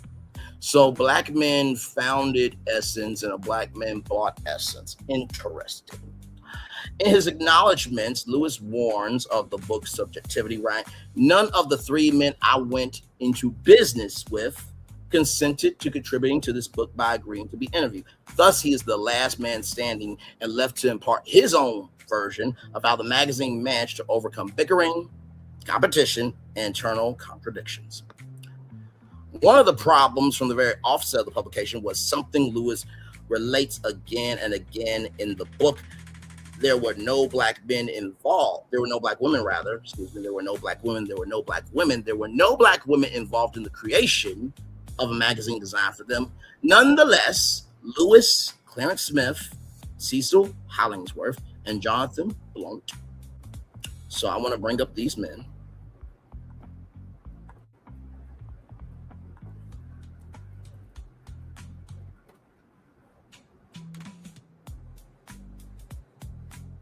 Here is Clarence O. Smith.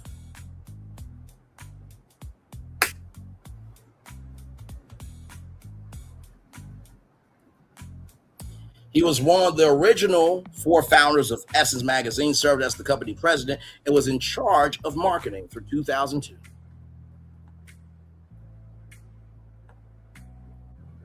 I mean, my God, today. I mean, to be that damn stupid. I mean, my God, today. I mean, wow.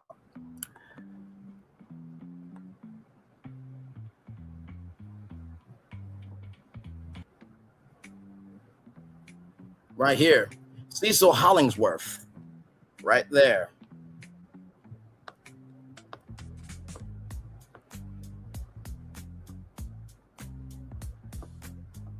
Like you see right here, right?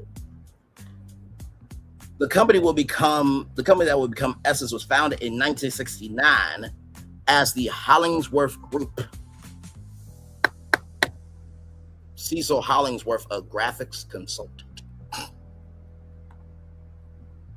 I ain't gotta make anything up to have a channel, Lady Rowe, or have a platform, Mel Mitchell. But if you're not a black man, shut up, according to Mel Mitchell. And Larry Rose said black men make black women feel uncomfortable at the Essence Festival of Culture.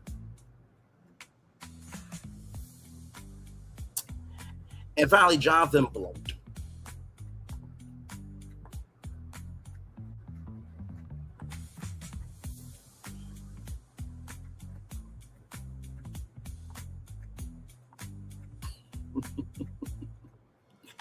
Here he is here. Jonathan Sebastian Blount, conceptual founder, first president, and chairman of the board for Essence Magazine.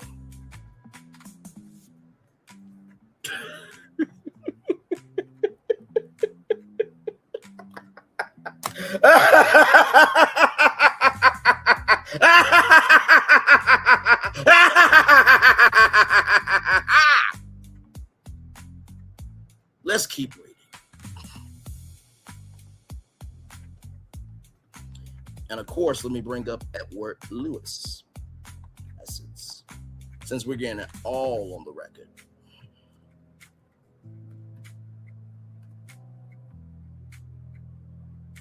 Right here.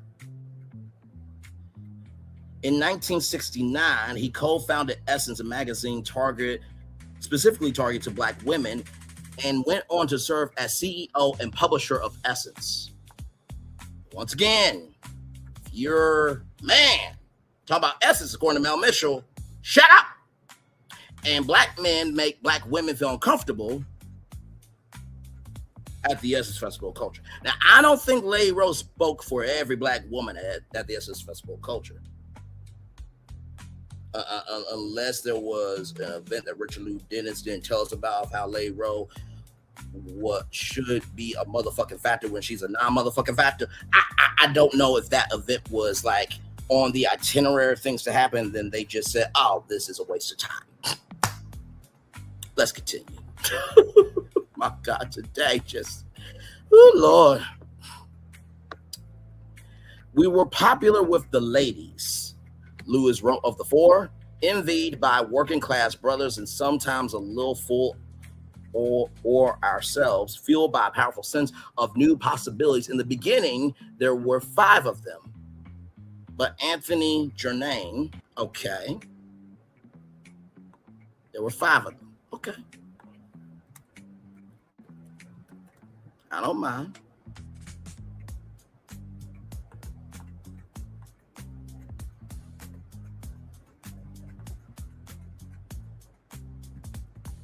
Doesn't look like you can actually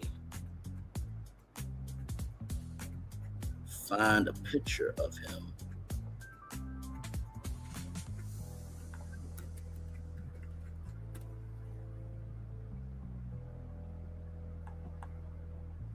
It's weird. You can find a picture of everybody else, but you can't find a picture of him. That's odd.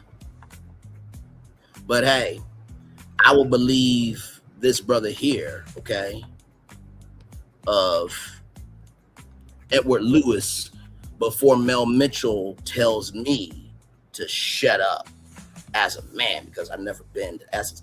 Oh, wait, like I said before, had not been for her daddy, she wouldn't be here.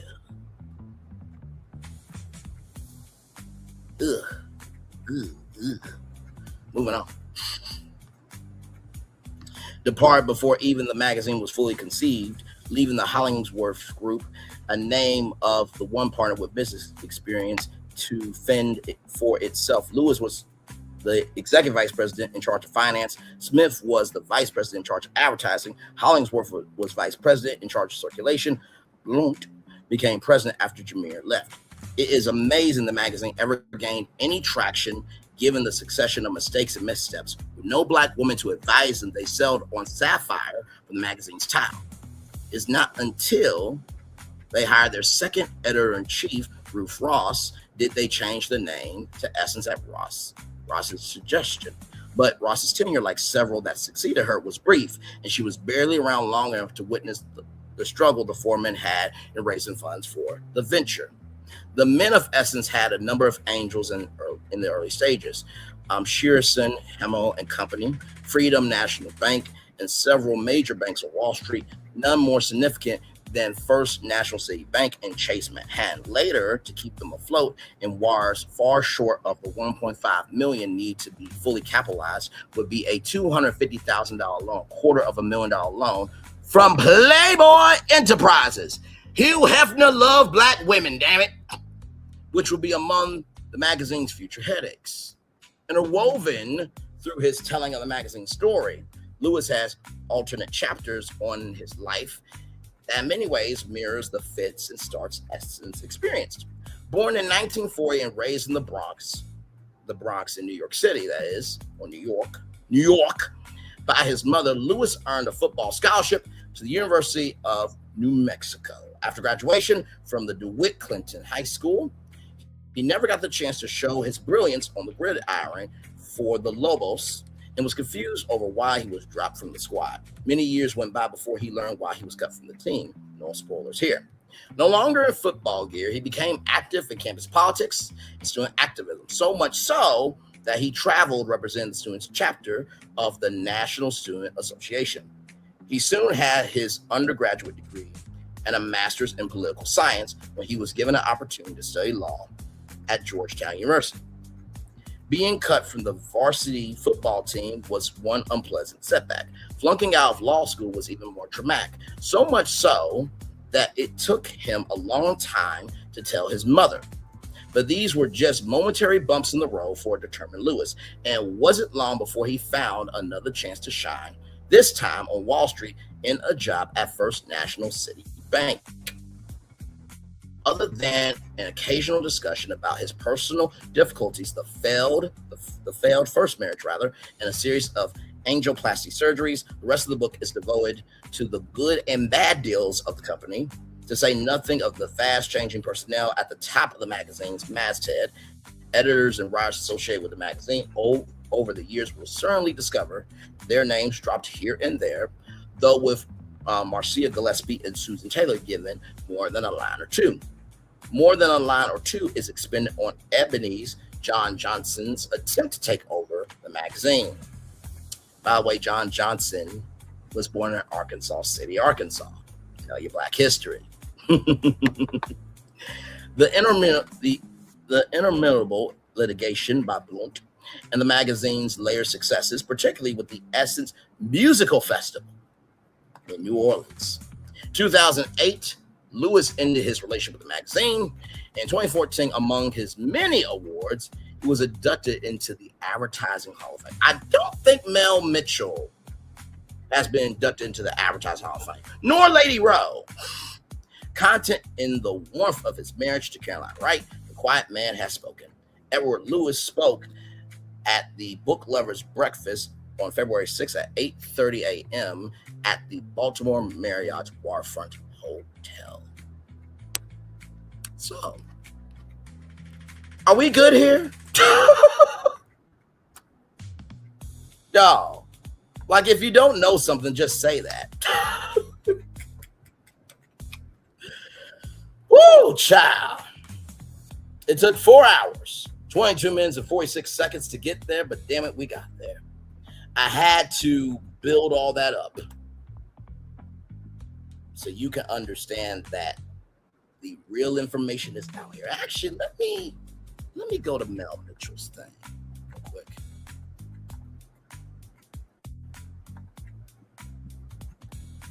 And it's Mel.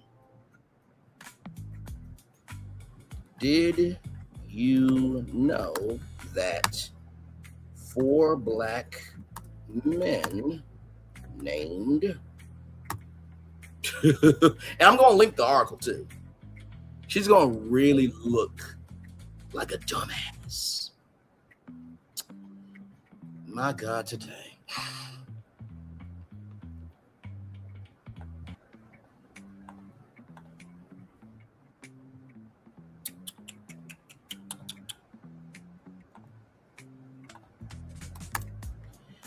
Oh, man. Once again, just if you don't know some, just say that.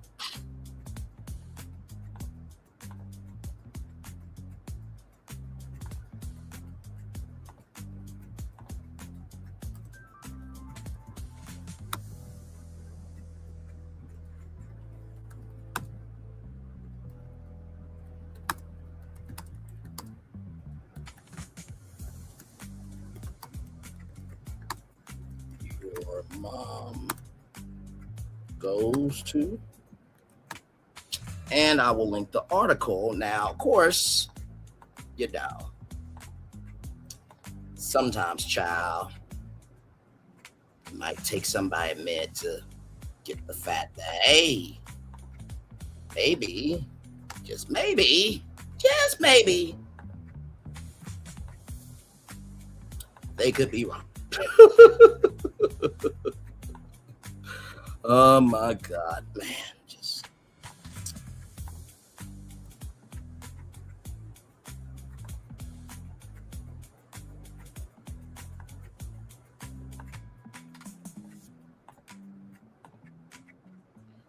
oh man.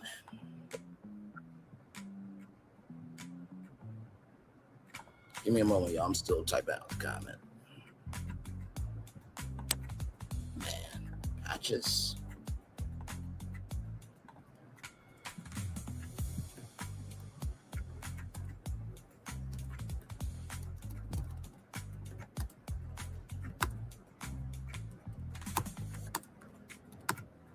men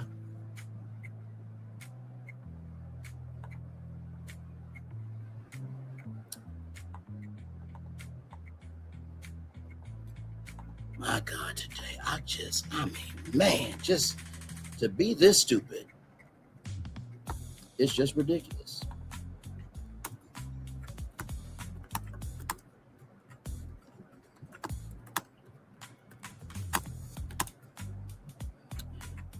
Ah, man.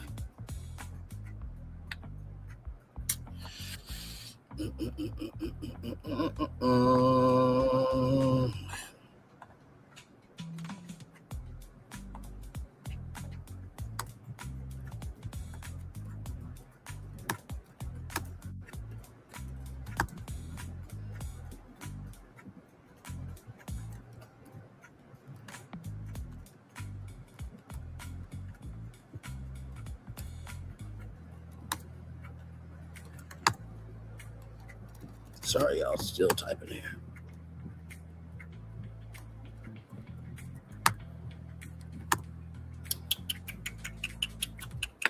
My God, just I mean, sincerely, man.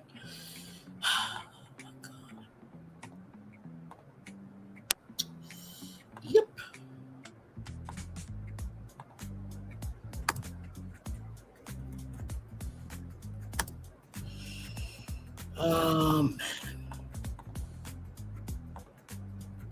Man, oh man, oh man, oh man, oh man, oh man, oh man.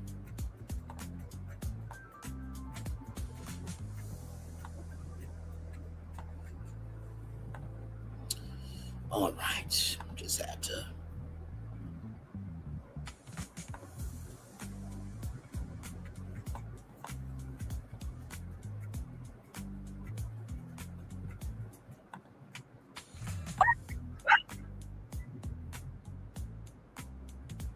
Give me a moment, y'all. Sorry here. Just had to.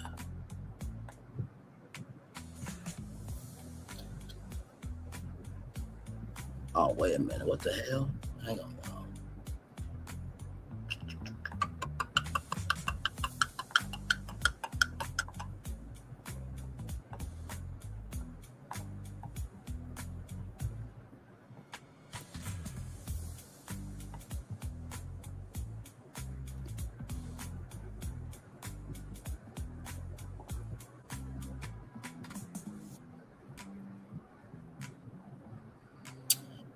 Oh, man. Child, that's all I got for y'all. I'm going to turn off my camera now because we done the whole show for over 4 hours. Just we have. Y'all, I don't do what I do to be rude to anybody. But in the same token, I do not think that you could just be out here flagrantly being disrespectful and just be that stupid.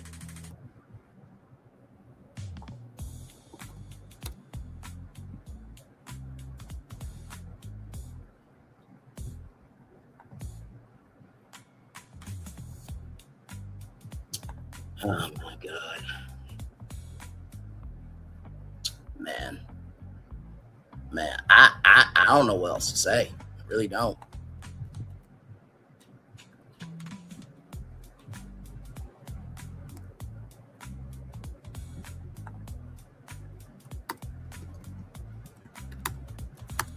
Work in marketing,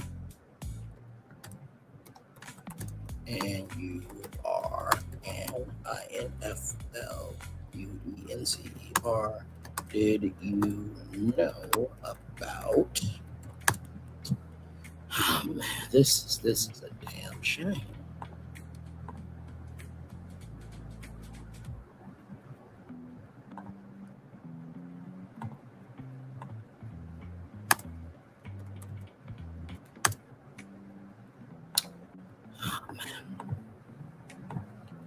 I just try to inform.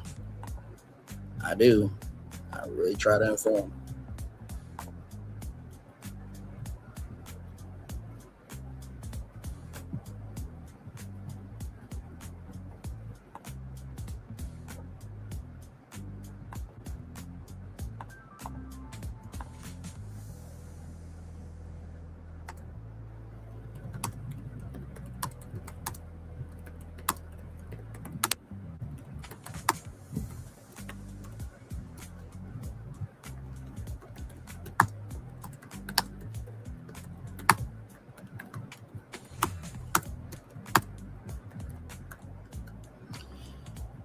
Oh my God. Hey, my good friend. How are you, my good sister? Good to see you. Child, I have been here for 4 hours, 31 minutes, and 39 seconds talking about Essence because there's a comedian named Mel Mitchell that said, if you're not a black man who's never went to Essence, shut up. And there's a content creator, well, a supposed content creator named Lady Rowe, who said that black men make black women feel uncomfortable. I just showed that it was 4 black men that made and created and founded Essence Magazine and the festival. And that the Suede experience was for black men at Essence. Oh, Lord, I would suggest everybody moving forward, know your role, stay in your place, and drive your speed limit if you don't know shit. Okay? All right? Cool. Because I'm in good damn.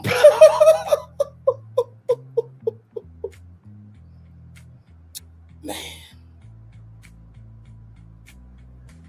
I don't know who's all here still. Phil, thank you for being here, good sir.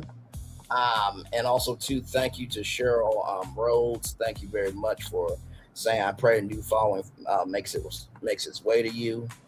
And I think that this is probably the best comment of the evening. Bray may as well run the Essence event.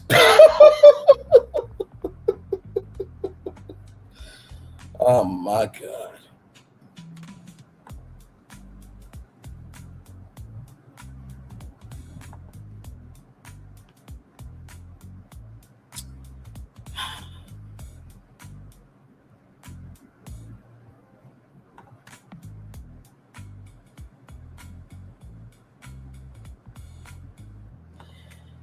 Oh, man.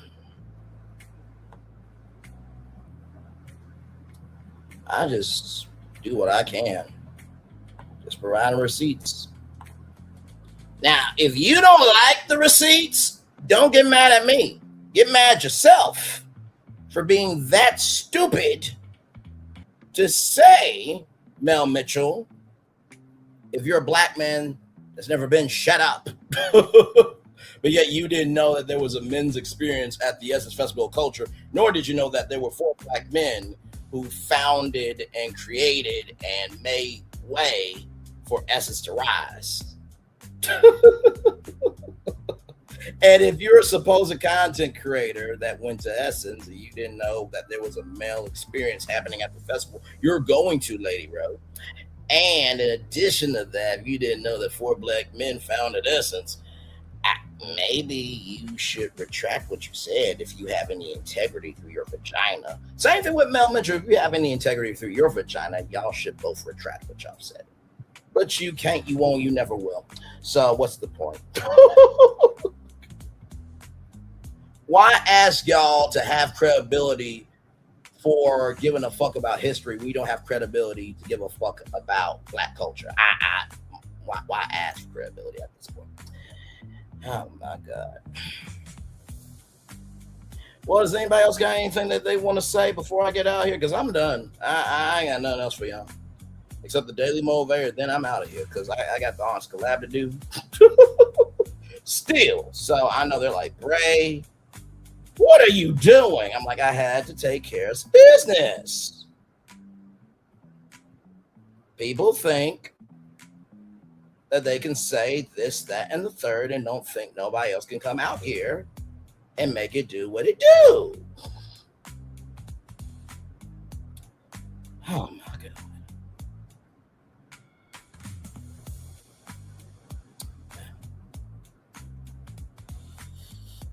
Oh my God. By the way, Gloria is a content creator as well.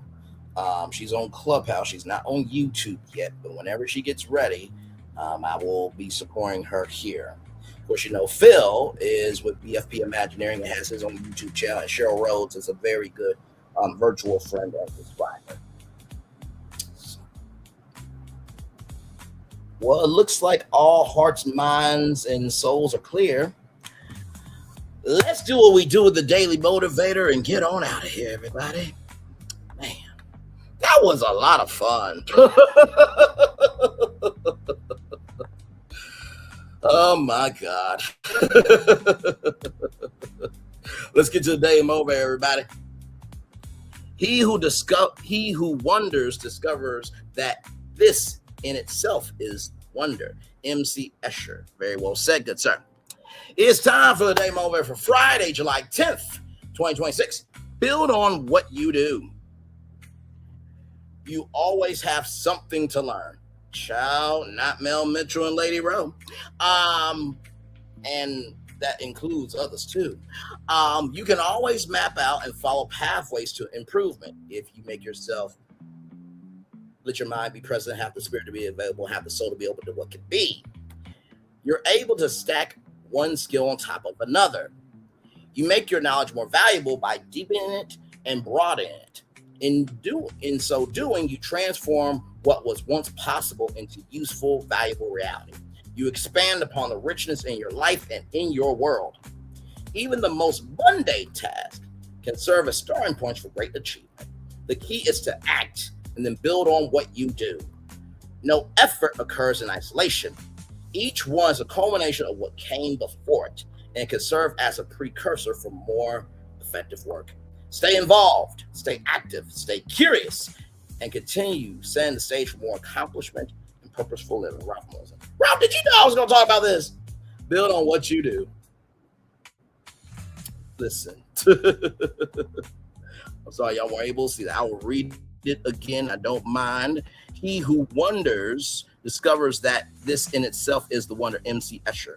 Sorry, y'all, but y'all couldn't see it. All right, here we go. One more time. From the top. It's time for Daily Motivator once again. Friday, July 10th, 2026. Build on what you do. You always have something to learn. You can always map out and follow pathways to improvement. You're able to stack one skill on top of another. You make your knowledge more valuable by deepening and broadening it. In doing so, you transform what was once impossible into useful, valuable reality. You expand upon the richness in your life and in your world. Even the most mundane tasks can serve as starting points for great achievement. The key is to act, then build on what you do. No effort occurs in isolation.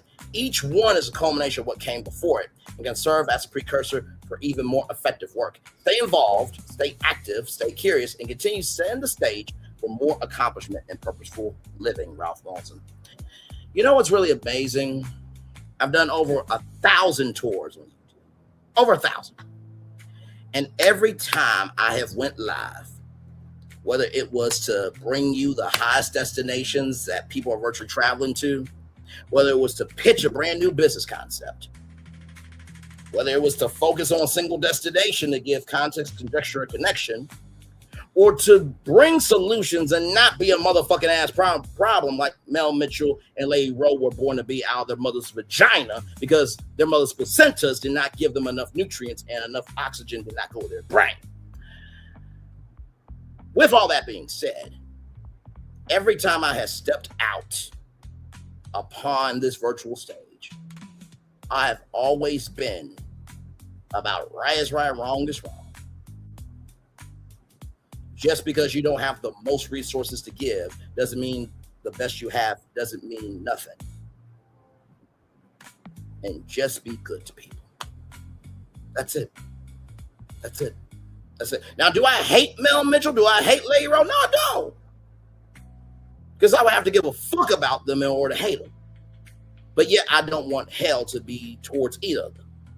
Because if I wish hell for them, I'm wishing hell for mine rather. I don't want that. But in the same token, if you have enough vaginal tissue to be that stupid, that ignorant, and that flagrantly disrespectful, then have that same energy to say you were wrong. Because when we don't respect history, people will give themselves the right to destroy it. When we don't respect history, people will give themselves the right to destroy it. When we don't respect history, people will take up the right to destroy it. So the first thing I want to tell you is you make your knowledge more valuable by deepening it and broadening it. Like I always say, just because we're not seen by everybody doesn't mean we're not being seen by who needs to see us. This well runs deep. Not because of the quantity of the water in this well, but because of the quality of how the water is made. So the first thing I would say is this. If you want good water, you need to give a fuck about how you make it. I clock that to you. Number two, even the most mundane task can serve as starting points for great achievement. Every tour that I've done can seem as a mundane task. Those were starting points, those tours. To be able to rise to that great achievement of, oh, damn, we can be curious about anything. Oh, damn, we can be solutions for anything. Oh, damn, we're not defined by what the world says. We are defined by what we do. We are not defined by what the world says. We are defined by what we do. We are not defined by what the world says, but we are defined by what we do. Each one is a culmination of what came before it and can serve as a precursor for even more effective work. If you don't give a fuck about what you're building, you're not going to care to maintain the building. Oh my God. If you don't give a fuck about what you're building, you're not going to give a fuck about maintaining it. If you are not going to give a fuck about what you're building, how are you going to give a fuck about maintaining it? And that is your daily motivator for Friday, July 10th, 2026. And with that being said, it's time for the best outro on YouTube. If I do say so myself, know what you do and do what you know. Never say one point special because you are always one of blessed. And trust, you may not be where you want to be, but by the end of it, you'll be where you need to be. Do what you've been chosen to do. Wise one thing, call yourself is nothing to be chosen. One love, much love, all love. Spend time with you. You spend time with me. Hopefully, I spend time together. Ross, be great to you. And always remember, we're doing radio, television, YouTube, living your best life, or you're not being Mel Mitchell or Lady Rowe, but you are being an individual who does not allow the fact that just because you have a platform like Mel Mitchell, or just because you went to Essence like Lady Rowe, means you get to be stupid, a travesty, and a disgrace to not wanting to learn information. Make sure the replay is not just worth for you to watch it, not just worth for you to listen to, but for you want to experience it again. I love you, I value, I embrace you. Always remember, on see love, you don't receive love, you gotta give it. On see love, you gotta give it. Give it. On see love, you gotta give it. Whatever obstacles you overcome, wherever successes you have achieved upon this particular day, I'm extremely proud of you, but no one else is proud of you. Be proud of your damn self. Finally, y'all listen. If I can find this information, can you imagine what we can do as a culture? Blacks, Asians, Indians, Samoans, every other minority under the sun, if we just did some research. Sometimes the greatest discovery is not by how much is out there in terms of the quantity of what's out there, but the true gravity of what we find is the weight of how impactful the information is. Commercial break and fireworks are coming your way for the day that was, for the day that's come, and for the blessings that are on the way for you, me, all of us, as a society, as a people, as a culture. I feel the love. I send it right back to you. Good night, everybody. Love you all. Bye-bye. Whoa! Now that's how you do a motherfucking ass show. Bye.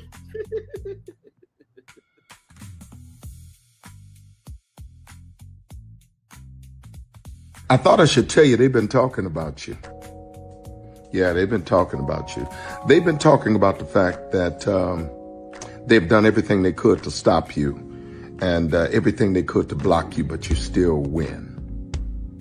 They've been talking about the fact that they have undermined your success and they have tried to sabotage your seasons, but you keep winning. They've been talking about the fact that even though they don't like each other, they get together to try to kill you, but you keep winning. They've been talking about the fact that you were voted least likely to succeed, but like cream, you keep rising to the top. They've been talking about how they tried to burn your world down, but like the phoenix, you rose from the ashes. They've been talking about you, and you know what they say? Oh, she's just lucky. He's just lucky. But no, you ain't lucky. You're anointed. You got something on you. You got favor on you. You got power on you. You were born to win. Now they can call it luck, but it's grace. They can call it luck, but it's favor. But whatever they call it, it doesn't matter, because you know what God calls you? Do you know what God calls you? A winner.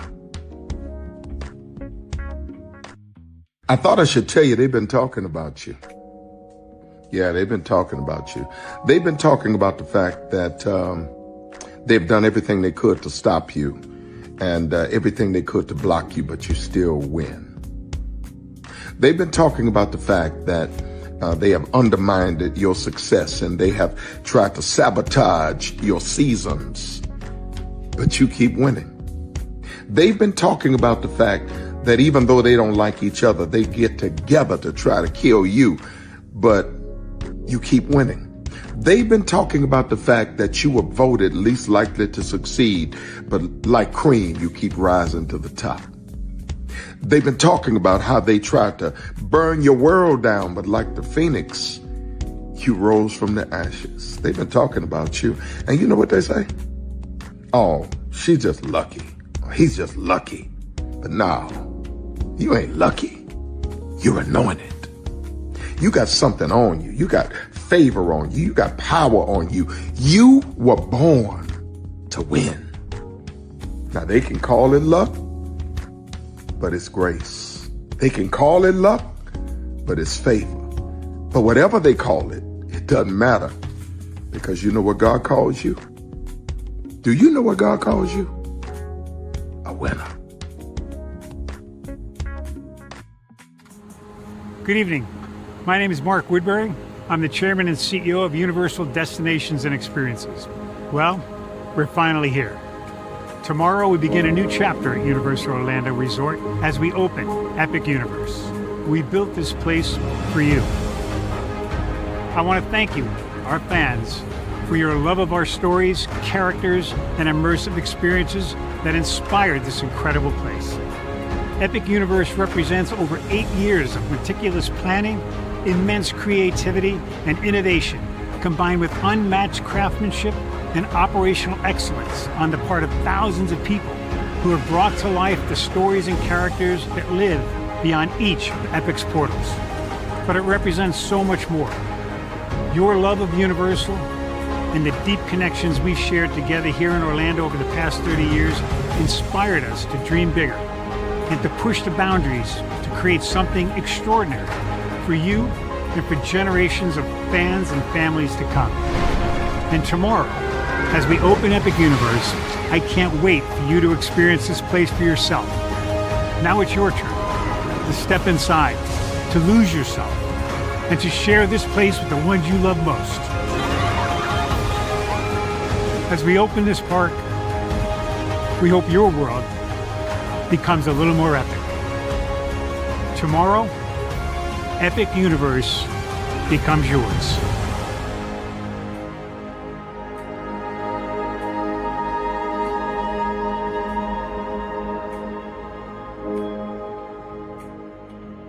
Are video games getting too expensive? This episode, we want to find some common ground because the CEOs want to raise the price even more. Not with these broken ass games.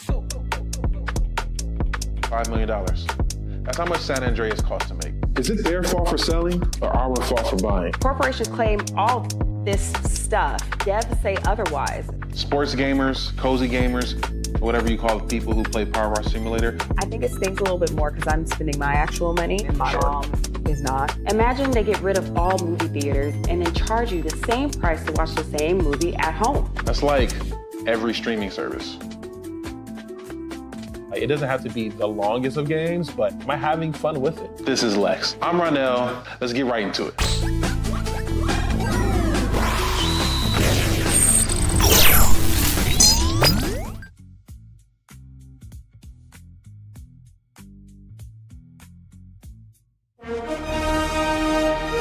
Prepare for a journey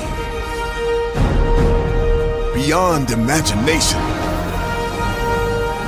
beyond belief, beyond anything you've experienced before. Universal Epic Universe, a new theme park where you'll step through extraordinary portals to 5 immersive worlds.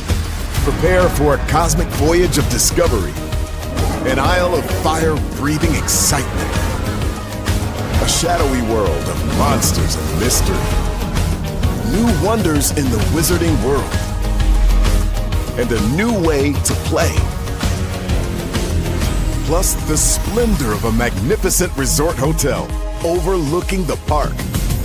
It's all new excitement at Universal Orlando Resort. A week's worth of vacation thrills with 4 amazing theme parks, a variety of spectacular themed hotels, and incredible dining and entertainment. It's all at Universal Orlando Resort, where you'll find new adventures every day. Explore the astonishing worlds of Universal Epic Universe at Universal Orlando Resort. Because here's the thing, a good streamer can find other content. Because here's the thing, a good streamer can find other content. Because here's the thing, a good streamer can find other content. Because here's the thing, a good streamer can find other content. I've been moving on my own accord, covering Black culture. There is more to life. I heard that, friend. Braylon, shout out to Braylon. Make sure y'all go follow Braylon in case y'all haven't. I love your content. I have been moving on my own accord, covering Black culture. There is more to life. I heard that, friend. Braylon, shout out to Braylon. Make sure y'all go follow Braylon in case y'all haven't. I love your content. I have been moving on my own accord, covering Black culture. There is more to life. I heard that, friend. Braylon, shout out to Braylon. Make sure y'all go follow Braylon in case y'all haven't. I love your content. I have been moving on my own accord, covering Black culture. There is more to life. I heard that, friend. Braylon, shout out to Braylon. Make sure y'all go follow Braylon in case y'all haven't. I love your content.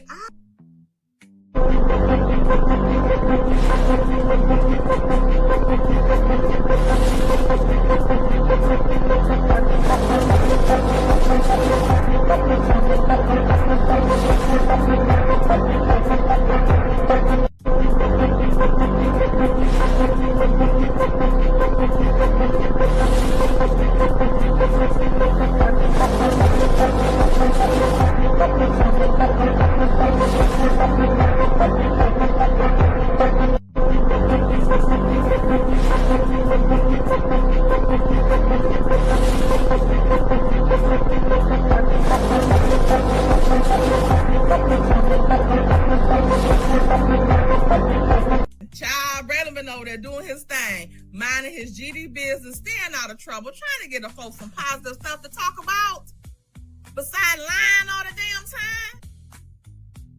Child, Braylon been over there doing his thing, minding his GD business, staying out of trouble, trying to get the folks some positive stuff to talk about, besides lying all the damn time. Child, Braylon been over there doing his thing, minding his GD business, staying out of trouble, trying to get the folks some positive stuff to talk about, besides lying all the damn time. Child, Braylon been over there doing his thing, minding his GD business, staying out of trouble, trying to get the folks some positive stuff to talk about, besides lying all the damn time. Child, Braylon been over there doing his thing, minding his GD business, staying out of trouble, trying to get the folks some positive stuff to talk about, besides lying all the damn time. Child, Braylon been over there doing his thing, minding his GD business, staying out of trouble, trying to get the folks some positive stuff to talk about, besides lying all the damn time. Good morning, TikTok. Can I have your attention, please? Girl, are you ticking? Are you talking? Because knowledge is knocking. Then I want to talk to you real quick about ignoring a bitch. Oh, there's power in turning the other cheek. Now, I'm going to tell you something. One thing about people that like to throw shade, you don't fight shade with shade. The only thing that overrides and destroys the shade is the sunlight. See, your light gotta be so bright that you keep that bitch where they belong. In the shadows, the dark. The bitch is invisible, and we don't see you, girl. See, you don't go back and forth with a person that's hating on you, because when you do that, you become just like them. A weak bitch. So the next time they mention your name in a status, or your name come up in a conversation, don't respond because you're too high to look that low. We can't go back and forth with people that we can't reach and that's not on our level. We not sitting at the same table eating the same meals.